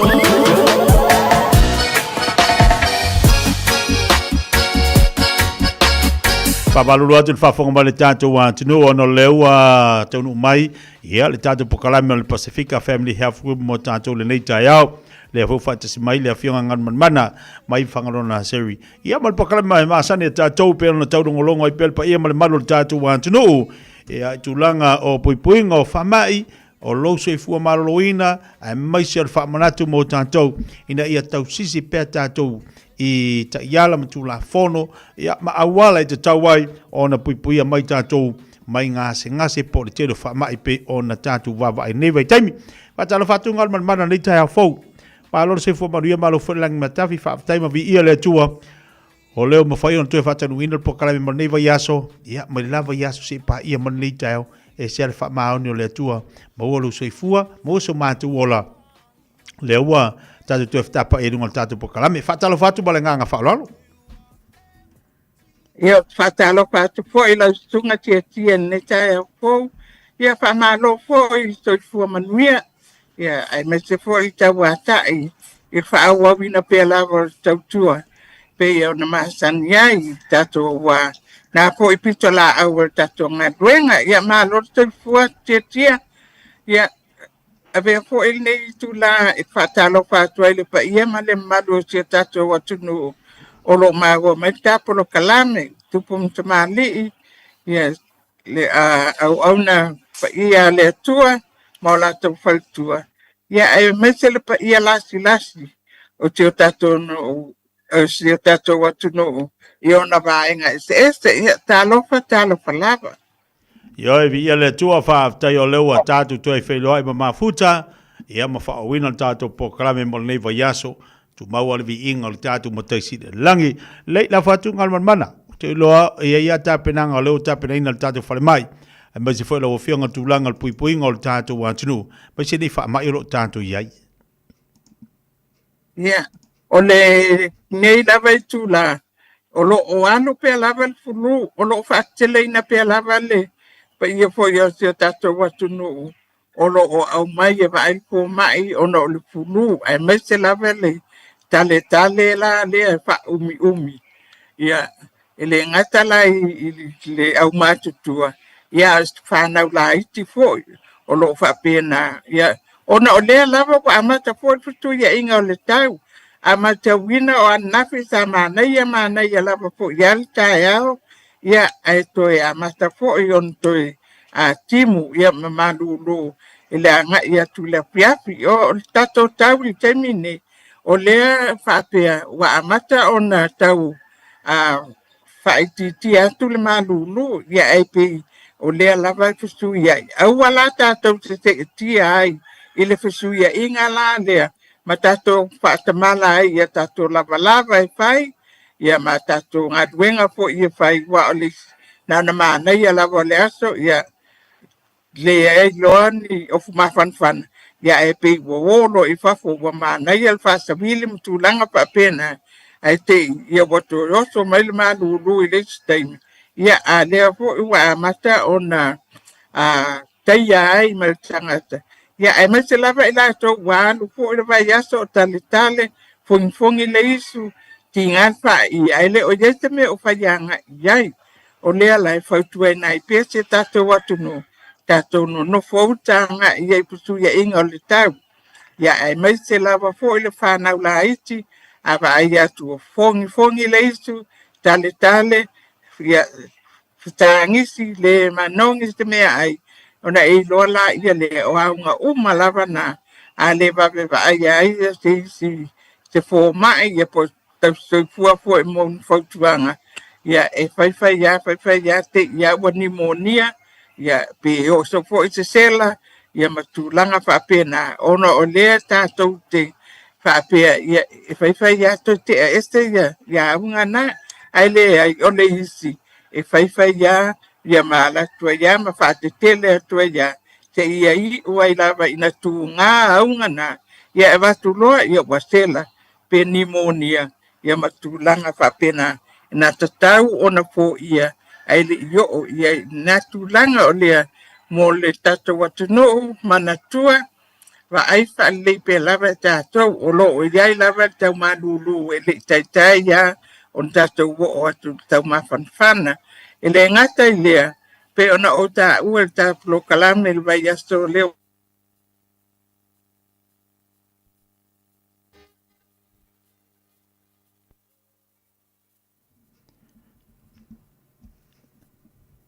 Talo fangalu. ia skiltina. Le ono vai aso talu tu este nai la o tato pastamala tina fo pepe fo. A ono lo vai aso ya ave lo e faia tato siakil fo mai.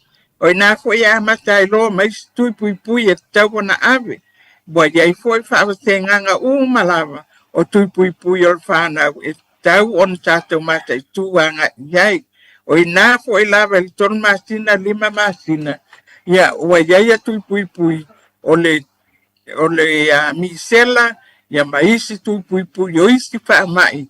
O lea sa masani o no fa yai tui pui. Tina mai la topo lo vai al fana la iti. Tau tua nama tātou, ele ngata lai tui pui. Ia a o siaki whaawatenga ina al whanau. E iai el siaki o le whaalongo, po le hearing test, siaki o le vaai, po le vision test. Ia siaki e poi ia le mamafa o tamaititi. Ia malona tuputupuae, ia po lona umi, po le haito tamaititi. E amata mai lava ono fua ia le mamafa, ma le mawalunga o tamaititi. A o iai i le vaenga le, ai le atol tautanga. O e loa ai po o tupu tamaititi, i lang na tupu e tatau o na iai, ma develop ai ia o na tu tina uma, i le taimi i o atuai. A wa a le vave pikapinga, ia o atu i le taimi wa matua pe wala alu i le a onga e toi pikap. Ia wa levan tawana fai ia nga ia tenga duenga. O le matua a wa tato whatamala. O le tuainga suenga ia morwhanau. O le masani o na refer ia tato o le blanket service. A taimilale nei. Wa le ngata lai le blanket nurses o lato whataunuina. A wa iai po ilava tato tau fua. Whaapitoa mo lea po tu a inga siake tamaiti. O lo o iai le au nanga na le Pacifico Family Health Group, a whai le o iai se blanket service a oe tina ama lo walo le pepe kou lea, ia whafsto tai mai al tato au nanga. O lo o iai a tato tau stui fua, paapitoa, e paapitoa lava i lato i le vaenga o le whanau la iti se a mata mai lava le ono vai aso. Up to 4 years, e whaia umai lava tuenga ni. I taimi wa whaabasenga ina, o lea, awa tātou te whaatamala iai. E le ngata po ila i lea po i vaenga nanto i whaamanatu atu tia. Ai o te whautuanga po i mo i tātou. O le mātina ne, ai me te lava whaapitoa mo tinamta maita. O le mātina ne yo sistema. Ia o lea e whaa ma mawhai nai le una ina o tātou tinamta maitai e o e whaia lato suenga mo le cervical cancer. O le masina nei o se tema a whaila wa atoa le tolu tautanga e le i whaia tau suenga mo le cervical cancer. O lea e te tau ona e alu. Wa ailau TP tala noa anga i tau fuolo o lau practice. Ina ia mawhai ona a whaatau no wine ia lea suenga. O lea wa mawhai lava o na e tangoa oe ia e whaia lau oe a test a nga ia tu langa lea o le maanaya na o le vaenga lea wa ia nei. E mawhai ona e tala noa i le nurse, whaasino a te oe me tau ona whai, o na e alu la ia leo oe whaatau nuu tono o le e whai lava i le clinic. Ai whai lava e oe, ia na e tu saulola ia le tu wanga i le nurse. Wale to pe yo aso ia, e whai al fō mai, whai al tau tuipua. Ia e leo teimi nei, ia o tato ngā loe whātasi, whātau no uina. Tinama tamai tai o malava o whai a inga, a mata mai lava polis. Fulvalo tau tanga po na ua whai ua e whai a ia wha a inga, ia o tau umana e mana umia. Le o e whaia tō waso suenga nei, ma tina nei, e whaata wai nai, ia e tātou uma, ina ia o e whaia tātou suenga, ina ia mawhai o na puipuia mai ia tātou, mai na wha mai o cervical cancer, po le cancer o le ngutu o whaatangata, tu lo whaafonga le tunu o poituanga ia whaapitoa mo tātou tinam tamaitai. Ia le ngata fo ile, ia e whaia tu fo ia le poituanga mo tama, i o tau ia e a whaalele. E mana o lawe siaki ina ia maua pe oele o la malolo ina. Ia e iai po i te lele awanoa e tal noa ai i lau fo mai. Ia ai mai se lawa po i tu enga ka nesta for prostate. Ia e tau po i ona e anu. E whai e mea o mai ia e a whaalele. Ina nfa manatu atu e mātou. A o oe lava o iai le ki mai tatala. O oe po i e te o anga i lau fo mai. E whai au siaki ia. Ina ia mauti no ai. O lo maua pe o ele ola maloroina. Mantua o le masina nei. O le masina whapitoa. Mo i tātou tinam tamaitai. Ina ia whaatawa ina i lo wo. E whai lau su e suenga. A whai watonu tau tanga i le ipaia. Alu alu e whai nei loa. A whai e le ipaia lava. Ia sau su e suenga whaapea nei taimi.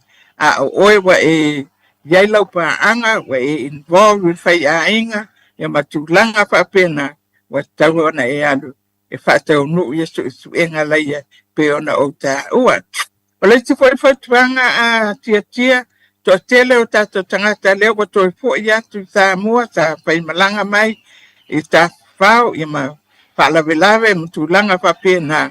O lo mawalunga pia le whai numera, o le tātou atunu i tā mua, o lo mawa dengue fever.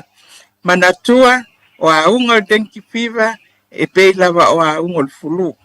A e o atuanga i tā New a wa mawa e oe, wa tinga, ia so onga o lo tino, ia wa vai foi, wa este foi lau langona, to e fever, ia alu vai lau fo mai. Tau iai o esa e Samoa, ia po fiti po fea lava se se atunu, ai mai se lava Samoa. Ona o leo o watu tato tangata, ma a watu ia le siama o le denki, o wa e mantua, e fa i le fitu asto, e ai o ele namu ma e la vea ai e fato a dia e mai a unga o le dengue fever o le a pai e na e nei le si vai asto ai e ala tu o pena ai o le namu ne e fato a dia e a unga o dengue fever o Samoa o i New Zealand alu vai ia fo mai a wata fatu tu wanga ia ona o le lava fo ia lo li poti mai e tono tato pal mai yo si la tunu nei yo kilani o to tele o tato tangata o atu vai e fo mai ia sai nei Samoa ia le wo atu ia ma ungo dengue fever o vaenga la ia tia ia fa mama fa ia le tatalang ina yo e vai la to fo mai pe alangona ia le tinga so ongo pona ivi ia wa vai fo ia le tino ia wa le lava ma lo ti pe ia no masan ia ma le fiva la le ia ma le tinga o mata ia ma tinga le ulu ma tulanga fa pena ia ona e anu la ia le vai ia le fo mai a fai fo ina e la tu po ia se manu ai lo vai pe a o po uanga ia le mumu a o te fatamala wa me o mana e common tele yo tato tangata e o mai e o Samoa mo mai e malato ia e manato fatau va anga ia e per tele la vale a fianga oi pe a e le tutu ai e tonga pitia ia le vaenga ia tia pe ia se ti vaenga o e fia fasiliai pe ya le ai o le ua manino le telo vaenga o vaenga fo ia no tau fasilia to ia le ua mai le fianga man tulanga pupuinga lava ma fa au mo tatu wat no ia il telo fa mai le ngata le dengue fever ia ai mo se fo ia tulanga le pe ona ia il tatu fa mai le folu o le si vaenga wa le na tau ia ma le telo wa le o to tele la tu la to tele mai la to tele mai wa mai Samoa ia Maria ai mai ama o falsiaki la to fo mai wa tatu tele o loa a fianga o leo mai malato ia po o le me fatu anga i mai fatu ala ngona fu la ia le niso tangata wai tatu tele mai lo le name ai mana ia le anga i mai anga i le falsiaki ta o le ya o ta o le wa le ti ya na la tu lava ya fa lo ngot wa vai ya wale pia ro fengan renga ya fa to ala ngona ina ya le fiva la le ma tinga o le ulu ya so o to ma tinga o pona ivi ya me ton wala na adwa lo va ko ma ai me se lava le auta la bo le ya ma afa pe o ya le fa na la iti ya o to te lo la to wa va ya pe ya wa ma tana popo o papa la mai ya vai ma tu langa pa pena ona o le sa le va inga ile ayel namu a ya sa mo ne ya ai va ai ta to falma ine yo lo fa ya ta to o nanga ne o Weymouth o le numero 5 Waimahia Avenue i Manuera Weymouth o i 32 King Street i Papatoe ya ma le 136 Queens Road i Penmure o ina tato falma ya fa ye te nofo lata ane tato falma ina o yai pe vili yai tato numera o le oval selau tolu lua o tolu a fa ye le o ye ta fuma ye le talaina o i se fuma i fala inga vili tato numera na oval selau tolu lua o tolu ya ele stalaino ya oi po fia lava le palmai e te oanga ia e va ai elo fuma e wa e tawana le stala oi ele tawana e walk in pe lava le stala ina oi e wa e tawana mawala numera o le palmai e wa le numera na e so ste taimi lava te o el palmai ya po o i fo i tono midon mo po fia lava le palmai te e ta pa lava lo numera na o wa numera na identify ye o tonu o le health system a New Zealand o le o tau ye fo watu tono New Zealand tauna e alo vai lo fo mai fai ye lo numera na ina ia ma fai ona faonga ma ia ma vai o fo mai i so se taimi lava po wa lava un o dengue fever ia ma isi fo lava fa ma e tau mo e ma tamo ia tau lava ona rule out e mantua va ai ta to fa na la to tu pui a fa ye le fa tau no wina mana tu pui mai le la loane lo te tanga a ve ta mai te fa tau no uma la va la to tu pui o no la to ia e ma ngo fia la vai fa mai ia fa pena fo ia na yo ta to ma tua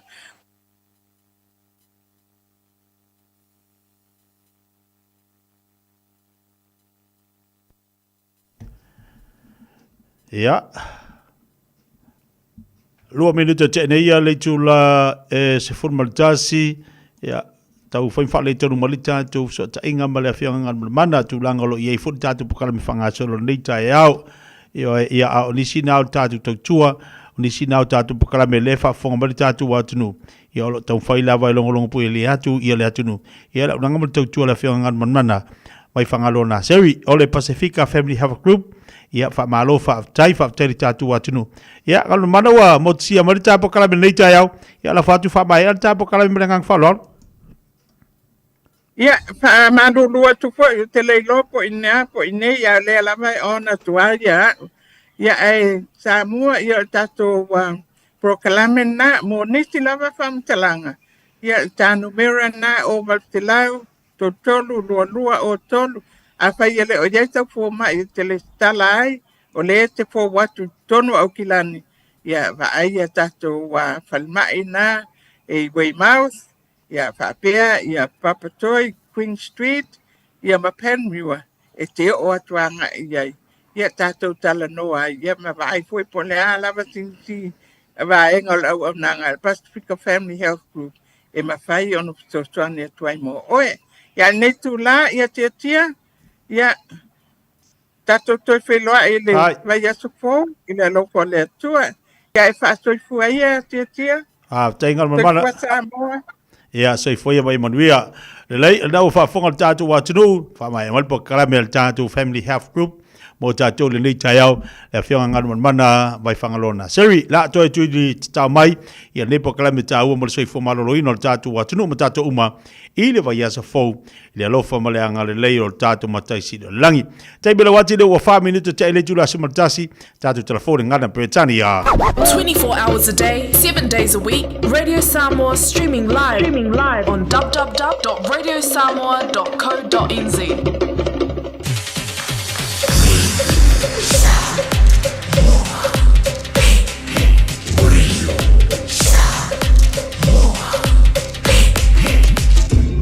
Noivo tu, amo.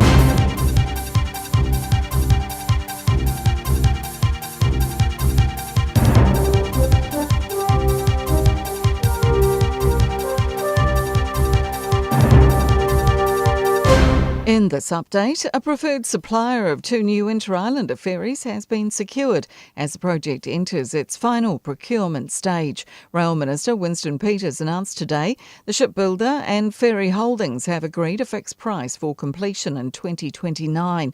Tobias McIntosh reports.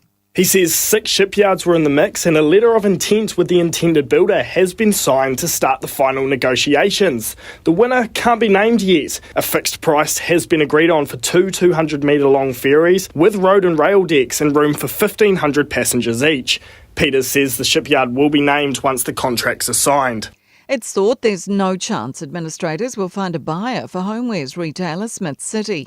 Company founded in Christchurch in 1918 entered voluntary administration yesterday with all 9 stores and the online shop shut down.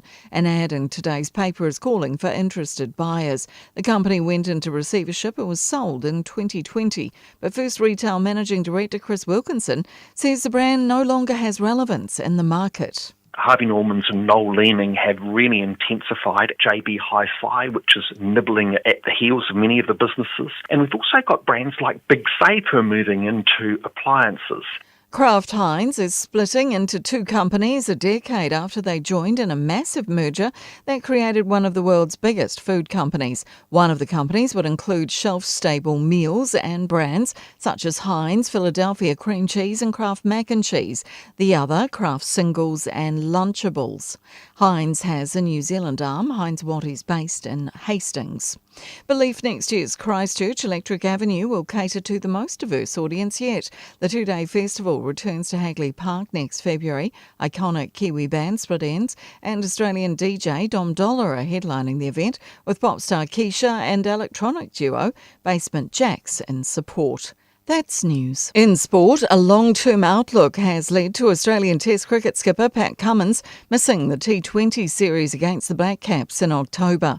The pace bowler is dealing with a back niggle after the Test tour of the West Indies.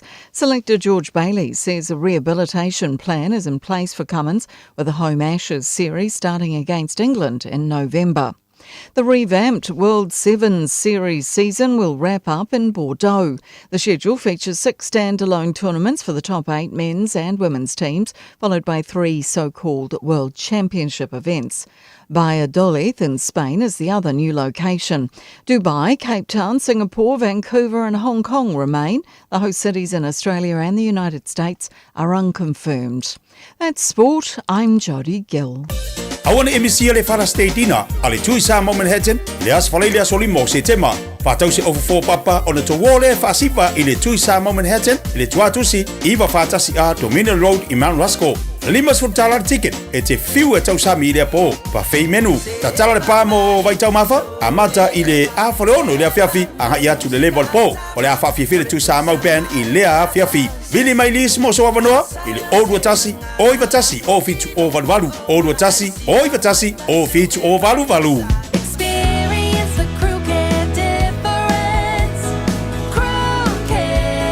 Looking for an opportunity to build your own business? Start your own cleaning business with Crew Care. You'll be joining one of New Zealand's fastest growing commercial cleaning companies with 12 weeks professional training, flexible working hours and a guaranteed income after 2 years. Find out more today. Experience the Crew Care difference. Crew Care. crewcare.co.nz. O le Casa Beds and Appliances, o le tali o manaonga, I o loe whaatotonga ilo mauta, ini tau le lei, toi anangata, e mawai moenga ngā o si tutono New Zealand, wha a pese tino fōa o le potumalo lo, lau ai manafoa, TV, la au pese, usa aisa, masini tā lava, telefoni whi aveai, maisi. A whiu ane loa I le whawhituwha Great North Road o tau, po le tolo whituiwa Great North Road I Henderson, le Casa Beds and Appliances, telefoni o valu se lau, lua, 5 o valu se lau, lua, 5.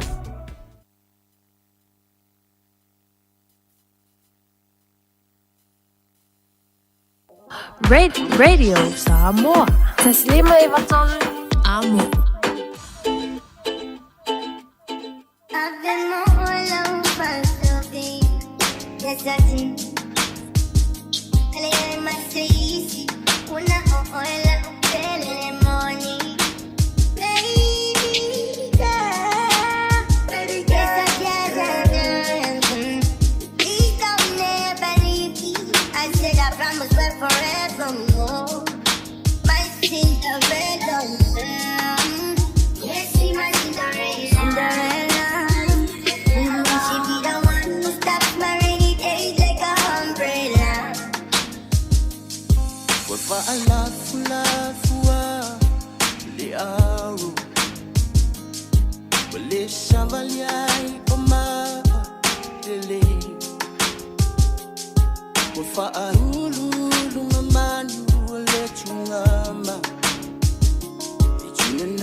O longa matawhenga I te tono initia.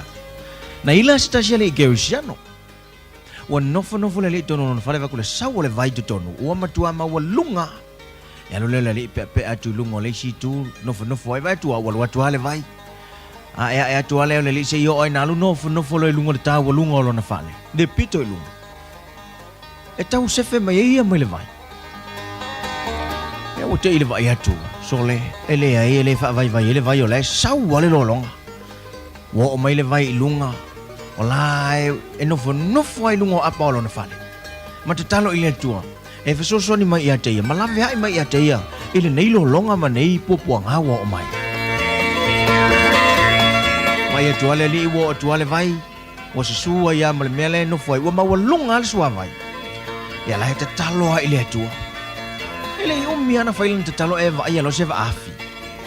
Alu wane yo na luma, tau wala au mai. He oso mai latu teo. Ai mai le ai. Ko. Titi ala ve mai au le tua. Umale mua e to saule va afi lo na lua. Sau ka ko wo, wa ma wolunga na vai ke we malemo. Le mo ko le. Ka mo vela kalo e tuse. Sau se angelu e na ve mai au le mo talo ile tua. Ia poko la nga le usole. Wale wa umala le fia poko wa ova afi. Le ai masisi na toya o mai.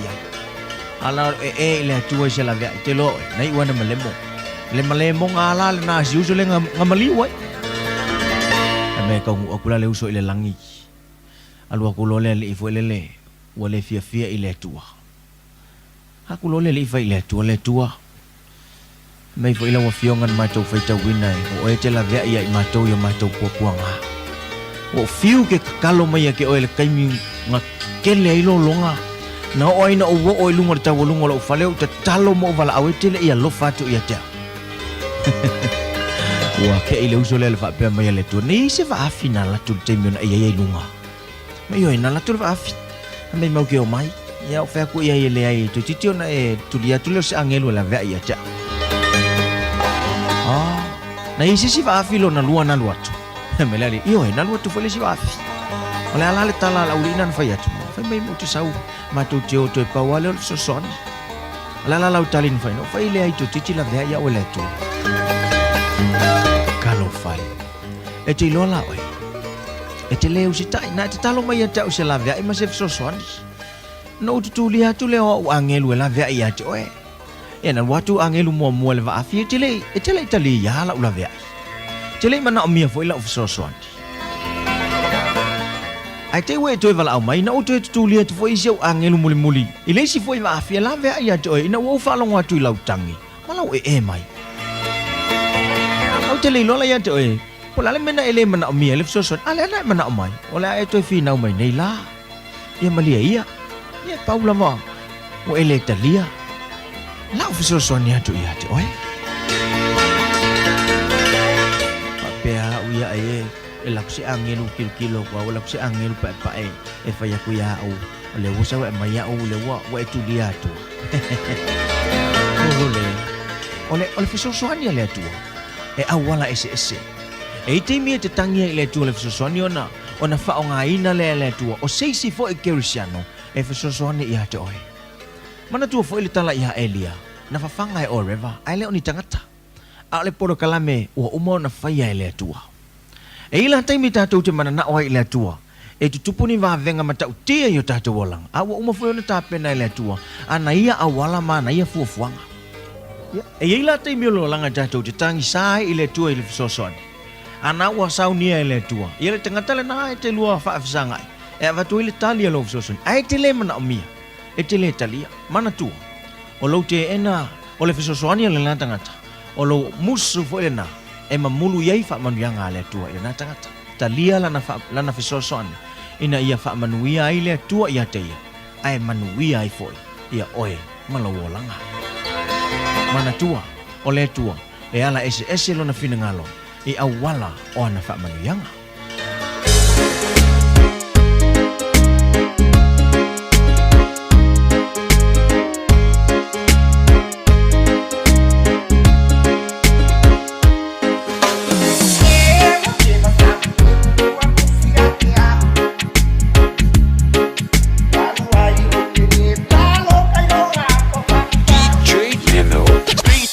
Dad?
2 minute leo tena ia leitu la ese football jersey. Papalo atu tatu watu le tayo le mona watu lea o le tatu pokala me le moe. Luita wina 40 tatu savalinga ma le tatu for longa le onga tono nei vayaso. Ya onisi na ya tatu wata popu ma nei tatu tala malia le tayo ai te lelo na onga lo le tau lu soifu ma wola yo e. Ye ni se la tolo te fisi mai tu langa polasi tala mai ni so tu malo le la tanga fa e mo tu ni si tu malo le wanga i mai lunga. Ia anana vatu lava te lona wa ilunga penga te whailangi. Anga ilunga le Facebook le Radio Samoa, anga ilunga le Facebook le a foi al mtanga luenga o le ofisa whainga palo tau inati mo leo te lenga o i tu malo le wa mai o na whaila tu whaiunga. Ia po leo mai o na whaile la tu palota. Maua mautino i lore sui o le wofi mai i le nafo i tu malo. O le tu malo le o sanga tasi to lua sui sa tamo e mai ai o le sui le HPP mo le sui le fast. Mai al fainga lo ia le se mai le sa ale sa HPP ia le fionga ia lo au sola i malo keneti sio le o tu la i malo fo le tu malo sanga tasi. O le tu malo anga ana lofi number tasi ana lofi numero tasi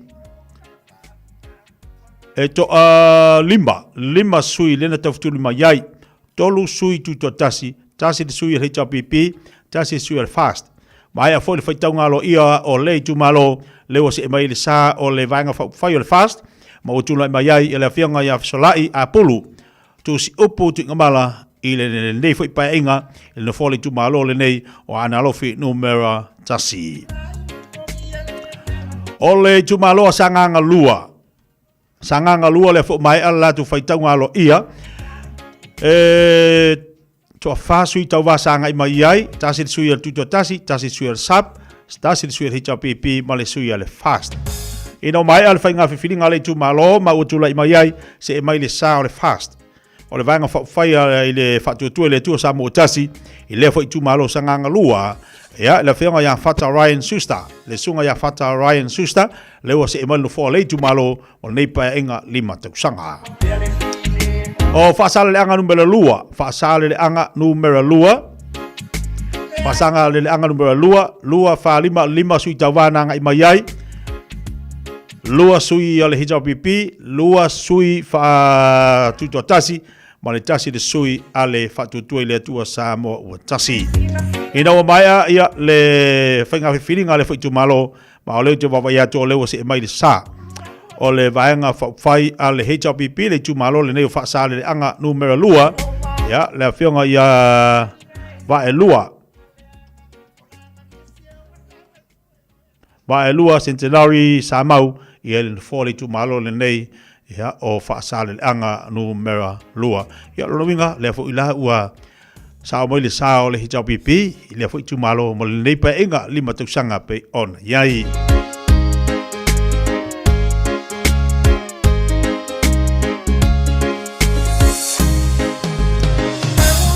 sanga tolu le foi mai al foi tonga lo ia o le tu malo le sanga tolu fa sui tau wa sanga i mai ai a wale fina wina no fo le foi tu malo tasi de sui al fatu tu le tu sa mo tasi le sui tu tasi le sui al HPP ma le tasi le sui al sap ino mai a il tatu fai tau ngalo ia le o tu le mai ai le sui al fast le afionga ya sala Paulo Tuala Poto i le foi tu malo ia mo le nei lima tu sanga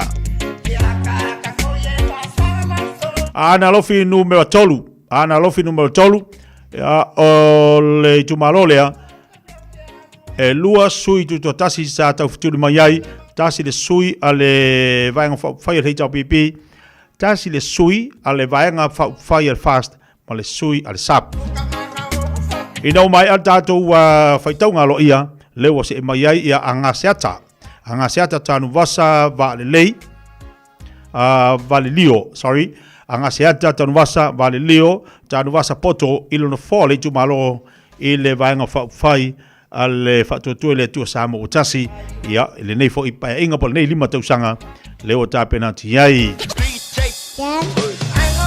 nganga e maunga numero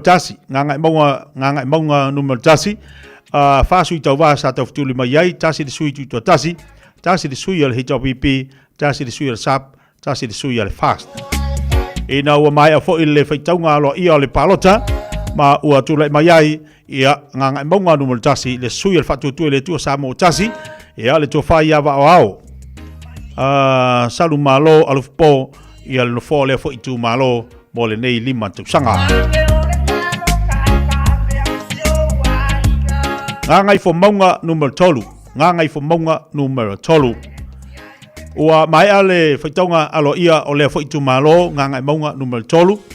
Lua sui tau wāna ngai mai ai, tasi le sui al fast, o le taitai lea, o le vaenga whai al whatuatua le tua Samoa o tasi.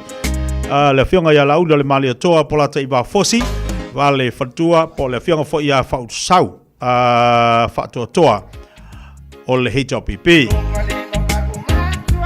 Mai le whaitaunga alo ia, tulai mai ia le taitai. O le vanga whai o le whatuatua le tua Samoa o tasi, le whionga ia laula le mali atoa, i le whai tu malo, whawau le tofi o le tu malo, pei ona iai. Ia, nisi lau tātou tu malo lewa mawhai on taunu mai, wa mawhai on tōlolo watu, a wale nofisi le fia manino ma le whafonga le tātou watu nuu. Ia, pei ona iai tā penanga le tātou whai ngā palota. Ia, mahalo le ungusai, mahalo fo i le talo, le lava o te wawa ia tu ia olo o fōlau manui a le tūlanga lo iai le whai taunga. Alo ia o le tātou palota, pei ona iai te tau ono o atu le aso whalaile. Ia, wa maoti mai ia le tātou whai ngā palota. Ia, maua tātou tiloloa. Po ai, le whai ngā malo o le ama whai o na tū lai mai, i le nei 5 tausanga. A wā le tau aweina o le tātou a tinu. Tāua te talo. Aua ne i whaatamala tātou. Au fwoi ne i manatu mama, se o ai ato tofi mai le atua. O le tāpenanga, o le tātou a whainga malo. Taimine, wa tāpena whaatasi maleli i mea uma. Mai le atua o le poto, e au mai le atua o le tamau ainga, e au mai le atua mea uma lava. E tāpena ai lana a lona tunu. Ia ma le tātou whainga malo. Tā ua la lau te talo. A o whanga solo pēha, ia whaitaunga alo, ia o nisio i tu malo. Se ia tini lava i las whalaili. Na manino leo le mātala vai. Po ai se whainga malo o le antu lai mai. Lua se whanumalaiwa minuta leo te enei lei tū la se whanumaltasi. Awana emisia le Fara Steitina, ale tui Samoa Manhattan, le as whalaili a soli mo se tema.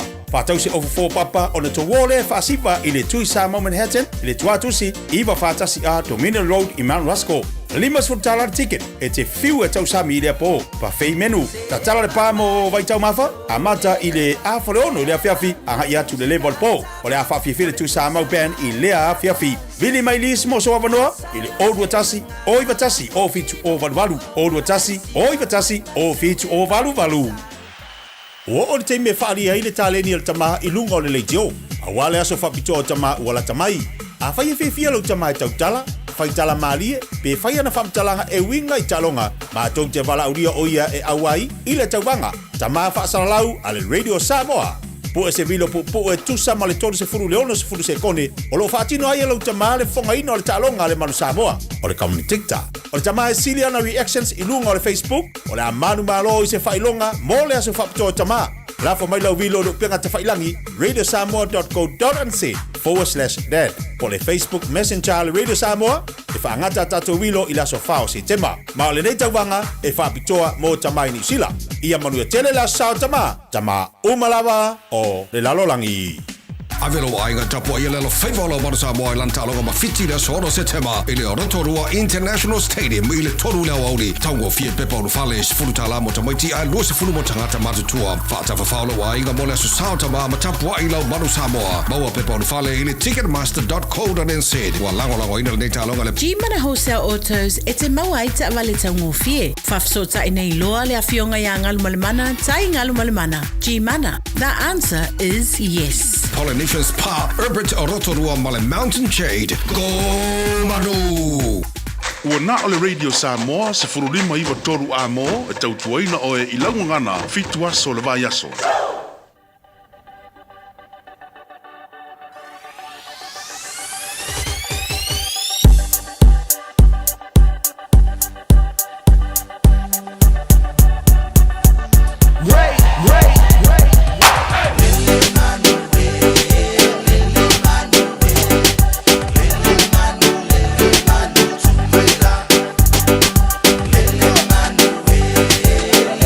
Man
Ua mawhai o na aura tula polo kalame le leimo o ia so taitasi o na o le langolango malosi e le whale maliu a se alo le atunuu o ese tātupu Funeral Directors i Manukau City. O kalame leimo o he tālo whalawa. I sai e fast furu o lana whai ua tōru se furu manitasi. A o e whaatari i le alii e toi whaafo wina o lo lātou malosi. Lātou te si ia e apa au e pei o aeto. I le susuenga i le manu lele le nei o le aeto. E whaatusa le aeto o le tupu o manu lele umma o le vani manimo.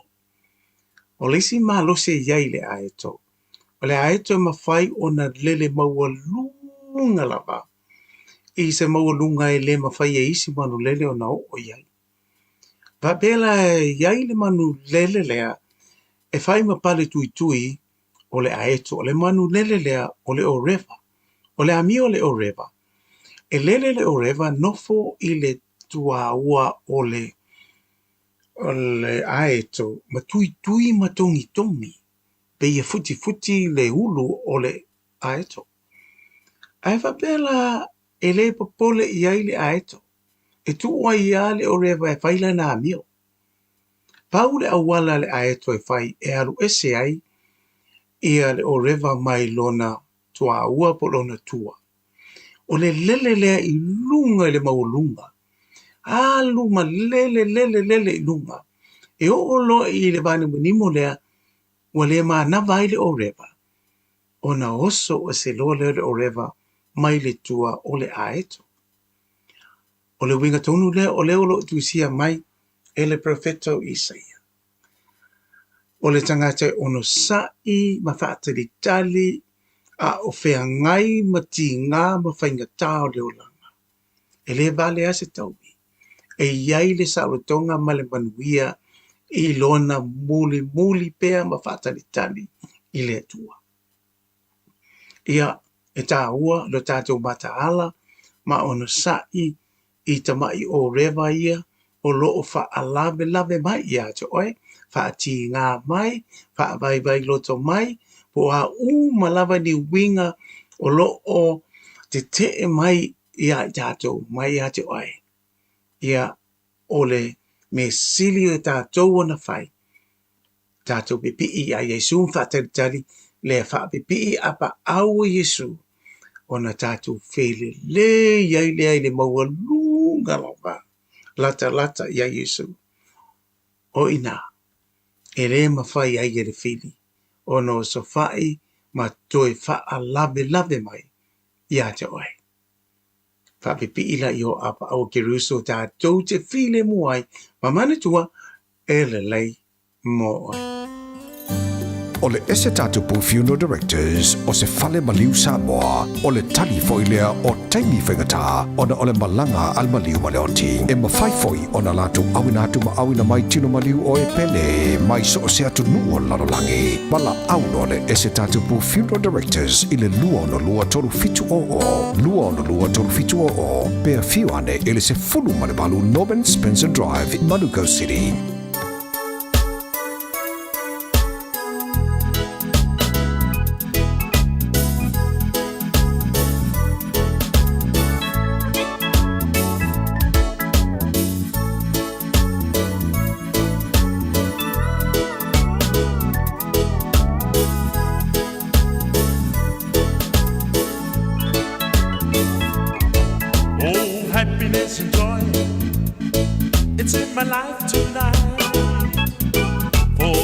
first time I feel everything's gonna be alright.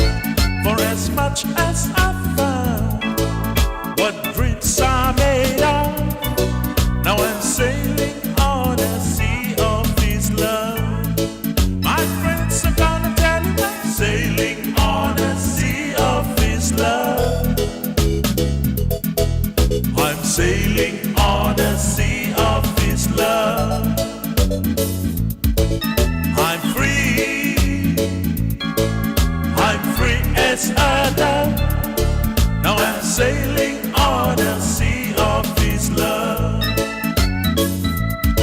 It's a miracle that Jesus placed in me, the truth that we share, I never thought it could be. He taken me to new heights above. Now I'm sailing on a sea of His love.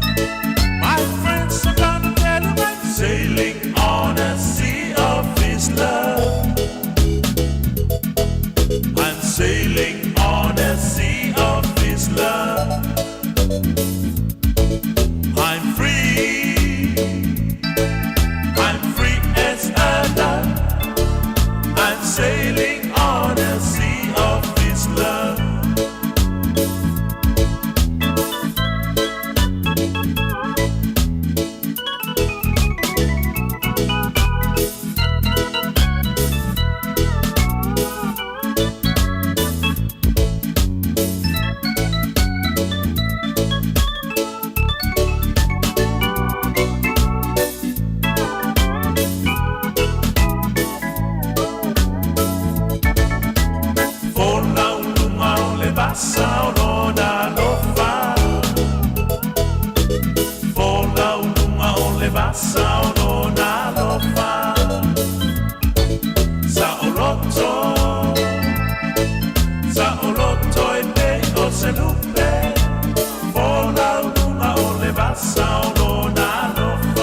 My friends are gonna tell you I'm sailing on a sea of His love.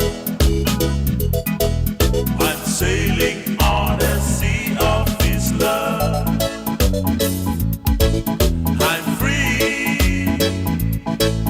I'm free as a dove. I'm sailing on a sea of His love. I'm sailing on a sea of His love. I'm sailing on a sea of His love.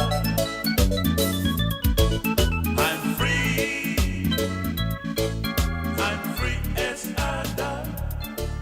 I'm sailing on a sea of His love. Avelo ainga tapua ia lelo faivolo mara Samoa i lantaloga ma fiti le soro September i le Rotorua International Stadium i le toru leo auli taungo fie pepa unu fale sifurutala mo tamaiti a lua sifuru mo tangata matutua whaatawhawhalo wa ainga mo le asu saotama ma tapua i lau maru Samoa maua pepa unu fale i le ticketmaster.co.nz wa lango ina le neitaloga le G-Mana Wholesale Autos e te maua i te awale taungo fie. Whafsota i nei loa le awhionga ia ngalu malemana, tai ngalu malemana. G-Mana, the answer is yes. Polynesian Spa, Herbert Rotorua Male Mountain Jade. Go Manu! Nurses' strikes are planned for Tuesday 2nd and Thursday 4th of September. Hospital emergency departments will be open for emergencies only. If it's not an emergency, you can visit your GP, urgent care clinic, or book an online GP appointment. Or call Healthline on 0800 611 116. For after-hours care in rural areas, call Ka Ora. Find out more at info.health.nz. Talofa Samoa, o Atish Narayan, o le Licensed Immigration Advisor mo le Auckland South Immigration Consultants. E visosoani mo so se tu ai ngā visa e malanga mai e New Zealand po Australia. Telefoni mai nei loa i le o valu o tasi o no valu wha fitulua. Po le olua tasi o no valu fitulua tolu o. E fia le moana rentals e whailonga antula na whapitoa mole masino o September o ke topa ma November. E luse fulupa o le apa uma walalo ai le tongi o Tavale. Pe a tolu aso pe silia to foi le umi e te whao ngā i nai. E ma whaiona piki le Tavale mai le malewa le le whale olo. Po o whangali, whapelo tātou ofisa au tui ala fua. Pe momoli e to foi le whale tali malo o loo e wha mautu ai. Ai ngā whapitoa. Olo ia tātou insurance cover e te fili mai ai. Ina rei tupu se whalavelave ai olo iai le puipuinga. Mara tuolo iai le tātou account i Dusila. Pe la fosao foi le Moana Rentals. E whao ngā i le Pacific Easy. Pe whao ngā foi le credit card e whaatino ai le tongi i nolo sa. Mori si whaamtalanga wala au le Pacific Easy i le ovalu se lau. O tasi ono. Po numero masani au kilani o le lua fitu ono fitu iwa fitu wha. Po le lua fitu ono fitu iwa valu wha. Matalo sanga e transfer oe i le Moana. Pe asisi ane le Facebook a le Moana Rentals. Po le tātou pengata wha ilangi o le moanarentals.com. Moana Rentals o laupa anga e taitoloina oe au e malanga asiasi i Samoa. E ale lei mana ia leo Joyce football family du talo le tula se football lua ai o atulo mala tavale ina unang mal tau le tatu fal tavale o Mega Cans leo vata si mai so uso ia tongi sia le nei taiao o se tama au le tele tongi sia to le titi ia tala vatang sia tala fa papa ia tala fa la sunga ia langi matafi malo se fu mandia fa malo ole mai tau atu la sunga le tau tailo tatu pokalame tifia mai. Ole ala manga ngalu e mai baru apole o manechura e sele de inga malo sile malo se la sunga tu longo fa ponga samo. Tangsia no sau le lima te le sau valu apo. Yo ole me fi fa sa, ole me fi fa sa. Yo ole me fi fa sa ole sui tau va no sau le lima te le sau de va viao. Ya. Tele sau de valu apo, a tau valu apo le ta le sfutasi sfulua. Ai, le sa fam kalanga to sia to via. O yo nai sa ngai so la sa por valu apo, yo a pula ko nga kami te valu apo ai. Yo le va veao e amata maritasi tau leono ia o le valu apo le sfutasi sfulua le masana e felua ia. Ai la tiri se lo ingai tu la fiafi yo termina volini bana tu lo nga fa yo le banga moi tu to sia la to na venga poi yo le kamai le foi fa pe wa yo mo fol ma tu la to ya fe ba mo fai ma ba ve o ben malo lo nga la to ya ta wa ia vai ngai wa ta wa o le vave mo o tangata mat tu ai o tou ya ke fa malulu ga tu o le fa tu a lusu ma kasi ta sanga lo ola ya wa le ko sia wa le ya ludunga foringa ya ludunga kausanga le ma fa ya le sui o pe fa nga ya o ko le ya la fa tu ya le tayao la to chu la ga mal tatu wa tunu ya fa ta tel la bala sunga ke tia fa tel la bala tau tatu po kalame o ki fi mai ba fa fon anga samo mai tu fa ni la ndang ni ke lope fa pe tonu wa ke vo pe tonu tatu la fa nu samo ya ki nani foi ai o tatu uso i sai ya Amerika Samoa fa talo fa tu tong sia ile ava te lava mal fa malo se tu mania pa malo le tawa tai ya mana tu avundi ngalo le sao tama fa sina me alo fa mo le sao tama ya fa pe wa e sto fa pe ini fu fanga fo le ale tina mal fa na fi fa to se ta vale tama la ya sira I foi le tato o penga ta fai langi lunga I o Mexican lunga ko Facebook page e ngai sila le ita vale matongo fi ngai e tato o videos o art tu langa ta penga ai no fai fo ina e vala au mai fo e ta pa pe se fu fanga pa pe fa to si ta vale mo le salta ma yo le fai fanga solo tato fanga me alofa yo e salta ma e mo volta ma ai nga ta fa pe talir ta sanga ma sai ni con kalate ma abe ta vale e mo volta ma li lima se lauta la e fai la vala no fa tonga pola la val me fin ngalo o ia e a tina ni foi e se mai ta tu fi pa ta tu ta no le me ta tu pe fa ma fai nga ma rofa Oi, e se mi fe fio tātou rata vale la tele. E se fe fio tātou pick up, which is a feli me sala tāra so se tā vale lua fe fio tātou pick up. Ki nani fo i manatua tātou tonto sanga le lava whangwhango tua tong sia. Oi, ma io tio tātou tonto sanga le e mauailo wa file mu. Oi, wanga tonginga la mo tā vale o isi tūranga toru elements o la tā vale e tā fo i ai tong sia mo tonto sanga mo la con kalate. Le lisi talaina o la tā vale, le servicina o la tā vale, whaingo le wang fitness o la tā vale. Ia e whai fue tong sia. Manatua e ia na fasal e ia inga fasal launga tato fasal launga fa businessi dele tava le fela filinga pesu mai sa mo a mata mai lava tato family events o tato mini events tato commercial events la mo termine o le tato commercial events wal bia tato commercial events ia te nane po o tato SUV la po Toyota Highlander wal ese tato Mazda CX-9 Ele Mazda CX-8, leko ele tato Hyundai Santa Fe, o tai fitu pota amati kele ia. Taranda tō tato piki aku, tato Ford Rangers, Toyota Hilux, o le Mitsubishi Triton, o tato Mazda piki 50. Tele tato piki aku e four-wheel driver tato tabali. Nisi tūranga la tō te whima mai.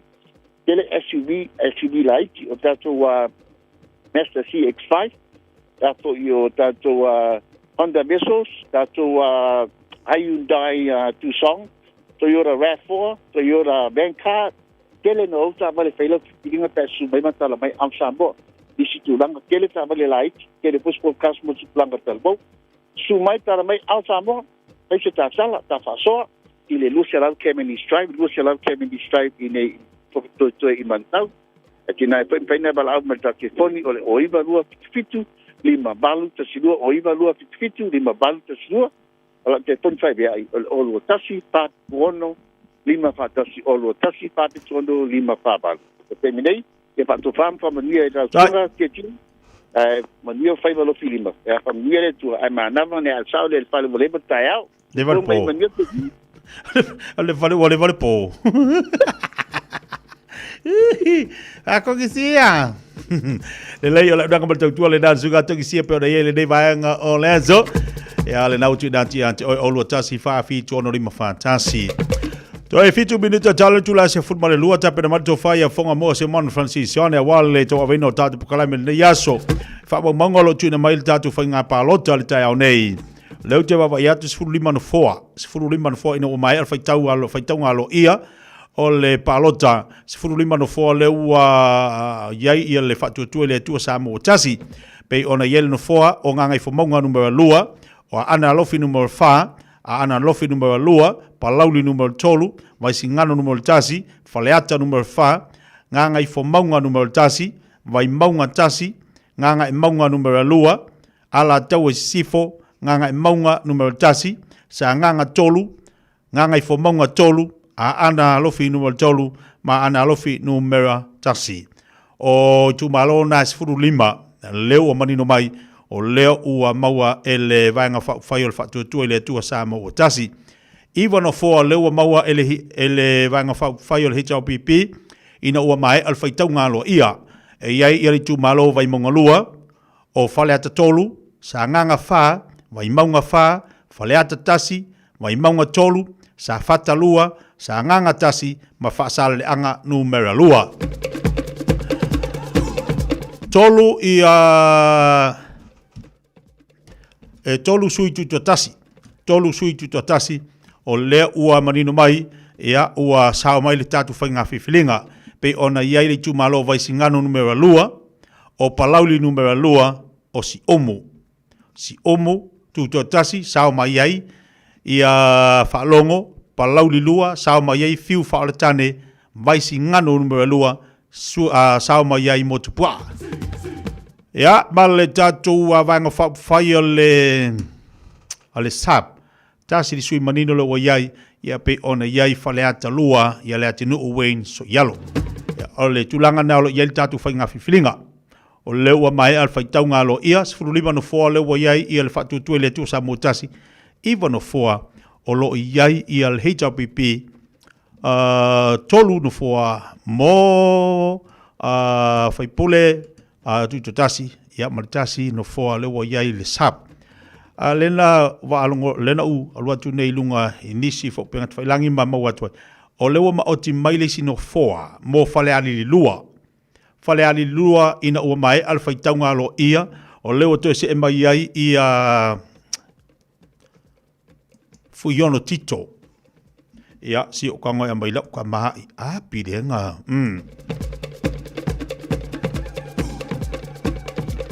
ia lena sa fui mono tito asafo o mai ala tu fai nga palota fai taunga lo ia le wa sa mai ai ia ma ua fa mo tino mai ai ia o le lawo fa tu mawino no fo fale ali lua fui mono tito asafo ia ile no fo le tu malo la le lo winga o le la fa popo ia o ringa mai la o se football ono se football ono no fo le wanga ia tu ile fa tu ile tu sa mo tasi ia o lo tari pe ani so tanto wa tu malo awalo na fa taunga lo ia ile ne ia so mar fa moi ia tau no o antu stay mala fiafi ma le aso atayao wa manino mo le tele o niso tatu tu malo ia na fa auto lo le o niso fo fanga awale tantu malo mo le pa enga ia se football valu ile nei tu sanga mo le si lima tu sanga le o tatu walo foia ti ai to tolu minuto de tale o le tu la e se football lua o mai fo temi fa mutali si tu ma sa unanga mo le malo tatu wa tunu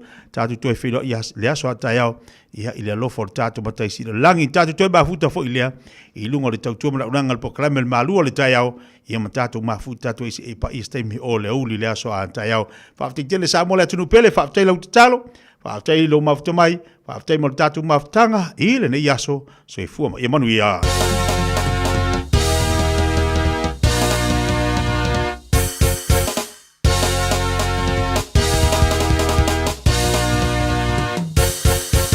Mana ya foye banga le olanga Mafuli ai le tele o tangata Ele ilo a semea Wolo fataita i mulmuriano Toyo mai faleanga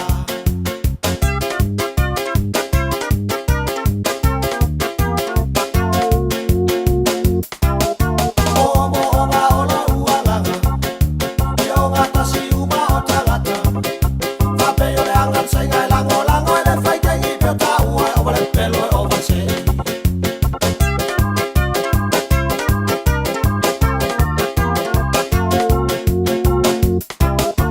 Tuno fumba fau ino olanga Jaluya America po samba Ele foi America tau sia ida file bu po samba tele ola tau lo lamba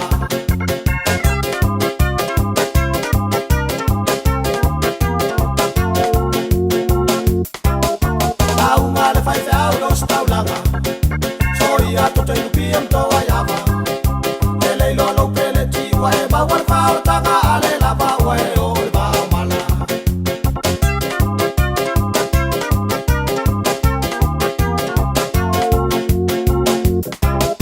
Papei o se tai fai bia babi Esa u masala news para belave Ai foi nos para maga o le tele la la ngi fatu sainga ya America po ya pati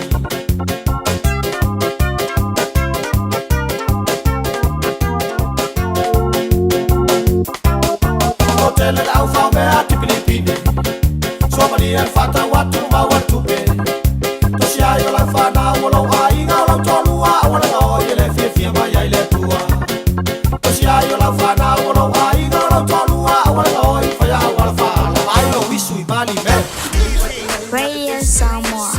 Taslima Ivatolu. Amo. Usimaya lau whaafofonga o le whaapoponga fo ele nei o talafau mai Samoa. Awina sa mai mo oe e lau leiti o whalongalongo le Radio Samoa. Tasilima Ivatolu amo. O te whatalofo e lo tātou o tunu, le o ngā tonu o le vai aso o tātou mafuta, o tala mai lo tātou o tunu. O le itu malo fale ata tasi, o se tasi leo itu malo pito to tele o na tangata palota, e fitu afe, fitu se lau ma le tasi. Ma o se isi leo itu malo wha palota e siria le tolu se lau palota wha pitoa. Ai siria fo i le tolu se lau palota mua po le pre-polling, na wha tali i eise swinga i le wha i unga o lana whai ngā whiriwhiringa. Ina ua amanta le whaitau ngā loa ia le whai ngā pālota tele lo tātou tano. O na while so lua I Samoa, na manino ai le whaavasenga ina o pālota whale ata tasi, ma ua sui ai le whaai unga le tu mau I le pō le asfareile ua mawae. Le asa pālota silia le sui tau wā, o le whaatua tua I le atua Samoa ua tasi, le tō wha manu le ua pale tā sala tovale, o ia fo I sa tu lai le tofi whaipule o le tu malo. Peitai, wa suia lea whaai unga I le whaitau ngā loa ia, ma ua manu malo nei le sui sa tau vai le vaenga wha upu whai e pui pui a ia te tau tangata, le fionga whaumuina o papo so na I oeti, I le au whainga, e tasi le afe wha se lau ono sifuru ono pālota. Tūlanga lua le isi sui tau vāo le vaenga e pui pui a ia te tau tangata, le tō wha manu le ua sani la meta, e tasi le afe wha se lau lua sifuru fitu pālota na ia maua. Ai tūlanga tolu ai le sa umia le na foa, le tō wha manu le ua pale tā sala tovale, e afe wha se lau lua sifuru tolu pālota na ia maua. O le sui sa tau wātu tō tasi le tō wha tō maanga une Mikaele une, e wha se lau maleono pālota na ia maua. O le tusi a awa I o lea I tū malo e tūla I mai, le fio ngā whaumuina le tupufia e tau ame le tofi whaipule o whale ata tasi, wa toi pale ai le fio anga o le pea I le tofi o le tū malo, sa se ei ai le sui o le fio anga o waimoso, I le paya inga se furufitu le pāle mene. O nisi o I tū malo pālota ualo ia lātou whaai unga I le asolo na lua le whaitau ngalo ia, o ala taua I se sifo, wa wha mautu le manu malo le sui tau wā, o le wha tua I le atua Samoa o tasi, le sunga teitu ave la whaitele valo anga ta aititi, e ono se lau lua sifunu ma le lua pālota ua manu malo ai. O le sui tau wāta mai tai o le vaenga wha upu whai e pui pui a ia te tau tangata, le fio ngā li ma le manu moti a lofa tu au, le ia maua pālota e wha se lau fitu sifuru fitu. I palauri lua o le whaitau ngalo ia, wa mautu wai le sui filifili o le tu malo, sa vava la lata pālota le na tūlanga mua ma le tūlanga lua, ina ua mai a le whaitau ngai le ialo ia I le asfarai le ua mawae. O le tofa ia fiu wha o le tane poni whasi o vasa, o le sui tau wātu tō tasi, ai lango le whātua tua I le tua Samoa o tasi, wa manu malo I le au whainga e ono se lau tōlus furua pālota, wa pito I ei pālota e ono se lau tōlus furu tasi, wa maua e leisi sui sa tau wātu tō tasi foi, ai lango I le whātua tua I le tua Samoa o tasi, le fionga wha o le tane fiu tuala pa o, e ono se lau tōlus furu tasi pālota na ia maua. Pai tasi le pālota ua manu malo ai, le isi sui tau wātu tō tasi o le whātua tua I le tua Samoa o tasi. O le fionga leota laki la mo se sio, sa se e le no fua matau vai le fua le whātua tua I le tua Samoa o tasi, ua tūlanga tolu I pālota na ia maua e lua se lau lima sfuru tasi.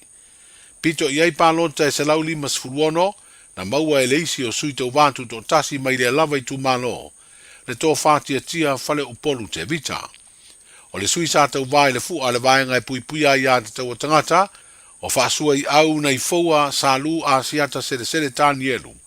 E lima suru lima na pālota, ma le sui tau vau le sa mo o poto, o tu siata tia fiu hei Dempsey Kalapu, e se furu lima pālota na ia maua. I nganga e maunga lua I le whaitau ngalo ia, o toe manu malo mai ai le sa se e le no foa, o se sui sa tau vau le whaatua tua I le tua sa mo o tasi, le tō whase wa muli I le tu unga whasi toma, e ono se lau ma le ono pālota na ia maua. Pito I aile sui tau wātu tō tasi o se tamali ina se e fo I le no fo o le tu malo. Le fionga ia valu matei a nā fo I toa tala I manuketi, na ia maua pālota e tolu se lau se fulu. Ai tau walunga I le lua se lau ma le wha pālota, na maua le sui tau wāta ma I tai mo le vanga wha upu whai, e pui pui a ia te tau tangata, le fionga ngaru vao matei a Velma ngaru vao. I le tu malo si umu ua wha mautu le manu malo ai o le sui tau wātu tō tasi, le fionga whaalongo a suao kaperiele le lua whaalongo, I le whase lau iwa sfurua pālota ua ia maua. Tūlanga lua pālota e whase lau lima sfuru ma leono, ua maua e le sa se e le no fua le I tu malo, le tō wha I a tu uu anasi I leota, sa tau vai le fua le whaatua tua I le atua Samoa o tasi. O le sa tau vai le fua le vaenga wha upu whai e pui pui a ia te tau tangata, O whaiva lau whalasa lo ke waina lua manu vai. Ua tūlanga tolu I palota na ia maua e tolu se lau tolu se furu lima.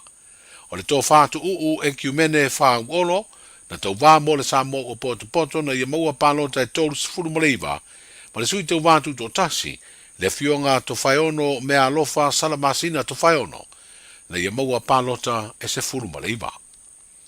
O whamautu le whaitau ngalo I o palota le tu malo vaisinga no tasi, le manu malo ai o le sui tau wā o le whātua tua I le tua sa mo o tasi, le fionga amitua na I malolo tau tofi Roma, o ia maua palota e 5 se lau fitu sfulu.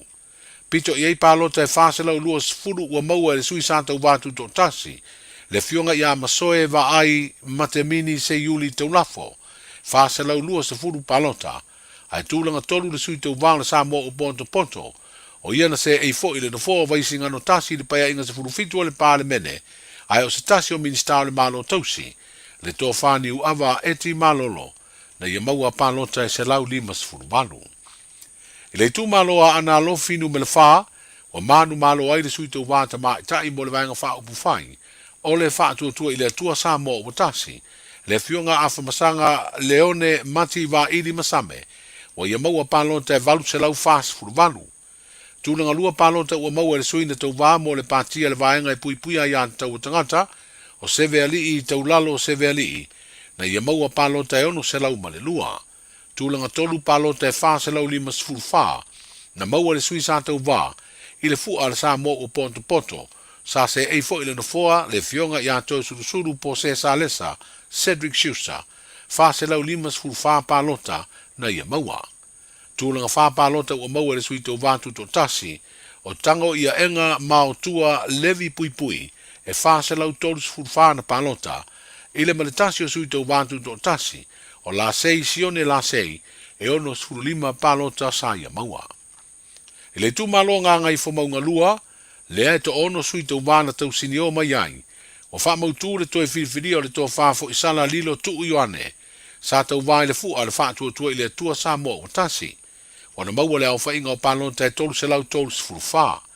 Tūlanga lua palota e tolu se lau se fulu, na maua le sui tau wātu tō tasi, le fionga fale sao pule seima le ula vai alia I o sua.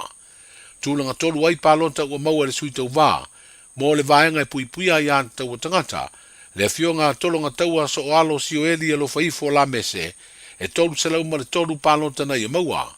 Pito I ai lao whainga o palota e lua se lau lua sfulu lua, na maua le sui tau wā le vaenga wha upu whai o le sa mo leipa, le fionga so o alo feo umi mene si osi, ai o le sui tau wā, o le sa mo o poto, le fionga so o alo maua I kuresa so o alo, na ia maua palota e se lau fitu sfulu ma le tasi, ma le sui tau wātu tō tasi, tangaloa Mark Hoods, na ia maua palota e se lau rua sfulu. I le whaitau ngalo ia le tu malo palota o sanga nga wha, o wha mautu le manu malo le sui na tau wā mo le vaenga wha upu whai, e pui pui a ia te tau tangata, le tō wha ia le fue pelenise le levanga, e tasi le afe ma le fast food valu palota ua ia maua. O le sui tau wātu tō tasi, sa se eile no fua o le tu malo I ni paya inga ua tuanai, le fionga pātea tu isa tuli masiali I tasi, wa tūlanga lua I le whiriwhiri ngā le tu malo na ia maua palota, e 5 se lau fast fulu. Tūlanga tolu palota na maua e le sui tau wā le whātua tua I le tua sa mo o tasi, o ia na se eile no fua o le tu malo, le fionga tangaloa telepasi poloa, fa se lau fitu sfulu ono palota na ia maua. O le sui tau wā le sa mo o poto, le fionga mata afa sa eni I le atu pue, na ia maua palota e fa se lau tolu sfulu wha, ma le sui tau wātu tō tasi, o tū mua ke le mete sa pa uvitale, na ia maua palota e wha. O le foi ua wha iloa le whaitau ngalo I o palota, mo le tū malo ngā ngai fo maunga tasi, ma ua wha mautu le manu malo ai o le teitai, o le vaenga wha upu whai o le wha tua I le tua sa mo o tasi, le sunga la auli le mali e toa le watea polata I vau Fosi Schmidt, I le au wha inga e valu se lau onos furuiva palota na ia maua. O le sui tau wāta mai tai, mo le vaenga wha upu whai e pui pui ai a te tau tangata, le fionga wha ulu sau wha toa Rosa Duffy Stowers, na ia maua palota e iwa sifuru ma le valu. I le taunu umai ai le tae ao le neia salulu I lo tātu watunu. E 5 nisi wha ai unga alo ia ua wha ai loa le official commission whai ngā palota. O le tu malo sanga ngatasi o toe whiriwhiria le fionga lo au sola ma le malo kene tisio, o le sui tau vāo le vaenga e puipuia i a te tau o tangata. O palota ua manu malo ai e afe ono se lau lua se furuiva. Tūlanga lua le sui tau vāo le whaatua tua i le tua sa mo o tasi. Le fionga sa maina kiri some taula papa, na ia maua palota e afe ma le fitu se futolu. O nganga e maunga tasi ua wha mautu le manu malo le tō wha ao ao salu malo lo fipo, o le sui tau vāo le whaatua tua i le tua sa mo o tasi, wa ia maua palota e wha se lau walu se futolu. Tūlanga lua ai palota le na se e le tofi, le fionga le sui pā le mia o le malo tausi, le fionga tuala to ia i vāo te vanga Iosefo Bonifacio, e tolu se lau se furu lua palota ua ia maua. O le sui tau vātu to tasi, le fionga la wano murivai la wano, lua se lau tolu se furu ono palota na ia maua, ma le sui tau vāo le vaenga e puipuia ia te tau o tangata, le tō wha te vanga Mikaele Alam, na ia maua palota e se lau iwa se furu ma le lua. I le tū malo wha asale le anga lua, ua le manuia le toi tau mawhai ai o le fionga mangere se kati fia ui, o le sui tau vāo le wha atua i le tua sa mo o tasi, i le tofi o le i tū malo, ina ua wha mautua i nei le manu malo mai ai, o le sui tau vāo le vaenga e puipuia i a te tau o tangata, le tō wha waa e lua Senatenari sa mau, na ia maua palota e ono se lau fitu se furuvalu. O le fionga mangere se kati fia ui, e ono se lau se furu palota na ia maua. O le sui tau vātu tō tasi, le fionga talouli o sefa talouli, na ia maua palota e tolu se lau se furu iwa. Ma le tasi o sui tau vāo le vaenga e puipuia i a te tau o tangata, le fionga mangele tusi ngā ingoa simaika, na ia maua palota e se lau iwa se furu ono. O le isi o sui tau vātu tō tasi, o malu sa le tolo sulusi va e lua, na ia maua palota e ono se furu ono.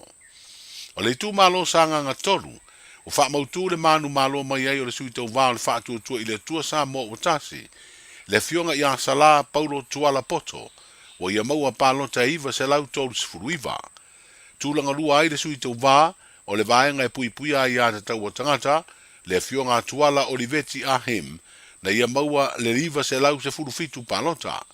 Tūlanga tolu palota e lima se lau tolu se furu lima, na maua le sui tau vāo le vaenga wha upufai o le Samoa Leipa, le fionga i a Tuala te lea lili. Ma le sui tau vātu tō tasi le fionga Salava i Midilua, e se lau se furu valu palota na ia maua.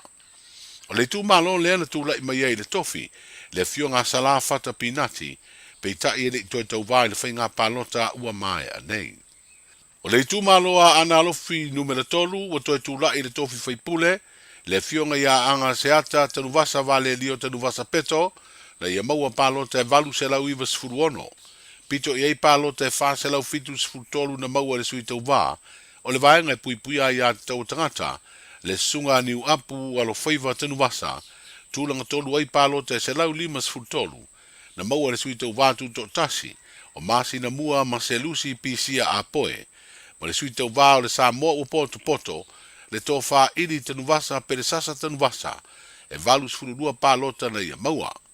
O le sui tau vātu tō tasi, o sina i foa vai moana so oa e malelangi, e fitu sifuru tasi palota na ia maua.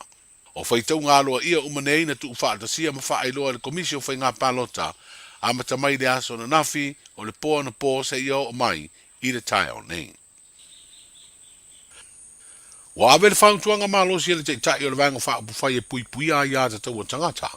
Le susunga atu i le epa lupe sori aisa i lele malia le ngoi i le komesina o whai ngā palota. Ina ia sila sila upo te tau na wha i titia, i tu la whai ngā luenga i la tau lo ngā lurue, i le tau wha amao popoino le tau nuunga le whai ngā palota tele, a o wha ngā solo ai le whai tau ngā loa ia. O tangata e leo ni masini e pe o na wha i loa i tu le epa, i se pepa o wha amtalanga mai le ofisa tu te tonu ala na pāti wha upu whai.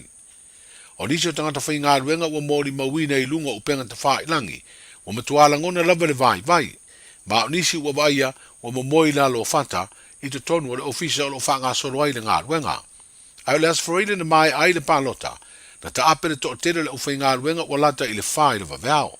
Na toi usu atu i le astonai, mō le wha vasenga ino o palota wha pitoa, o se ngā luenga na malama le taia o le asosā, o lo o wha tino pea, e peo na mōri maumai nisi na maea o na wha vasenga palota wha pitoa, ua lata i le se furu le taia o, Ai na amata lea ngā luenga le te o le sifuru, o le tai au le asto nai. O le asonga fua na amata ile whaitau ngā loa ia mālua i ma le pō atoa a malama le solua. O lo iai leo ma le maenga e ngafa ma le puipuinga po security officers o lo ngā lurue le vai o le no fuanga o lo whanga solo ai. Le whaitau ngā loa ia, lea o lo te wai fōi mapusa pālota. Wa fua po le stofi, o te tau na whai te tia ngā luenga i le whaitau ngā loa ia o pālota, a o lumana i le sfrede o lo whaatulanga i te tau, o na mae a le le iai. A o taria i nei se isi li poti la tamai i le soifua maloloina, i le tūlanga wa iei le pepesi o le whaamai o le whiwa o pona iwi, i ne ubatoea e umai a onga i le tuana i univai aso malolo whanau e mafua, i puipuinga mai lea whaamai. Wa whaailoa i nei le malo Australia lana fisoa swani mo Samoa, manisi atunu o le Pasifika mo le tonga fitia, ma le puipuinga lea mai le tanki fiva po le fiva o pona iwi.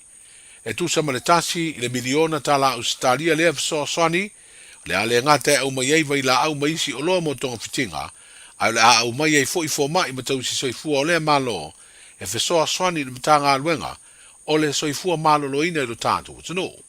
O le angalu lue whaatasia i ma fo mai ma tau si soifua mai New Zealand, o malanga mai foi, ona o le fia fisoa swani o lea malo, o se tasi o paanga tōtino o Samoa.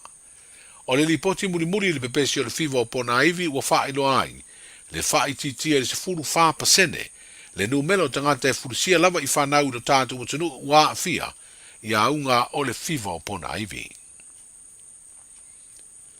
O le avea i o le komisina o le pulenga o le tine mu mu whanau whaafuse i a Samoa, e whai masui o le Pasifika i se fono tele whaavao malo i Australia. Wa usia i le tātu utanu se matati e le tūlanga o le whaalawi loa i o whai ngā paanga, ua fausia e lea pulenga, ma se tasi o whaalapitonga whaavao malo o whengai, ma le whaamao papoina o aunanga ma tautua i lea ngā luenga. O le fionga le komisina o le tine mu mu whaalawi whaafusei, le fionga tanu vasa o lo apu petone maunga, e peo na whaelo ai se pepo whaamtalanga na ia whaia se fola sanga i lea whaata singa tele, sa fola si ai le whai ngā paanga Samoa, i le vaenga o le tine mu mga luenga la vea i te mio whaalawi lawi whaafusei, ma le au nanga whaapea i le stete o Victoria. O stasio vaenga tāua sa whaelo ai e le komisina, o le tāua o lea whai ngā paanga, na whaamautu ai le ngā rurue whaatasi i le teimi o le tali ngā maloa Samoa, i le fono a tai o malo le tau pulenga e peo na sa usui e le tātu utanu, ia o ke topa o le tausanga ua mawae.